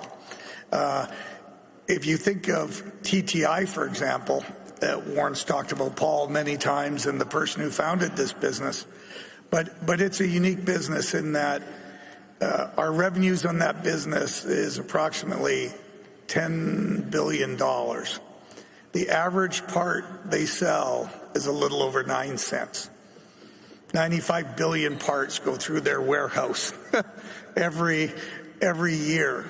But it's a model that if you have the right people on both sides of the equation and you understand that well, there's a unique opportunity there. And that is something we saw in Tech Data. And as Warren highlighted, we made our bid. Unfortunately, it was then topped by the original bidder, and we moved on. But we thought very highly of it. Yeah, we've probably seen at least 5 of them in aggregate that over the last 3 or 4 or 5 years. It's not a business that you can dream about because it's a decent business, but for example, many of the items that the manufacturer they don't want to tie up their capital. You tie up, if you have, 1 million plus SKUs, as they call the stock keeping units, it's like selling jelly beans or something like that. And you're serving a purpose to a degree, but you don't really. It isn't your product in effect of it. Yeah. I mean, you're just a good system for the producer of the equipment to get it to the end user without tying up a lot of capital and being in a business they don't want to be in. And so we understand. But there's no magic to it. There was with TTI, you had a marvelous man running things, and he's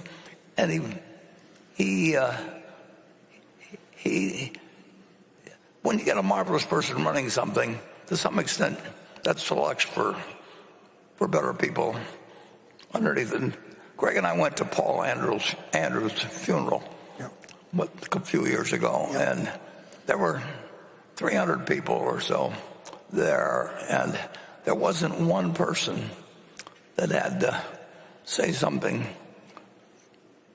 particularly nice, but stretched a little bit about the deceased. I mean, everybody. Paul Andrews was the real McCoy, and he was an amazing man, and he behaved wonderfully with Berkshire. I mean, he wanted to do more for Berkshire than Berkshire would do for him. I mean, it was very simple. And you run into those people, and as I say, you run into people that bend over backwards for us, and then some bend over forwards. But that's just the way it is in this world. And we've had quite a few that have bent over backwards for us. And the distribution business is not a wonderful business, but it is a business, and it's a business that if it's big enough, it's one we would look at and we would buy additional. And TTI makes some small acquisitions on its own all the time. I don't even hear about them until I read the quarterly reports. And so we want to build up. We want to build our businesses in every area that we operate, and we've got unlimited capital to do it. So we're willing to have small acquisitions take place if they fit in with something we already have, but we're not in the business of going out after small acquisitions. And if we did, we would we just don't have the people for it, and it wouldn't move the needle anyway at Berkshire. So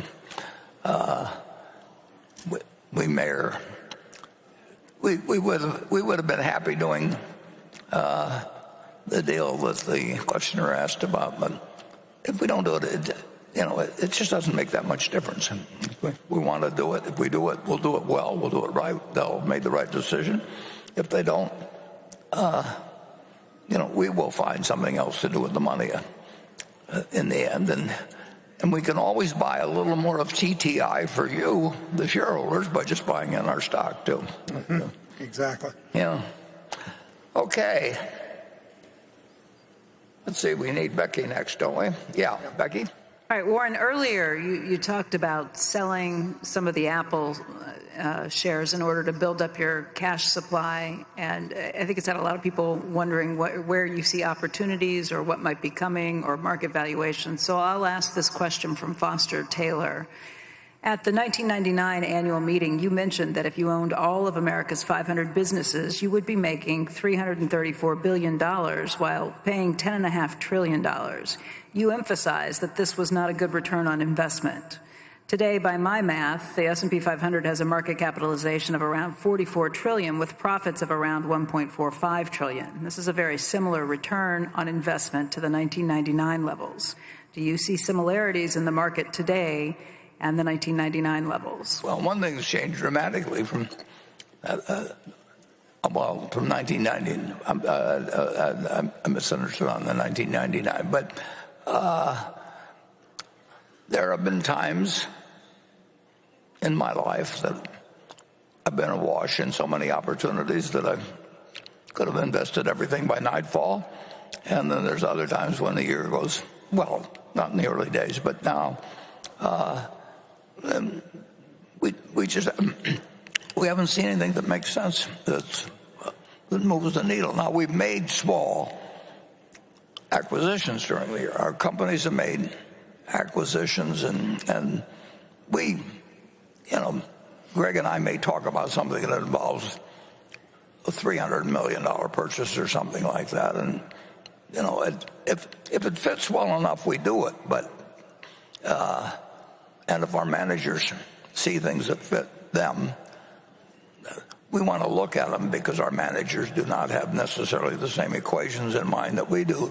But there's some managers which we would end up just say, whatever you decide to do, and then there's other managers that would not know how to allocate capital particularly, and that they don't have to be able to be great capital allocators if they happen to be great at serving customers and understand their own industry and all of that. They can be great managers. A good many of them aren't capital allocators, and others are. But this is not a time when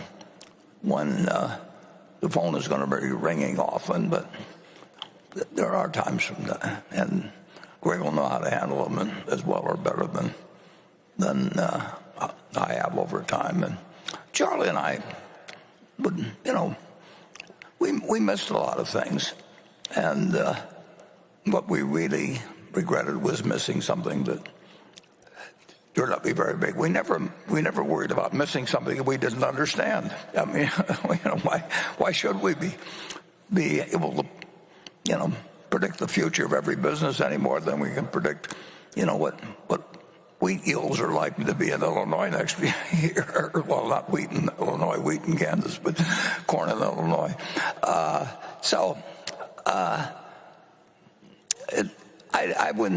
I don't really think of whether it's similar to 1999 because I'm not that good on chronology anyway, unless something really dramatic happened at the time. I mean, I remember things from 2008 and 9 much better than I remember whether something happened in 2015 or 1987 1987 I remember because of October 19th. But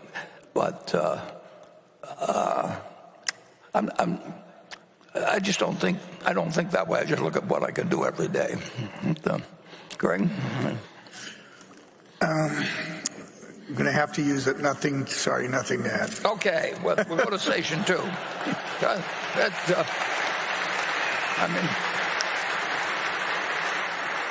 It's nice to know what lines you can get an applause for.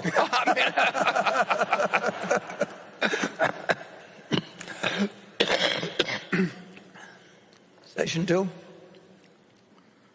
Hello. My name is Stefan Uhrenbacher. I am a shareholder from Hamburg, Germany. I've been coming to Omaha since 2007. And I'm deeply grateful for all the things I could learn here, both about investing and about life, in particular creating circumstances that will enable me to lead a productive life during my entire healthy lifespan. So thank you for that. My question to Warren. Your favorite holding period is forever. Holding American Express or Coca-Cola for decades.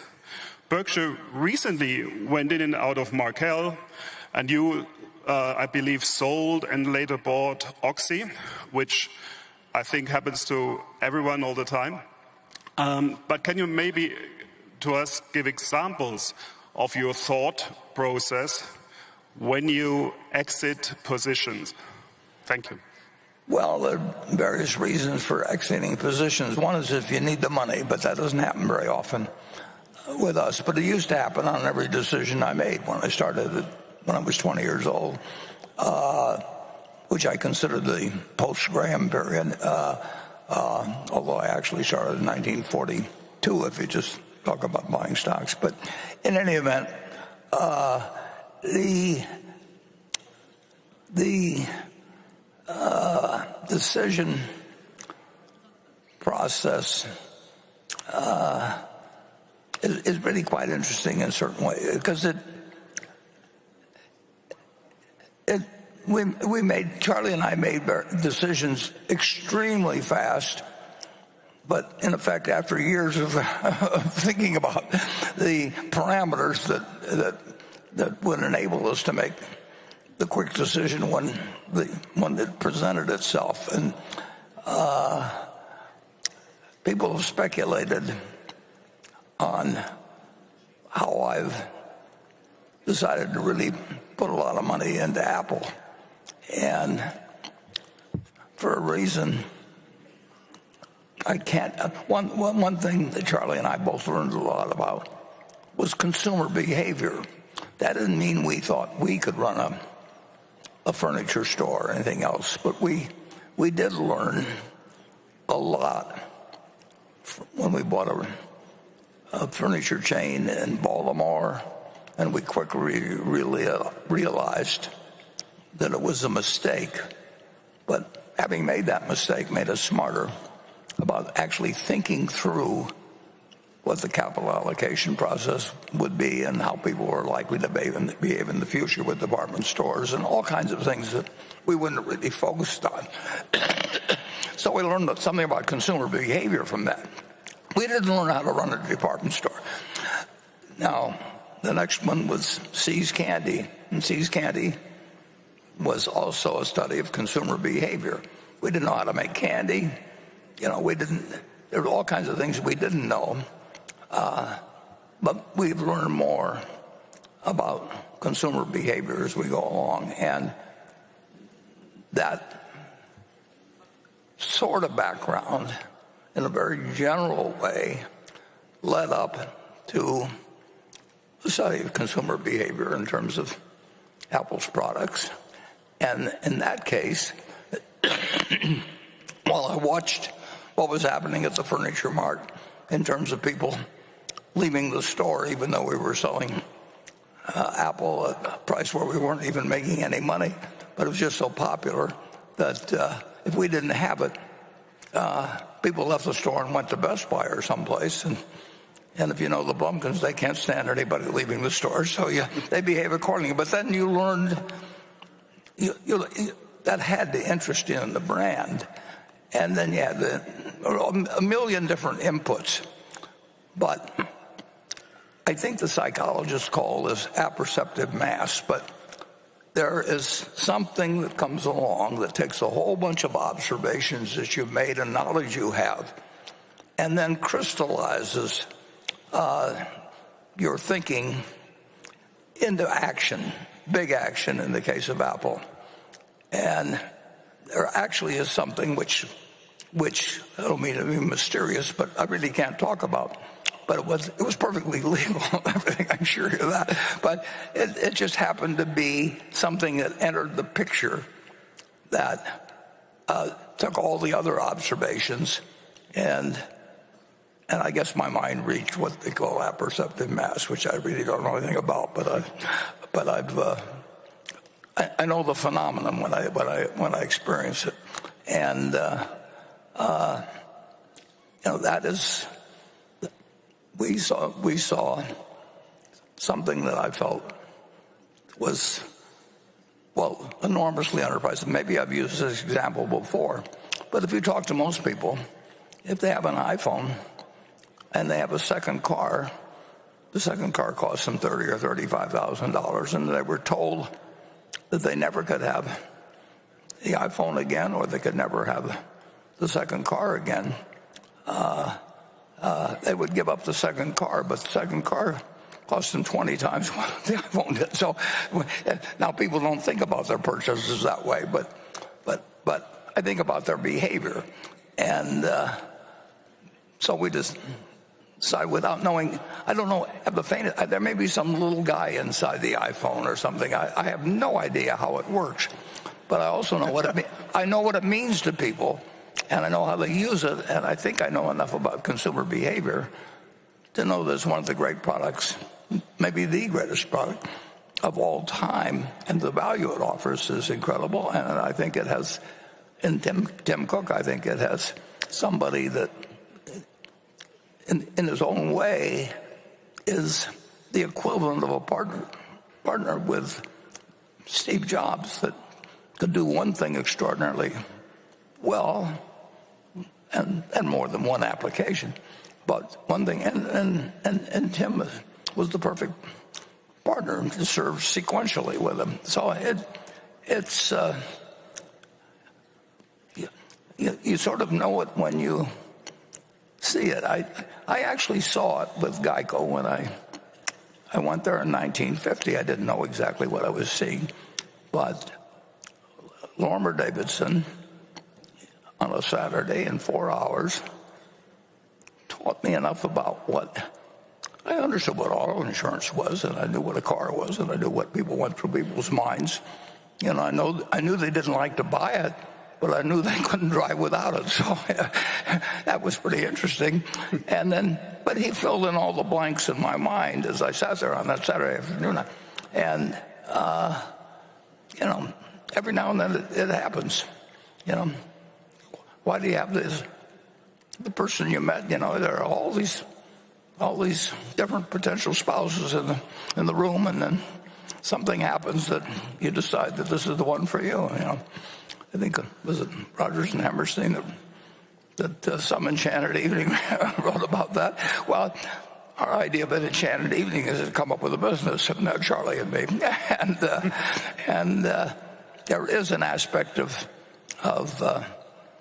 knowing a whole lot and having a whole lot of experiences, and then seeing something that turns on the light bulb. And that will continue to happen, and I hope it happens a few times to you, but you can't make it happen tomorrow, but you can prepare yourself for it happening tomorrow, and it will happen sometimes. Hey, Warren, yep.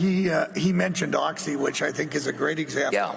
Where you made the original decision basically on a weekend with some thought, but as the more you learned about Oxy and the asset position they had, their ability to operate in an exceptional manner, and then a strong CEO around capital allocation, I think your confidence in which was reflected in continuing to acquire more shares is sort of that type of process. It's exactly to the point. I mean, I just learned more as I went along. I learned enough. I'd heard of Occidental Petroleum. Occidental Petroleum happens to been a descendant, not a descendant, but it's a continuation of City Service, which was the first stock I bought. And of course, I knew a lot about the oil and gas business, but I didn't know anything about geology. And so I knew the economics of it. I had a lot of various things stored in my mind about the business, but I never heard of Vicky until, I guess it was a Friday or a Saturday, and we met on Sunday morning and we made a deal. But that was one sort of deal. And then as time passed, all the kinds of different events happened, and Icon came in. I mean, there are a million things you couldn't predict at the start, and I formed certain opinions as I went along. But then I learned more as I went along, and then at a point when I heard an investor call that Vicky was on, it put things together for me in a way. It didn't mean I knew I had a sure thing or anything like that. I don't know what the price of oil was going to be next year, but I knew that it was something to act on, and so we did. And we're very happy we did, and we still don't know what the price of oil is going to be next year. Nobody does, but I think the odds are very good that it was, but not a cinch, that it was a good decision. And we've got options to buy more stock, and when we get through with it, it could be a worthwhile investment for Berkshire, and we're in it, and we're in it for keeps. And there are other things that we own that we aren't in for keeps. Incidentally, I should just throw this out there since there's been speculation on it. We've sold. I was 100% responsible for the Paramount decision. I read speculation that either Ted or Todd had some involvement in that. No, it was 100% my decision, and we sold it all, and we lost quite a bit of money, and that happens in this business too. But actually owning Paramount made me think even further. I like to think deeper, but I certainly thought harder even about the whole question of what people do with their leisure time, and what the governing principles are of running an entertainment business of any sort, whether it's sports or movies or whatever it might be. And I think I'm smarter now than I was a couple of years ago, but I also think I'm poorer because I acquired the knowledge in the manner I did. But I just want to be very clear that A, we lost money on Paramount, and B, I did it all by myself, folks. I don't know whether I've anticipated one of Becky's questions now, but we will find out. Let's see. No, you're next, Becky. Yep. Yes, you did anticipate one of the questions. Let's go to another one. This question comes from Vincent James in Munich, Germany. In the chairman's letter, Warren points out that the profit margins for BNSF have slipped relative to all 5 other railroads. However, Warren comments in the letter, BNSF carries more freight and spends more on capital expenditures than any of the other 5 major railroads and has a vast service territory second to none. Given the comments from Warren about the clear strengths of BNSF, what explains the decline in revenue and profit, and in particular, the profit margins relative to the other 5 railroads? What are the issues relative to the other railroads, and what is being done to address them? Please be specific. Okay, and I will, how specific we get depends on what Greg wants to say, but it's Greg's responsibility. It is my responsibility for the purchase and for the operation up till Greg took over, but I think I'll let Greg answer that. And sure. Yeah, the Warren touched on it, and the comments from the as reflected there are very accurate. If you look at this quarter's results or our last year's results, they were both they're disappointing as shareholders and disappointing in the relative to the other Class 1 railroads. And as highlighted in the question, there's 5 other Class 1 railroads, so it's pretty easy to understand how you're performing versus the others. And there's a lot of other variables, but there's some very simple things to look at. When we look at where we've been on associated with Burlington, I would just back up a little bit, because if you go back to 2021, the Burlington team and management team and the group, we're making excellent progress on a lot of fronts when it comes to our operating and both being efficient and effective in how we're operating the railroad. And I remember very specific comments from myself in 2022 where I commented that that was the year there was all the supply chain issues, a lot going on the West Coast ports. Our trains were backed up in a variety of places, and we called that a reset year. And I think we did need a reset year on the operational side. But as we moved into 23, the business cost level, cost structure, we didn't reset it to the underlying demand we were seeing. We anticipated more demand, and we did not reset our cost structure. And the team's working very hard as we speak to both reset the cost structure and allocate the cost resources where they need to be. And when you go through something like that, what we've recognized as an organization, yes, the demand of the rail will drive a certain amount of the cost, but the reality is that the rail industry, if you go back many, many years, it's flat. There's not a lot of growth in the industry. There's opportunities to become more efficient and effective, and our margins can go up. But the reality is the demand's going to be flat, but it does move within different sectors of the rail. It can be in the consumer products, it can be in industrial, it can be in ag, but overall it's generally going to be relatively flat. So we need to get our cost structure right, and we need to get it right both for the coming year, but for the long term. And that means it's going to be a continuous exercise. We can't stop. We can't say we've gotten far enough, because our competitors, and we compete with the other rails, but we also do compete with the truck industry. We have to have a cost structure that allows us to compete both within our rail industry and within the transportation sector as a whole. So the team at Burlington's working very hard to address the cost structure, just like we have in the past. I think one thing we do recognize, when the other railroads have implemented precision scheduled railroading, there's other metrics that we have to continue to pay attention to and challenge ourselves. If we're not at their level, what are the things that are driving it? So we're going to, when they ask for specifics, I'll give you a few.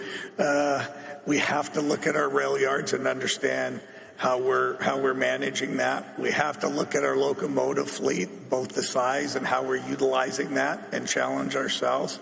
And we have to then go back to how we're using our employee resources and allocating them across the business. So there's a lot to be done there. Our team's 100% committed to driving to the right cost structure that's consistent with the underlying demand in the business. And then we can't stop there is the answer. So a lot to be done, but we have a team that's absolutely engaged and committed to it, and we're going to make good progress in this current year. At Berkshire, we want everybody to have the idea that there's a lot to be done with every business. You know, it is. They're only Peaky with built a remarkable company in Omaha, building company, really remarkable. And there's a question after everything they did, that something that was done particularly well, digging a tunnel under the East River or something when it said it couldn't be done. Yeah. He would say he was pleased but not satisfied. And that is exactly the way we want the attitude to be at Berkshire forever. Omaha is a railroad town. If President Lincoln in 1862, I think it was, had decided to pick St. Joe or Plattsmouth or any place else to build the Transcontinental Railroad, Omaha would probably be a little town of 20,000 or something on the banks of the Missouri. But making, with Lincoln's desire to make this the eastern connection and make a transcontinental railroad, Omaha just took off. So it's been railroading at its base. And anybody that was interested in financial matters had to think about railroads. Plus, they had a certain glamour to them anyway. But the interesting thing is that UP, which is our main competitor, themselves fell way behind 20 or 25 years ago before Jim Young came in. And in 2000, whenever it was, 8 or so, I started buying 3 railroad stocks, and Union Pacific, BNSF, and Norfolk Western, I believe. I don't know why I wasn't buying CNO, but in any event, Jim Young had done a marvelous job with Union Pacific. So we owned all 3 stocks. But what we did in 2009 is we were able, well, we already owned 22% of it, but overall it was $35 million, $1 billion, which was a significant part of our capital. We were able to put it to work in a business we liked. And there's certain tax advantages that come in terms of making money in something that's more than 80% owned, we call it 100% owned in this case, versus making it through stocks. So it has a net benefit to us from making the same amount of money owning one of the other railroads by owning all of the railroads, and we got $35 billion out during a recessionary period. I think that was the worst quarter, the third quarter of 2009, maybe the rails had had it for a long time. So it's worked out. Actually, it's worked out very well, but it's because we were putting out capital in 2008 and 2009, and if we put money in anything, we'd have made a lot of money.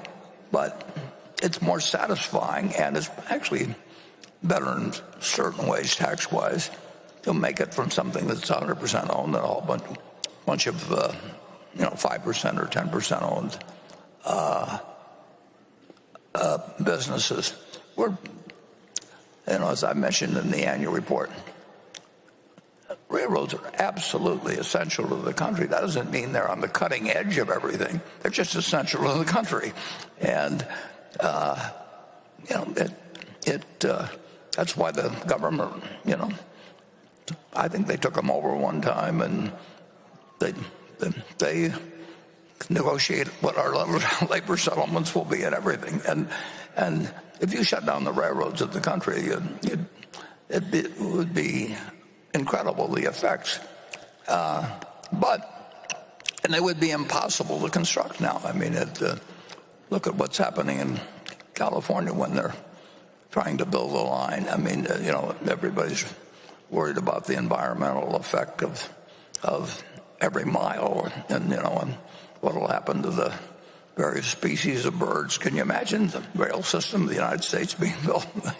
It would take decades unless a war was on and the government took over things and just ordered them. You can't create it. So we love owning a business like that. It's going to be around 100 years from now. Won't be the best growth business in the world at all during that period, but it'll be essential. And what it earns in its relation to its replacement value is a pittance. But we'll do fine in terms of what we paid for it, and we'll distribute substantial amounts in relation to what we paid to Berkshire in a very tax-efficient way. And so it's when the question is what are the issues relative to the other railroads, it wouldn't have been the end of the world if we bought the Union Pacific and Jim Young had stayed alive to run it for us. That would have been great too, but we had the opportunity to buy BNSF, and it's been good for them, and it's been good for us, and we think it's a very important asset to the country. And I just hope we can find something in other industries where it makes as much sense as that, where we can put a whole bunch of money to work at an advantageous time. So let's go on to Station 3. Is that correct or not? Yeah. Okay. Good afternoon, Mr. Buffett, Mr. Abel. My name is Sirapop Wu, a resident of New Zealand, but originally from Thailand. This is my first time in America and the first time attending the meeting. The journey was quite rough, but it was all worth it, though, because I can now personally thank you, Mr. Buffett, and the late Charlie Munger, well, he's still with us, for organizing such a wonderful event, and most importantly, for being such an exceptional role models and sharing your wisdom with us all these years. So, thank you. Well, thank you for coming. So here's my question for you, Mr. Buffett. Towards the end of 2018, you mentioned that you guarantee you could make a 50% annual return if you had to start again with under $1 million. The question is, if tomorrow you woke up in the body of your body, 20-year-old American. Your body. But that's fine. And your name was now Warren a la carte. And you had some money to invest on a full-time basis. What method or methods would you use to achieve that return? Would it involve flipping through 20,000 pages of Moody's manual or similar publications? Yep. Or finding, to find sticker butts? Or would it be hunting for great companies at a fair price as Mr. Munger would? Or would it be a combination of both with opportunity cost serving as the final arbiter of which method to use, given that your investing opportunity has now broadened significantly? Thank you. Good question. I'm glad you came. And the answer would be, in my particular case, it would be going through the 20,000 pages. And since we were talking about railroads, I went through the Moody's Transportation Manual a couple of times. That was 1,500 or 2,000 pages, or probably 1,500 pages. And I found all kinds of interesting things when I was 50 or when I was 20 or 21. And I don't imagine there's anybody here that knows about the Green Bay and Western Railroad Company, but there were hundreds and hundreds of railroad companies, and I like to read about every one of them. The Green Bay and Western, in those days, everybody had a nickname for railroads. I mean, that was just what Northern Pacific was the Nipper, and Phoebe Snow was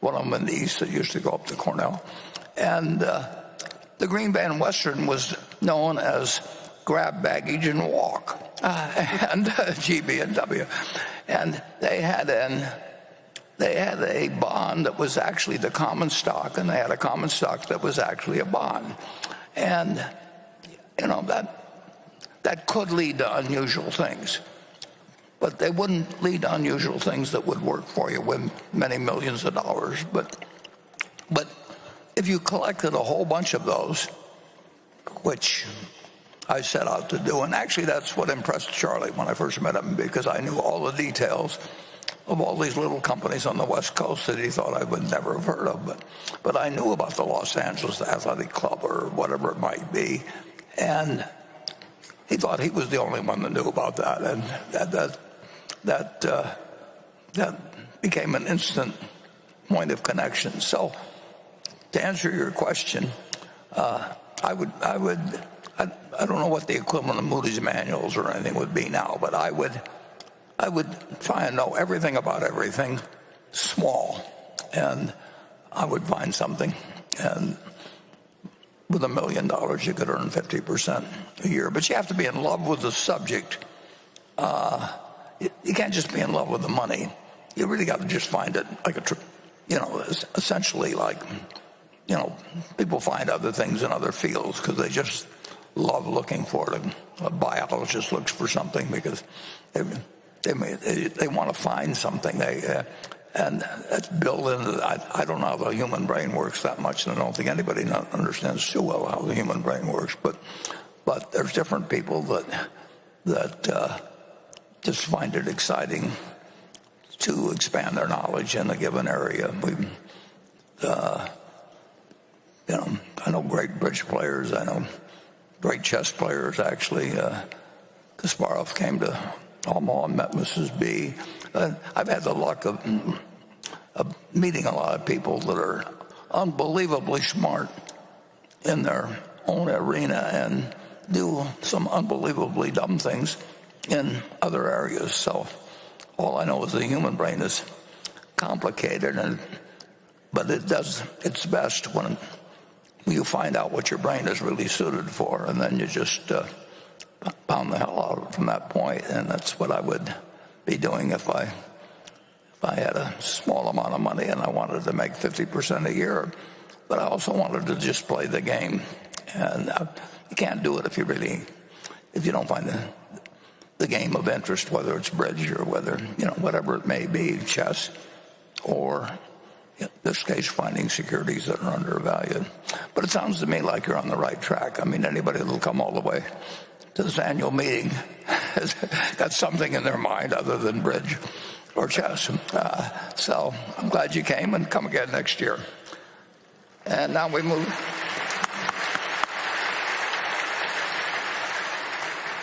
Now we move to Becky. This question comes from Denny Poland, a shareholder from Pittsburgh. When describing the principal agent problem, Mr. Munger said that capitalism often works best when the people managing the property also own the property. In recent years, agents of pension funds and asset management firms who do not have significant personal ownership stakes in Berkshire have forwarded proposals that were not in the economic interest of shareholders. What can be done to limit the negative influence of these agents in the decades after you're no longer able to cast significant votes against them?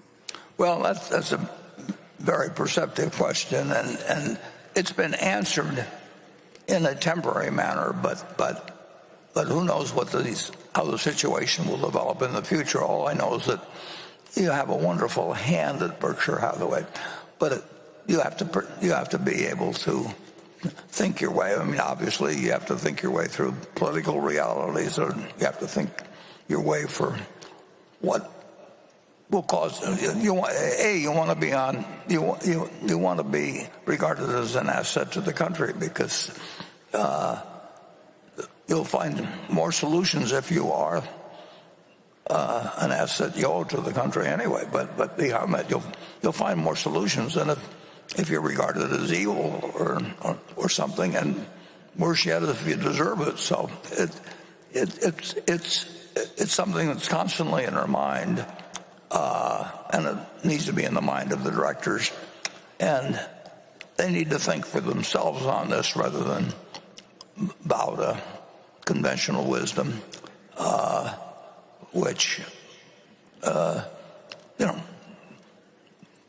in a sense, you don't want to become a cynic about life, but almost everybody that approaches you, if you have tons of resources, has got some interest in figuring out how to use your resources to their advantage.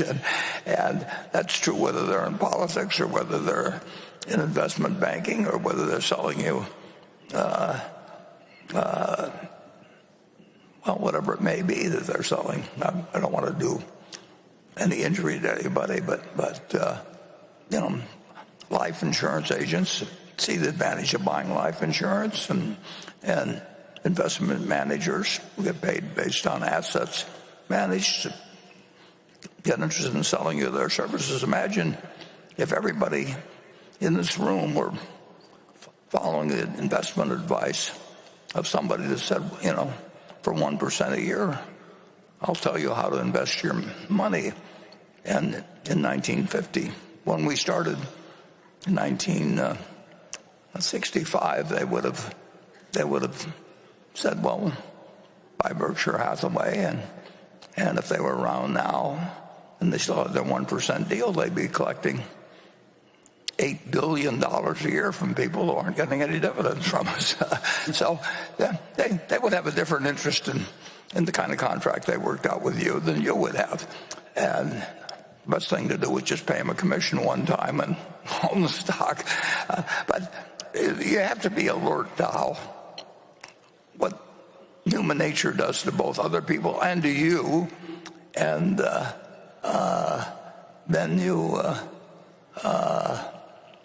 if you think it through well, and you actually listen to what Charlie has told you,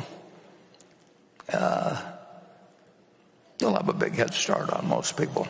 Charlie, there's one thing that I should mention that really is terribly interesting about Charlie. Charlie knew the importance of psychology and human behavior and incentives and all of that.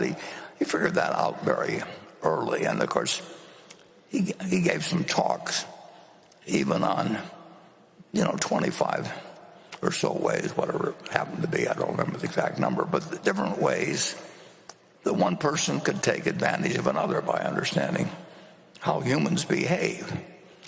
And then, after doing a magnificent job of explaining it, he believed in understanding what others would do, but he thought it was beneath him and to actually use those methods to manipulate people.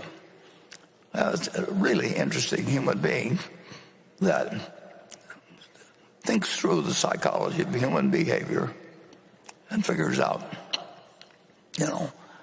how you become a great insurance salesman or manager on Wall Street or accumulative assets under management or whatever it may be. And you get very rich by understanding the weaknesses of others to some extent, and then decide that it's very important for you to recognize these when they occur. It's very important for you to know them better than the person that actually is using them, but you don't have to stoop to using them yourself. And Charlie told me that in his lifetime, after he figured this out, there were a couple of times when he used them. He wasn't proud of it, but he also never lied to me. So he explained to me that there were a couple of times when he used some of these techniques, but he didn't plan on using them anymore. But he also wanted me to know that if I ever did something like that, I wasn't really behaving terribly. That he allowed for the fact that humans may misbehave. So I'm sure that I behaved somewhat better before my marriage than I did afterwards in my enthusiasm for different activities like dancing or something. And he said, that's, we all do it, but don't do it again. So that's part of acquiring human wisdom. And speaking of human wisdom, we've just got that one book out there by Charlie. Poor Charlie's Almanac, and that's worth reading 3 or 4 times. I think I read Ben Graham's book about 5 or 6 times, and each time I read it, I realized that I just needed to think a little more deeply about certain things. They weren't complicated or anything, but it's better to, if you've got some great instruction like you get with Charlie, it's better to read it several times than to just figure you'll just read every book once and it's in the library. Okay, let's go to section 4. Jeff Robelier from Tulsa, Oklahoma, and I'm thinking of Dr. Graham, Mr. Munger, your father, and my question is for all of us, but it's probably especially for the younger people in the room, the importance of picking the right heroes in life, choosing friends wisely, and maybe tell us a story, if you could, about each of those folks. Thank you, sir. Well, there's no question you're 100% right in terms of having the right heroes. And, you know, you're lucky if you get them. I mean, Charlie had them, I had them. And the interesting thing, my sister is here today, my younger sister that with the two survivors, and we both experienced having the same hero, even though as we grew older, we saw that we didn't agree with plenty of his ideas, but we did agree with his values and motivation. And that's a better lesson than having somebody that's reading to you from a catechism that has got a lot of rules in it, which are pretty good rules, but there's a special place for somebody that is going to continue loving you, even if you break some of the rules. And that's what Charlie had in his life, was what Bernie and I had in our life. So I would just repeat what you said. I don't need to give you a bunch of, when I ran away from home, I'll give you a specific example with me. When I ran away from home and we hitchhiked up to Hershey, Pennsylvania, and got picked up by the state police and everything, and I talked these other two guys into it. And we lied like crazy to the state police, you know, saying we had our parents' permission. Some kid at the place where we stayed had tipped them off that we'd run away from home, and we started, like I said, when the state police picked us up, we decided that two things, you know. We decided to tell them a bunch of lies about the fact we had our parents' permission, and we decided we better get out of Hershey because these cops were going to find out sooner or later. And so anyway, we ended up back in Washington after a couple of days. And when I walked in the door, one of the boys' mother, and this other kid was the Congressman Roger Bell, and his mother was in the hospital over this whole thing. He'd taken out his cash in his savings bonds, and so she was sick, and Judge Bell, her husband, was all concerned and everything. And I walked in the door in Washington, and my mother said, "How come you came back so soon?" And my father said, he said, I know you can do better. And I just paid more attention to my father than my mother. And so you want to have the right heroes, and you don't have to have them. It's not the heroes based on what they've accomplished, and it's the people that you want to be yourself. And if you copy the right people, you're off to a great start. And I don't mean a great start about making money. I mean a great start about living your life. So you can check with my sister Birdie, who's here, and see if I've told the story correctly. She ran away from home too, incidentally, but she didn't get as far as I got. But she was running away to go over to my grandfather's house, which was about 2 miles away. But I don't want to denigrate her runaway abilities, because she is much more accomplished than I am in all kinds of other things. But when it comes to running away, I definitely outclassed her. Okay, let's go to Becky. This question comes from Vedant Sharma in India. Warren, you and Charlie have often said that you were able to identify the people you want to go into business with and have had an exceptional record in that. However, in the case of Pilot, we noticed that the final stake purchase ended up in a dispute and had a sense of smart accounting, to put it one way, to squeeze a little more out from the deal than was deserved by the seller. Knowing well that this has been settled out of court and needs due confidentiality, I would like your views on some of the lessons learned that may be beneficial for future deals to watch for and for coming leadership to look out for as well. Well, I'll make two comments on it. That a couple of the directors had their doubts about going in, and in any event, Pilot is working out well for us. And as my friend Sam Butler one time said to me, and he was talking in general about certain kinds of situations, but he said, well, Warren, he said, all's well that ends. And that's where we are.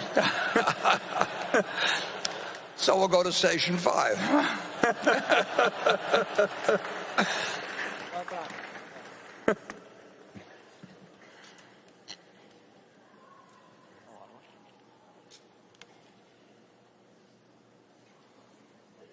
Well, while we're getting to station 5, I'll tell you a little bit more about the fellow that is now running Pilot, and who you may have met here, that Greg had known for a long, long time. And he grew up in Omaha and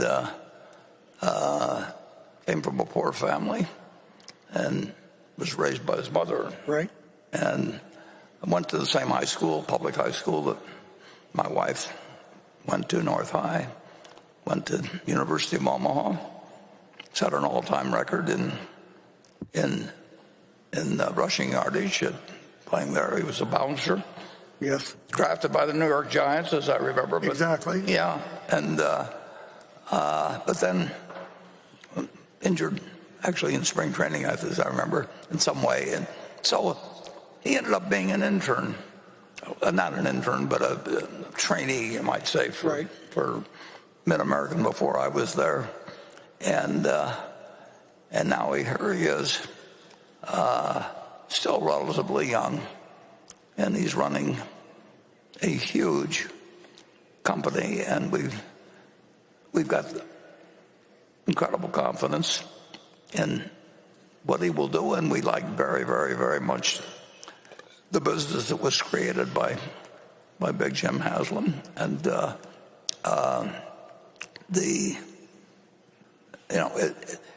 it really is almost an only in an American type story, but it does show you what somebody with some real stuff and with a mother that believes in them, and with bad breaks along the way. I mean, imagine how you'd feel if you were drafted by the New York Giants and then you suffered some injury in spring training or something. I mean, you spend your life, it hurts. But it's not an experience I would have ever had. It's not, I mean, I was the last guy chosen. But to see that, he's running a company, depends on the price of the deal, but a huge company.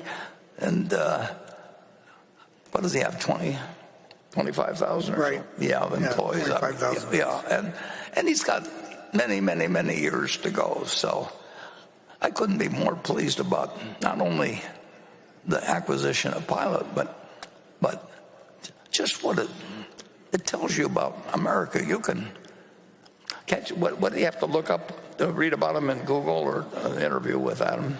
Yeah, I try and think if it's a podcast. Yeah. He's got a podcast that will just blow you away. And if you don't think this is a great country, it has a lot of great people in it. All you got to do is read that podcast. But we do have a great set of assets here. Oh, yeah. You know, if you look at Pilot, we have more than 800 travel centers. And just so everybody knows, I mean, the beauty of that, and there's a question regarding this morning around fuel choices at Pilot. And the exciting thing is, in the end, Pilot's going to serve whatever fuel our customers need. It can be electric, it can be renewable diesel, it can be diesel, or any of the various sustainable fuels. But the point is, it has exceptional locations. that are on the interstate highways. And Hundreds of them. Hundreds of them. And we bought an incredible franchise, and now we have a great leadership team in both Adam and his team that's around him. So we're pleased where that opportunity will go. Yeah, we've got probably the average one might be 10 or 12 acres or something like that, zone commercial on interstates throughout the whole United States. I mean, who knows, but what was created there is amazing too. You had a fellow that played at University of Tennessee, and undefeated, and came away from this football team, and you'd think, well, another football player, maybe he goes out and there may be some intermediate parts in the story, a little bit, but he buys a gas station and he turns it into something that is huge. So we're really delighted with it, and it's another kind of only in America story, and how many of us can become an all-American, number one ranked team, let alone start a business that goes on to these sort of heights. So we feel very good about it. Becky? No, I think they're ready for 5 now. Oh, I'm think sorry. He's up there now. He's okay. ready to go. Okay, go to it. Hello, Mr. Buffett. My name is Zhang Yabo. I came from micro city, Hainan, China. So I want to express my sincere gratitude for you, for the extraordinary value you generated for shareholders, and the positive influences you've had on younger generation of investors like us. And my question relates to the concept of maximizing the duration of compounding. As individuals age, the quality of compounding inevitably diminishes. What are your secrets in maintaining your sharp mind, extraordinary judgment, and great physical condition? We wish you well. Thank you. Well, you don't know me well, but that's I like. Just keep talking. I mean,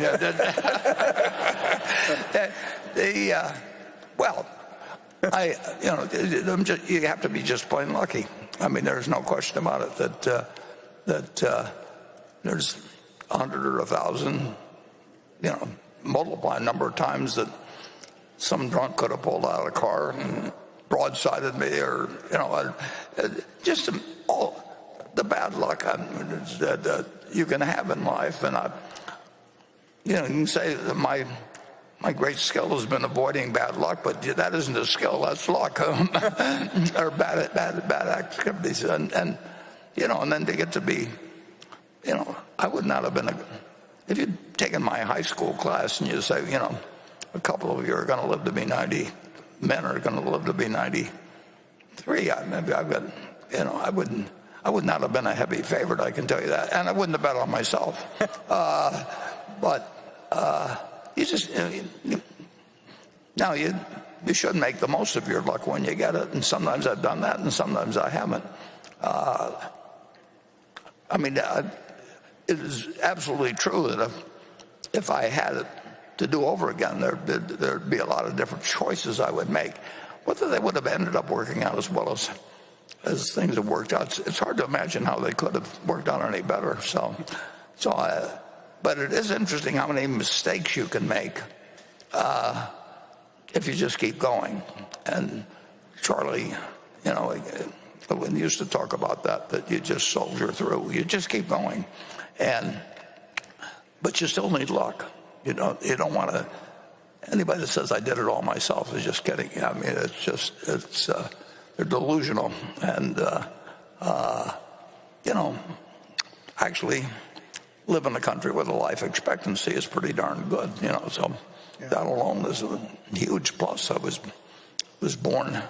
If I'd been born, my sister's here, and she was born female, and she's just as smart as I was and everything, but even my own family, who really did, particularly my dad, love us all equally, and in a terrific manner. But he still told me that this is 10 or, well, I was born 10 years after the 19th Amendment was passed, but he basically told my sisters, that marry young while you still have your looks, and he told me that the world, that power in you is new in nature, and that you really could do anything. Well, I found there were a lot of things I couldn't do, but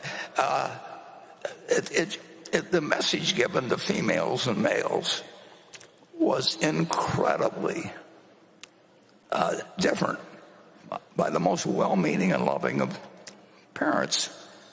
Like I say, in 1930, I mean, it had been that way for millions of years. It changed quite dramatically, but obviously not completely. But during my lifetime, but it's been during the latter half of my lifetime. If you take my sisters, if they'd been born even 5 or 10 years later, they still would have been, getting instructions when they went away to college to be sure and get married, or get arranged so that you're going to be married, while you're in school, because after you get out, all the good ones are taken. Birdie was telling me that was a message that basically had been imparted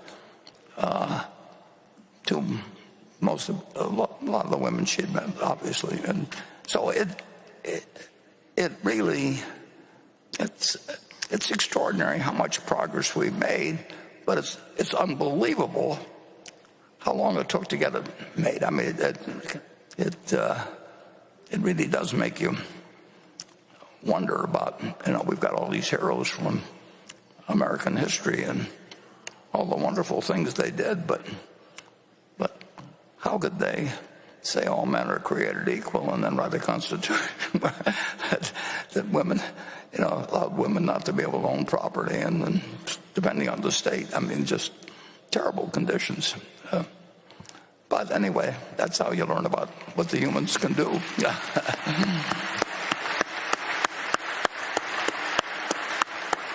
And I feel, and you've got to feel better about the future for your kids than you would have felt 100 years ago, no matter what the situation is. Anyway, we'll move to Becky. This question comes from Linda Frazier in Westport, Connecticut. Dear Mr. Buffett, in the past you've specified that 90% of your wife's inheritance be invested in a low-cost S&P 500 index fund and 10% in short-term government bonds. But the market cap of the Magnificent 7 tech stocks now represents more than 1/4 of the market cap weighted S&P 500 index, which seems like a big bet on the tech sector. I was wondering if you would now recommend investing some portion of the funds in a low-cost, equal-weight S&P 500 index fund rather than having all of the equities exposure in a tech-heavy market cap-weighted fund. Well, that's an interesting question, and I will tell you that I revise my will about every 3 years or so, and I get little thoughts from time to time, and then you don't change it every time you do it. You get a tiny thing, but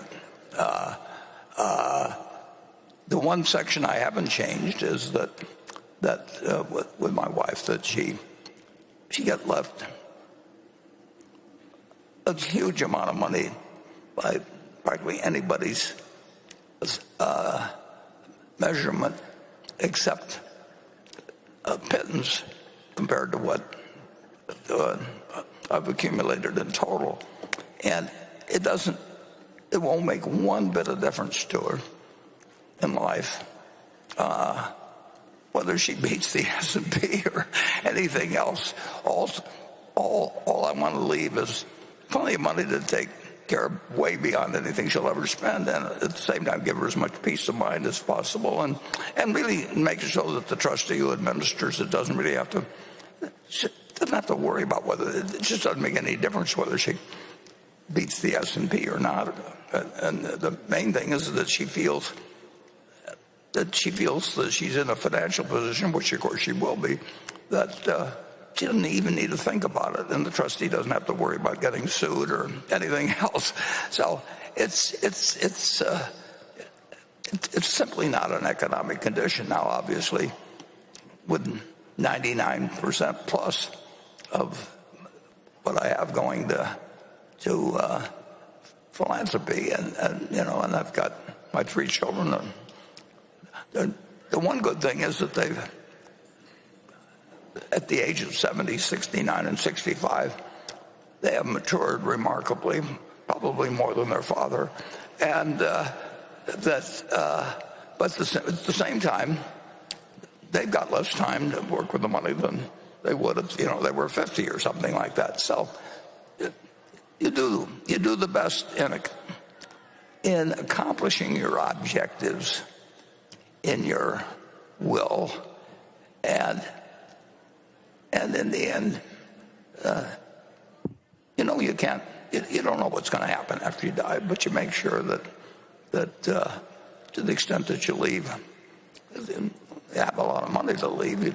Obviously, you want to say thanks to a lot of people, and quite a few people in terms of specific requests. You want to take care of your family, but in my case, that requires practically no money, and a fair amount for taxes. But I have, and my children are in charge of what happens to the funds that are left. But like I say, the problem is when you live as long as I have, and your kids get older, who knows what happens with mortality tables, and they're the ones that I really want to see handle the distributions, and they will, and they'll be very good about it.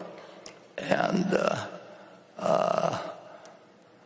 but if we're all alive 3 years from now, they'll be 3 years older, and so everything, you can't solve everything in life. You do the best you can with it, and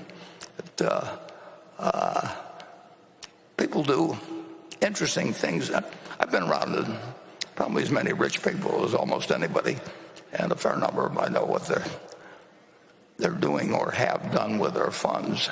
And the idea that you can have a huge amount of money and leave everybody very rich and have people liking each other less when it all happens humans are really they are interesting to watch. Some of them handle it beautifully, and others are terrible. The one thing lawyers will always tell you is don't use codicils. In other words, when you change your mind on a will, just write a new one, but tear up the old one. Don't do it by just adding codicils. But I believe I'm correct. Certainly read it, that Paul Getty, who was the richest man in the world, presumably, at one point in the 1950s or 60s, and it's a very interesting guy to read about it. And he had five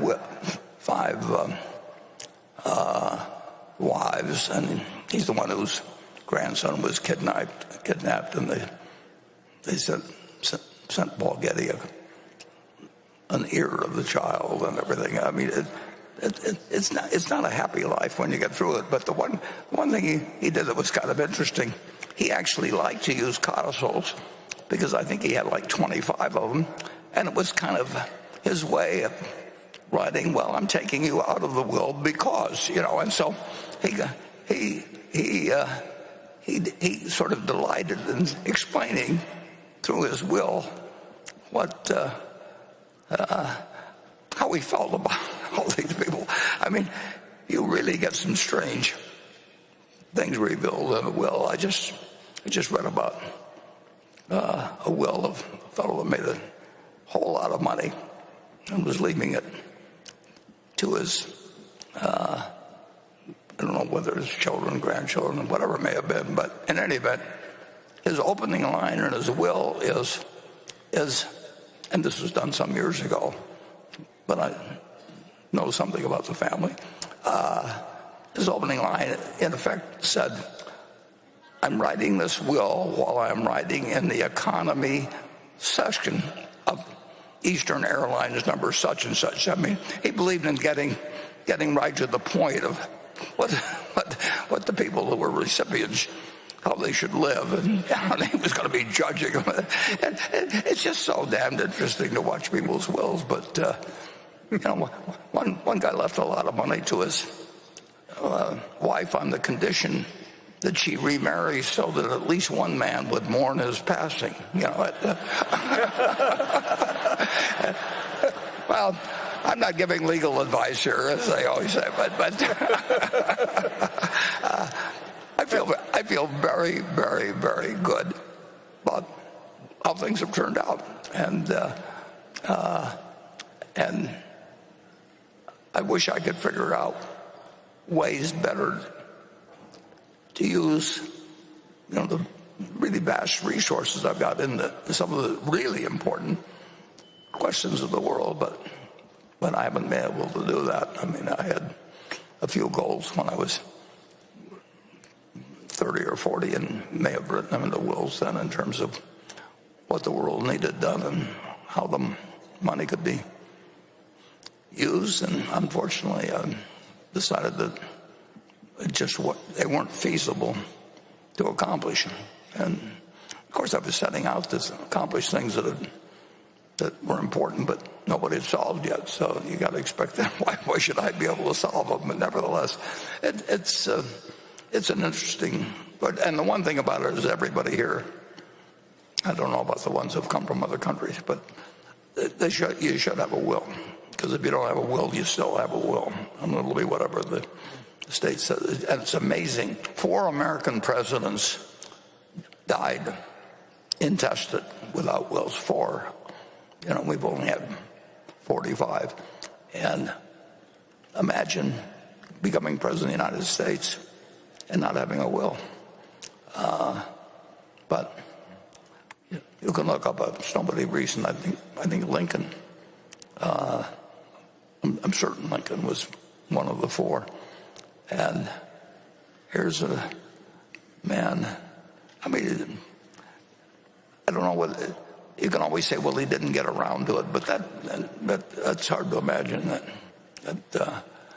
why Abraham Lincoln would have died intestate. I'm sure we've got some Lincoln scholars out there that will write me after this and explain why. And I'll be interested to receive their letters. But human beings are human beings, and we all have weaknesses and peculiarities and everything else. And don't be too hard on yourself because you have some of those. But don't be totally forgiving either. You can change the future. You can't change the past, but you can change the future. Okay, station 6.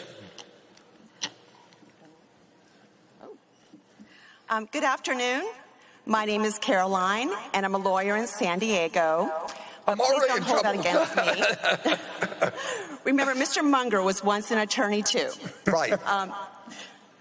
First, I'd like to sincerely thank you, Mr. Buffett, for your business integrity, tireless leadership, and generous contribution to philanthropy.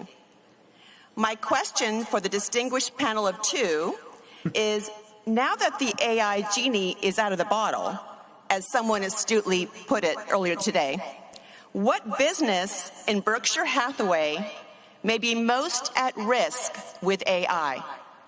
Well, that's a wonderful question. The problem is I really don't know anything about AI, but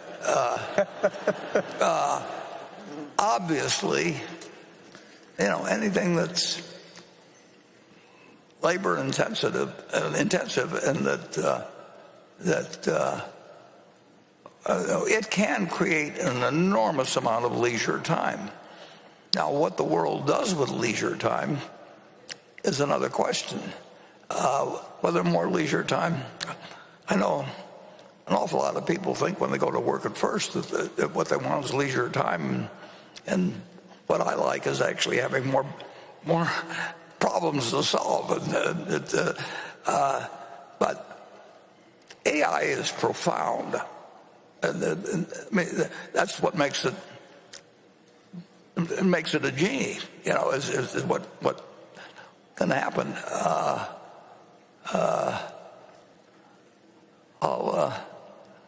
I could tell a few genie jokes, but I better not.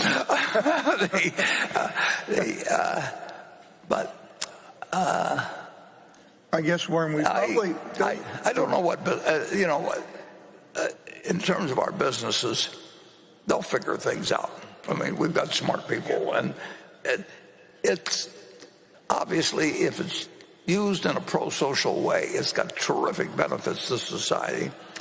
But I don't know how you make sure that that's what happens any more than I know how to be sure that when you use two atomic bombs in World War II, that you knew that you hadn't created something that could destroy the world later on. Yeah, I think when we think of AI at a lot of the business units, I mean, we're truly, Warren, trying to think, how does it make us more efficient, more effective? I mean, it results in more idle time, and we're probably not thinking of the iterative AI where we're looking at very specific processes where our people can implement it, and either at times it displaces the labor, but then hopefully there's other opportunities for them within the business. But I think, you know, when you think of all our businesses, I mean, we do have a heavy labor workforce in a lot of them, but I think at the stage we're at as a company and maybe where it's at right now, it's really around how do we do things more effective, more efficiently, more safely if it involves dangerous processes. So we're early innings. John Maynard Keynes was just wonderful to read, and incredible mind. But in around the time I was born, he wrote a book about what could happen. I don't know whether it was in the next 100 years or whatever, and he predicted correctly that output per capita would grow at this incredible rate that it has. But in terms of speculating as what people would do with that, I mean, this guy was unbelievably smart, but it hasn't developed exactly the way he predicted. He was right about what was going to go into the equation, but he didn't have it figured out exactly what would be the result. So it is really, well, we didn't know when we were developing the bomb that there would probably be, as very soon, 9 countries, 3 of whom we should worry about plenty that will have what they have, but we didn't really have any choice. And you could have had all kinds of papers written on it and everything else, but we were going to do it anyway. We needed to do it. And if you haven't read it, it's fascinating to go to Google and read the letter by Leo Szilard and Albert Einstein to President Roosevelt, written about a month before, almost exactly a month before Germany or Hitler moved into Poland. And it laid out, well, Leo Szilard knew what was going to happen, or had a good hunch of what was going to happen in terms of nuclear bomb development, and he couldn't get through to Roosevelt, but he knew that a letter signed by Albert Einstein would. So it's probably the most important letter ever written, and you can read it, which it's just fascinating to me. But that started the Manhattan Project. That started, it just, everything flowed out of it. And like, I'll bet anything that Roosevelt didn't understand it, but he understood that Albert Einstein has sent a letter, and he probably knew what he was talking about, and he better start the Manhattan Project. It's just unbelievable what happens in this world. Anyway, let's move on to Becky, I guess, is next, right? Yep. Randy Jeffs from Irvine, California. The March 25th, 2024 Wall Street Journal reported that the Treasury market is about 6-fold larger than before the 2008-2009 crisis. Do you think that at some point in time, the world market will no longer be able to absorb all of the U.S. debt being offered? Well, I would say the answer, of course, I don't know, but my best speculation is that U.S. debt will be acceptable, but for a very long time because there's not much alternative. But it won't be the quantity. The national debt was nothing to speak of, for a long, long time. And then it won't be the quantity. It'll be whether, in any way, inflation would get let loose in a way that really threatened the whole world economic situation, and there really isn't any alternative to the dollar as a reserve currency. And you get a lot of people who give you a lot of speeches on that, but that really is the answer. And Paul Volcker worried about that back in before 1980, but he had threats on his life, and I happened to have a little contact with him at that time, and he was an amazing, amazing fellow that in effect decided that he had to act, or really the financial system would fall apart in some way that he couldn't predict, and he did it, and he had people threatening his life and do all kinds of things, but he was the man for that crisis. But it wasn't the quantity of U.S. debt that was being offered that threatened the system then. It was the fact that inflation and the future value of the dollar, the cash is trash type thinking that turned, that was setting up something that could really affect the future of the world in terms of its economic system. And Paul Volcker took it on, and he was gutty as could be. And if you haven't read a book or two about him, or the one he last wrote, you really ought to take a look at it. But it is, I don't worry about the quantity. I worry about the fiscal deficit, but I'm not a worrier just generally. I mean, I think about it,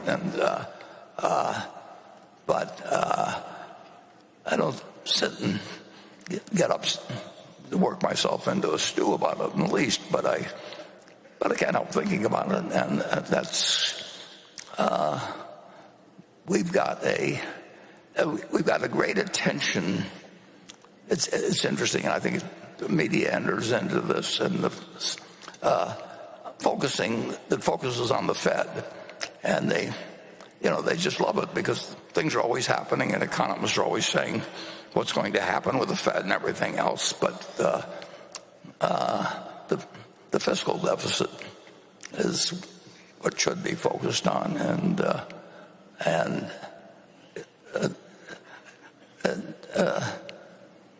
Jay Powell is not only a great human being, but he's a very, very wise man.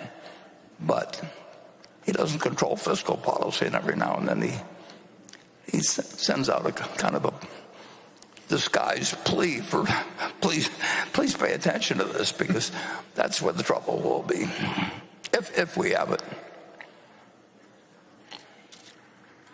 Yeah. As one of the comics used to say, there was a stand-up comic who used to say, "Who have I forgotten to offend?"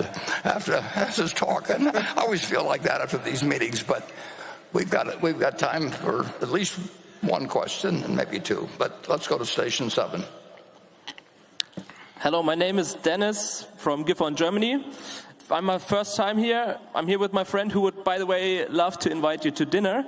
You talked about the importance of heroes, and we are very happy and thankful that we have you as our hero with great values, and thank you for that, first of all. My question is, it is clear that you achieved great success in life. Earlier you talked about every investment having opportunity cost. From what I've learned in life, that does not only apply to investing your money, but also to investing your time.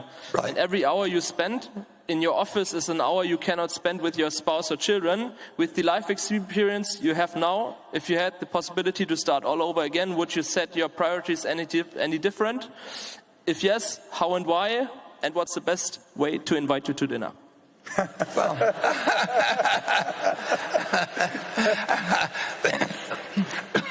Well, that definitely won't be one of my priorities if I figure out how to. But that doesn't. Don't take it personally, because when you can figure out at the maximum how long a period I've got, and I don't think. I can figure out all kinds of things that should have been done differently, but so what? I'm not perfect. I don't believe in lots of self-criticism or being unrealistic about either what you are or what you've accomplished or what you'd like to do. You do a lot of things, and who knows whether somewhat different trade-offs.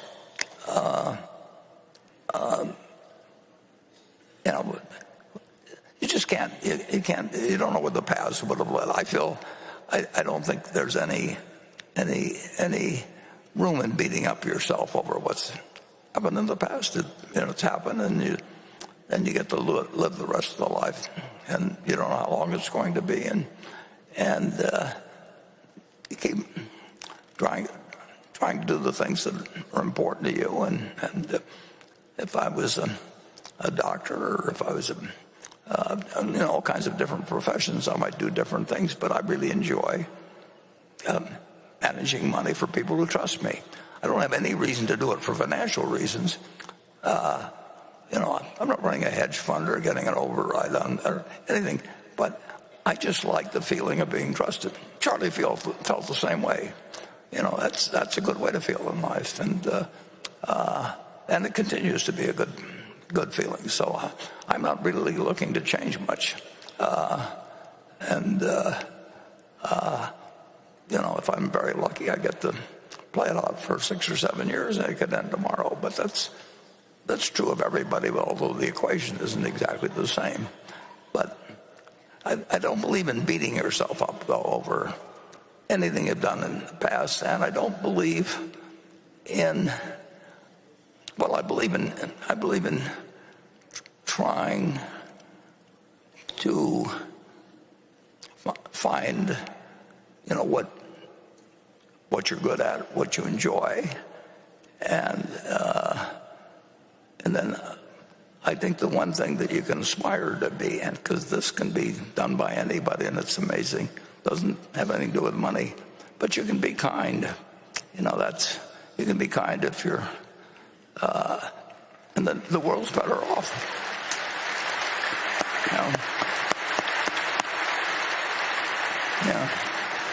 I'm not sure that the world will be better off if I'm richer, but there's no question that and kind people, and in the end, aspire to be more. I'm sure many of you are yourself, but just aspire to be more so. And I guess we can take one more question from Becky, and then we wind up. This question comes from Devin Spurgeon. On March 4th, Charlie's will was filed with the County of Los Angeles. The first codicil contained an unusual provision. It reads, "Averaged out, my long life has been a favored one, made better by duty imposed by family tradition, requiring righteousness and service. Therefore, I follow an old practice that I wish was more common now, inserting an ethical bequest that gives priority not to property, but to transmission of duty. If you were to make an ethical bequest to Berkshire shareholders, what duties would you impose and why?"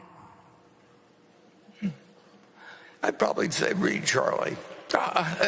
He's expressed it well, and I would say that if they're not financially well off, if you're being kind, you're doing something that most of the rich people don't do even when they give away money. But that's not a question of whether you're rich or poor. And I would say if you're lucky in life, make sure a bunch of other people are lucky too. Yeah.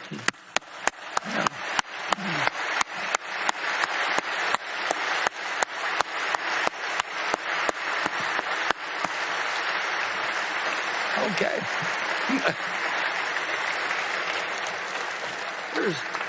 Just in case you know what my advice to myself has been during this period.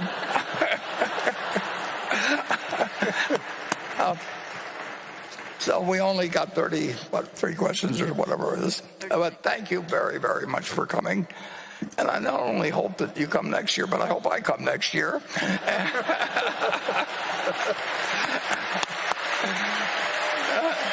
Thank you.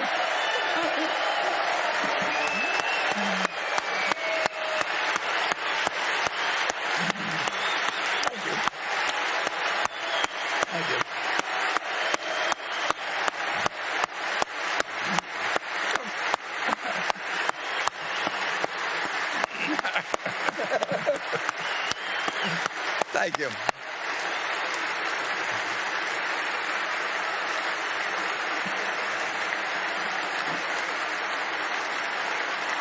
Thank you.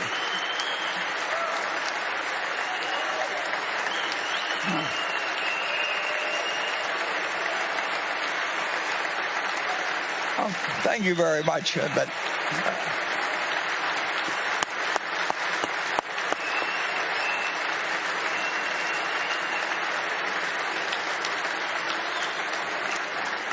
again, thanks for coming, and if you haven't already read, pick up a copy of Poor Charlie's Almanac on the way out, and you'll get a lot out of it. And again, thanks for coming, and I'll see you next year. Thank you.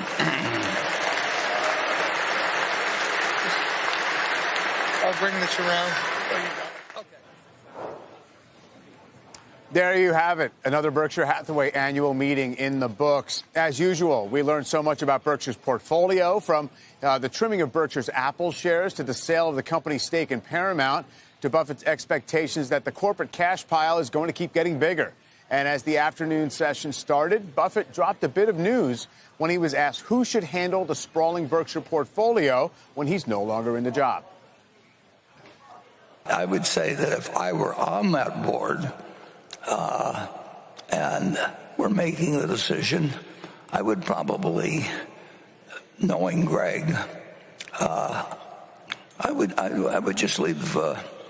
I would leave the capital allocation to Greg, and he understands businesses extremely well. And if you understand businesses, you understand common stocks. I mean, if you really know how business works, you are an investment manager. How much you manage, maybe just your own funds or maybe other people. And if you really are primarily interested in getting assets under management, which is where the money is, you don't really have to understand that sort of thing. But that's not the case with Ted or Todd, obviously. But I think the responsibility ought to be entirely with Greg. The responsibility has been with me. As we go through any transition, it's important to know that the capital allocation principles that Berkshire lives by today will continue to survive war. Yeah, there's been some ambiguity around this question of whether, in fact, the CEO, which is known to be Greg Abel, eventually would also oversee the investment portfolio in addition to the operating businesses. And Warren essentially said it would be his choice to have him, in fact, do that, and saying it actually reflects the way they believe that investing in stocks is consistent with deciding what businesses to acquire. But it seems like perhaps his own thinking had evolved ultimately it does become the board's decision. Now, to Paramount, with all the talk about the company and its potential sale to either Skydance or possibly new bidders in Sony and Apollo, Buffett decided to tell the crowd about how and why he sold his stake in the entertainment company. Oh, incidentally, I should just throw this out there since there's been speculation on it. We've sold. I was 100% responsible for the Paramount decision. I read speculation that one of either Ted or Todd had some involvement in that. No, it was 100% my decision, and we sold it all, and we lost quite a bit of money, and that happens in this business too. But actually owning Paramount made me think even further. I like to think deeper, but I certainly thought harder even about the whole question of what people do with their leisure time and what the governing principles are of running an entertainment business of any sort, whether it's sports or movies or whatever it might be. And I think I'm smarter now than I was a couple years ago, but I also think I'm poorer because I acquired the knowledge in the manner I did. But I just want to be very clear that A, we lost money on Paramount, and B, I did it all by myself, folks. Well, joining me now to talk more about some of the headlines from today's meeting is Dan Hansen, Senior Portfolio Manager at Neuberger Berman. And Dan, I know you're a veteran of these meetings, a couple dozen of them, I guess. First of all, before we get to those specific items, what's your leading takeaway from the day's Q&A and Warren's comments? Yeah, Mike, thanks. After 25 of these, I do tend to think, let's settle through what really resonates. For me, there's one quote, and it's Ajit Jain, who stole the show with his quote, Tim Cook proved that nobody's irreplaceable. Mm-hmm. Yeah, and that was interesting. He made a point to interject that about this idea that he himself wouldn't be irreplaceable as head of the insurance businesses. And so what does that say to you as it relates to what we look ahead to for Berkshire Hathaway? So I think a lot of the message and the objective of the 6 hours was communicating you've got a sound hand in terms of the management and leadership that Greg Abel's going to provide, that he's been providing, his unique operating focus, which is a different approach than Buffett as a capital allocator. And so that message resonated a number of times. Ajit, in having more airtime, conveying the importance of the insurance business. But then additionally, Buffett later commented that Tim Cook made a perfect sequential partner to Jobs. So, and likewise, I think the message being communicated, Greg Abel and the Berkshire enterprise, a perfect sequential partner for Buffett. And that point that we just hit on there about, Buffett expressing his desire, perhaps, that Abel also oversee the investment side. First of all, is that truly news to you, or do you think that was sort of settling an open question? And what do you think about that in terms of the future of Berkshire as an investment? I think it was news, not just for me, but even Buffett shared for himself. His thinking had evolved.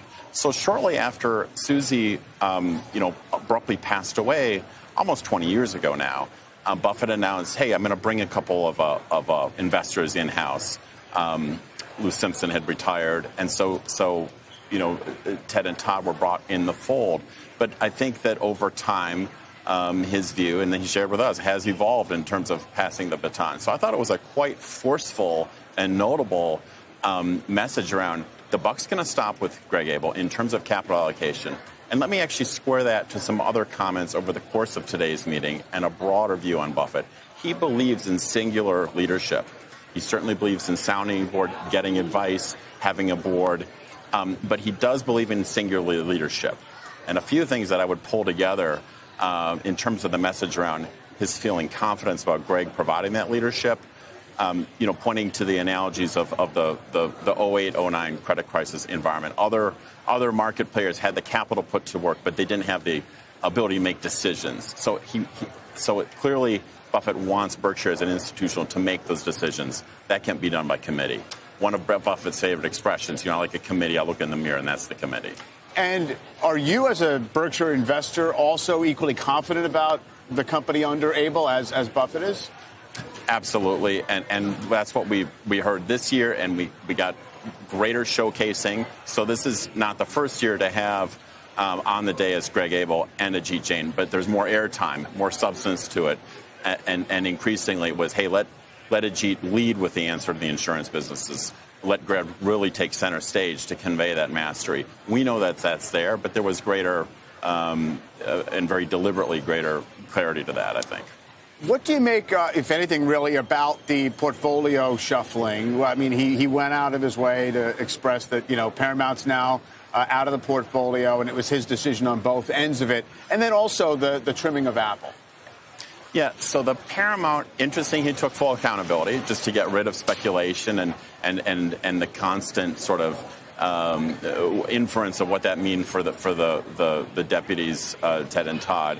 And that I put in the spirit his humility of, hey, you don't get them all right. Yeah. But he's made the expression, look, you don't want to be the cat that never sits on the stove again. As a capital allocator, it's their job to take risk, reasoned risk.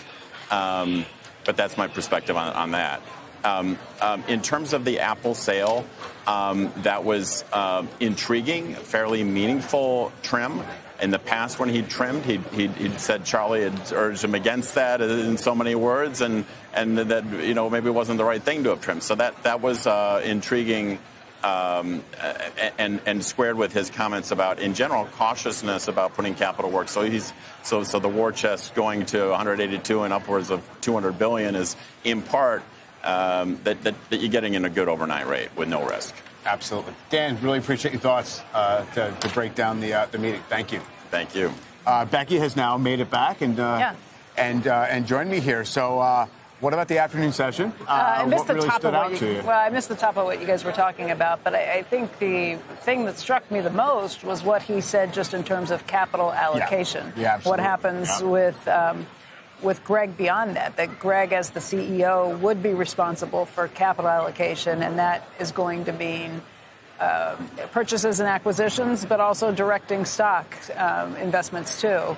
Obviously, Greg can try and figure out what he would like to do. Greg and the board, I think, was also made clear. Warren says, here's what I would do, but that's going to be up to this board of directors who has known what's going on for a very long time. Warren said it was a shift in his thinking. Yeah. And I think that's what was so significant about it, what caught a lot of people's attention.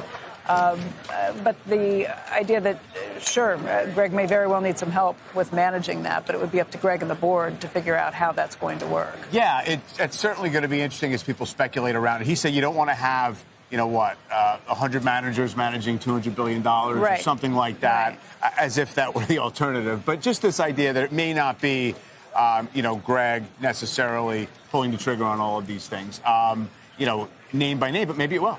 Yeah.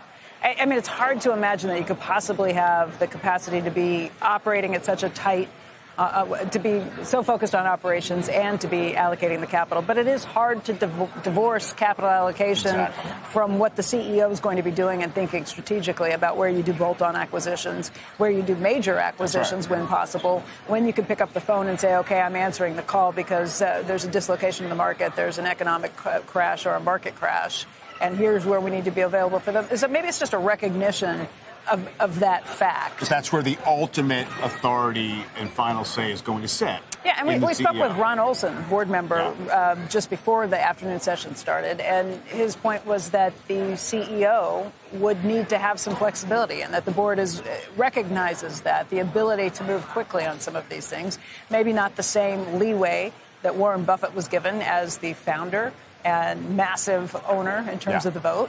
But that you don't want to change something that has been a super big advantage for Berkshire Hathaway over the years. And I was also mentioning earlier that it's just very consistent with their general approach to say, okay, we have $182 billion in cash right now.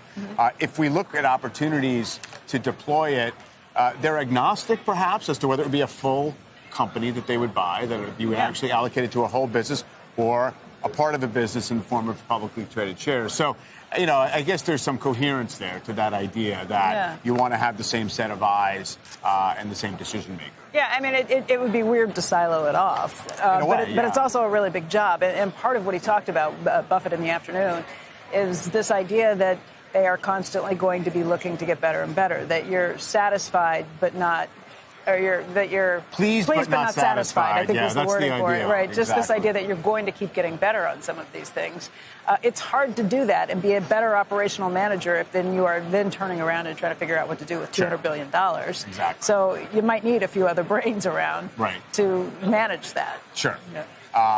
Of course, very amusing that he finished by saying, you know, I hope you're here next year and I hope I am too. Right. So it's not as if this is, you know, it's necessarily imminent, but we'll see. Yeah. The other big thing that stuck away, that kind of stuck with me as a takeaway, was trying to get him to comment more on market valuations. You know, it used to be pretty easy to get him to comment on the economy, get him to comment on where he thinks market valuations are.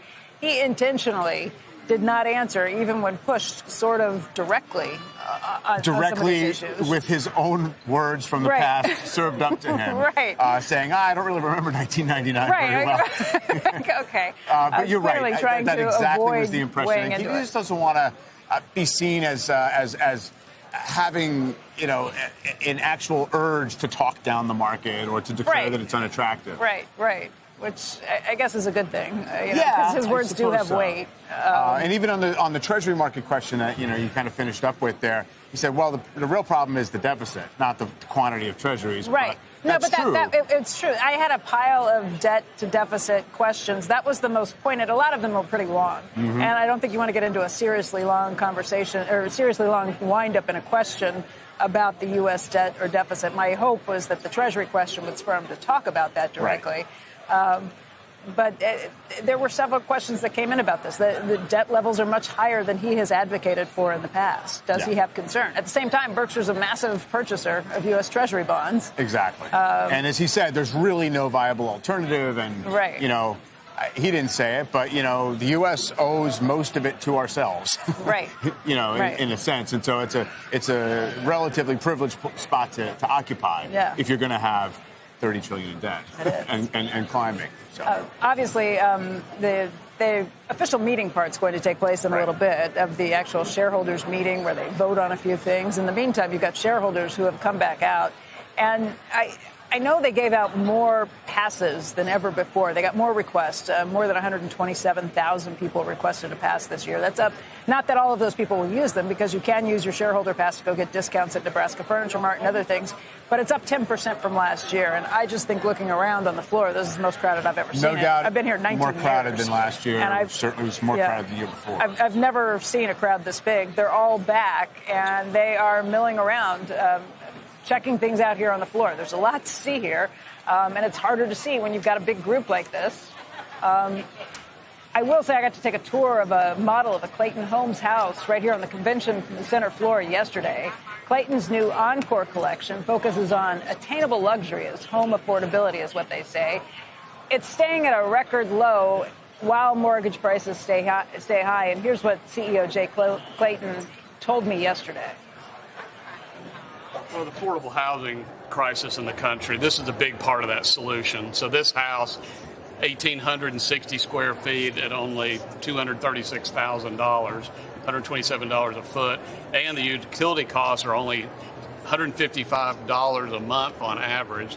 So the Zero Energy Ready is saving them about $90 a month. So it's the zoning people and everybody are waking up that this is an important part of that solution. Yeah. There's opposition, though, every place, obviously, because they don't like the fact that you now can build these kind of houses. It is really, it's fascinating. And so now we call this luxury attainable. Yeah. So this home has every high-end feature you can imagine a traditional site-built home: tiles, backsplash, showers, quartz countertop. So I can't wait to show it to you, and you'll be amazed that you can get that. You know, in Omaha, the average site-built home's $443,000. This, including land set up on your land, would be less than $300,000. Oh, wow. I've got the $300,000. I just haven't got it. I'm ready to buy, but and Austin's ready to buy, but I'm not sure that the neighbors would be great if I would turn out my present house. But just the transformation in the industry in the 21 years, it's been amazing. It's been astounding. All right, right now it's time to bring in Morningstar's Gregory Warren to react to everything that we've heard here today. Gregory's been covering this for a very long time, has asked questions on stage, follows Berkshire intensely closely. Gregory, there were a lot of things on your list that you wanted to hear today. What did you think of some of those questions that were asked and how you feel about the company afterwards? Yeah, I came back a little bit better, with some of the answers that were coming out. I mean, in particular, the wildfire issue. That was kind of a spook earlier this week when there was this announcement of $30 billion in liability as opposed to $8 billion that they were forecasting. Yeah. So it was nice to sort of hear them, talk through and say it's a long-term process. We're going to have to work it through, figure it out. But it's still, the issue remains for Berkshire and all the utilities is how much indemnity are they being given for situations like this? And, if it's a situation where it could bankrupt a utility, doesn't it make more sense for the state and the utilities to work together to solve the problem as opposed to having that happen? So I was happy about that. And then just looking at earnings, as I was doing that while we were going through the meeting, Geico was really good. Good earned premium growth, fantastic profitability. Combined ratio was really, really good.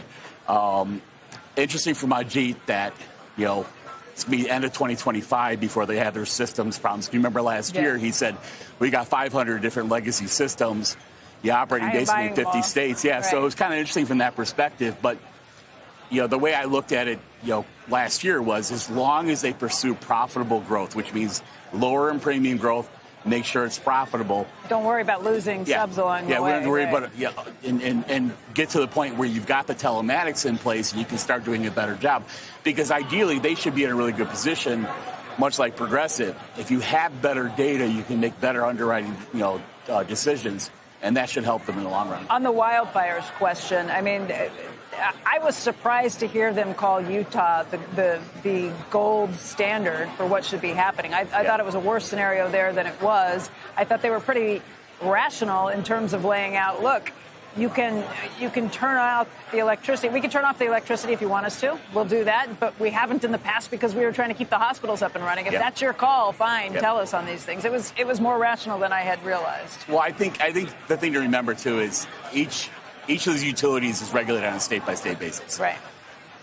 The key thing for any utility is to make sure you're in a good relationship with your regulators. So the last thing you want to do is be, pissing them off and starting a fight with them. They were pretty tough about California and Oregon. They pulled that's because they've been really sort of detrimental to them on the other side. I mean, the whole P&G situation, when that went down, that was a disaster, and that was really the wrong way for a state to handle a situation. And I think the other thing too is we've talked to our utilities guys this past couple weeks. And it's like everybody knows what the right solution is for California and Oregon, and that's putting everything underground. The problem is that's so expensive. Yeah. And it can't just be the utilities themselves footing the bill for that. The states have to be partners in that, and they have to come up with that contribution and explain to their people that we're going to have to tax you in order to sort of do this, because it's and again, it all trickles down. I mean, because of the wildfire situation, you have terrible insurance rates, or you have insurers that are walking away from the state. Sure. And it becomes a cost of living issue for so many people that it's something needs to be done, and we're sort of at that point now where the decisions have to be made.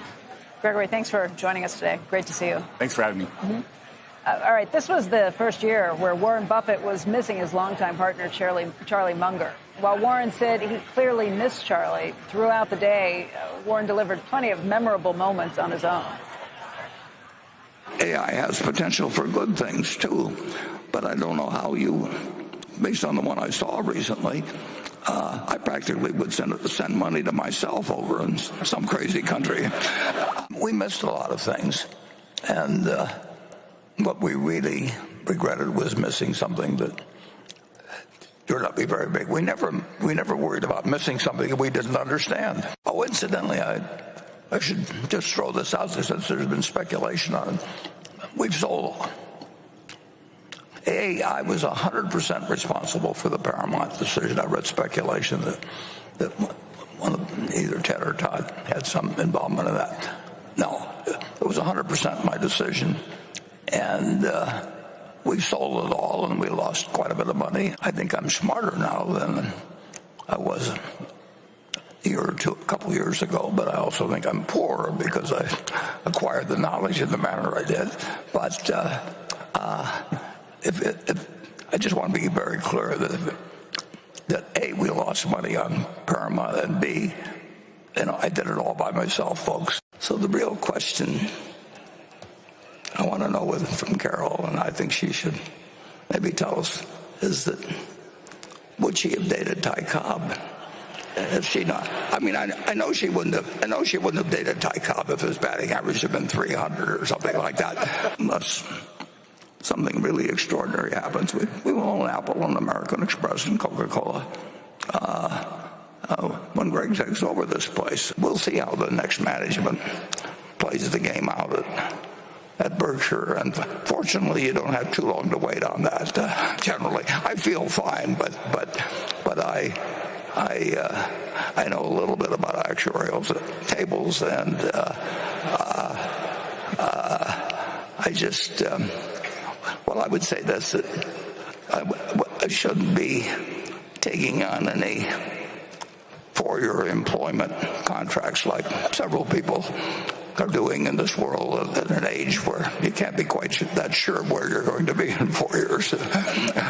In terms of managing money, there wasn't anybody better in the world to talk to for many, many decades than Charlie. And that doesn't mean I didn't talk to other people.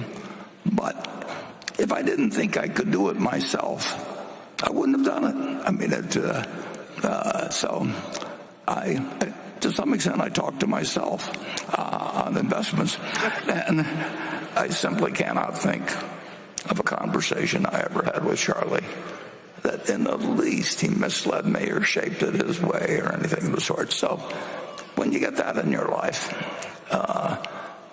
you cherish those people and you sort of forget about the rest. Well, I would say that if they're not financially well off, if you're being kind, you're doing something that most of the rich people don't do even when they give away money. But that's not a question of whether you're rich or poor. And I would say if you're lucky in life, make sure a bunch of other people are lucky too. Yeah, I have to say, Mike, this meeting was really poignant and really on point with a lot of news issues of the day, too, though. So, no doubt about it. Very, very reflective, but also really gone out of his way to sort of set the scene and reassure everybody that there's a plan in place. You can be comfortable with how this place is going to operate for a long time to come. Yeah. Again, the level of excitement didn't die down at all this year. It's packed floors. I'm still looking out across tons and tons of people throughout the entire way. But this has been a unique and memorable Berkshire Hathaway annual shareholders meeting, and I think you're right. Warren said it best himself. Wants to see everybody back here and wants to be here himself. Absolutely. Well, if you want even more Buffett delivered directly to your inbox, sign up for the Buffett Watch newsletter at buffettnewsletter.com. That concludes our coverage from Omaha at the Berkshire Hathaway annual meeting. Thank you, everybody, for joining us.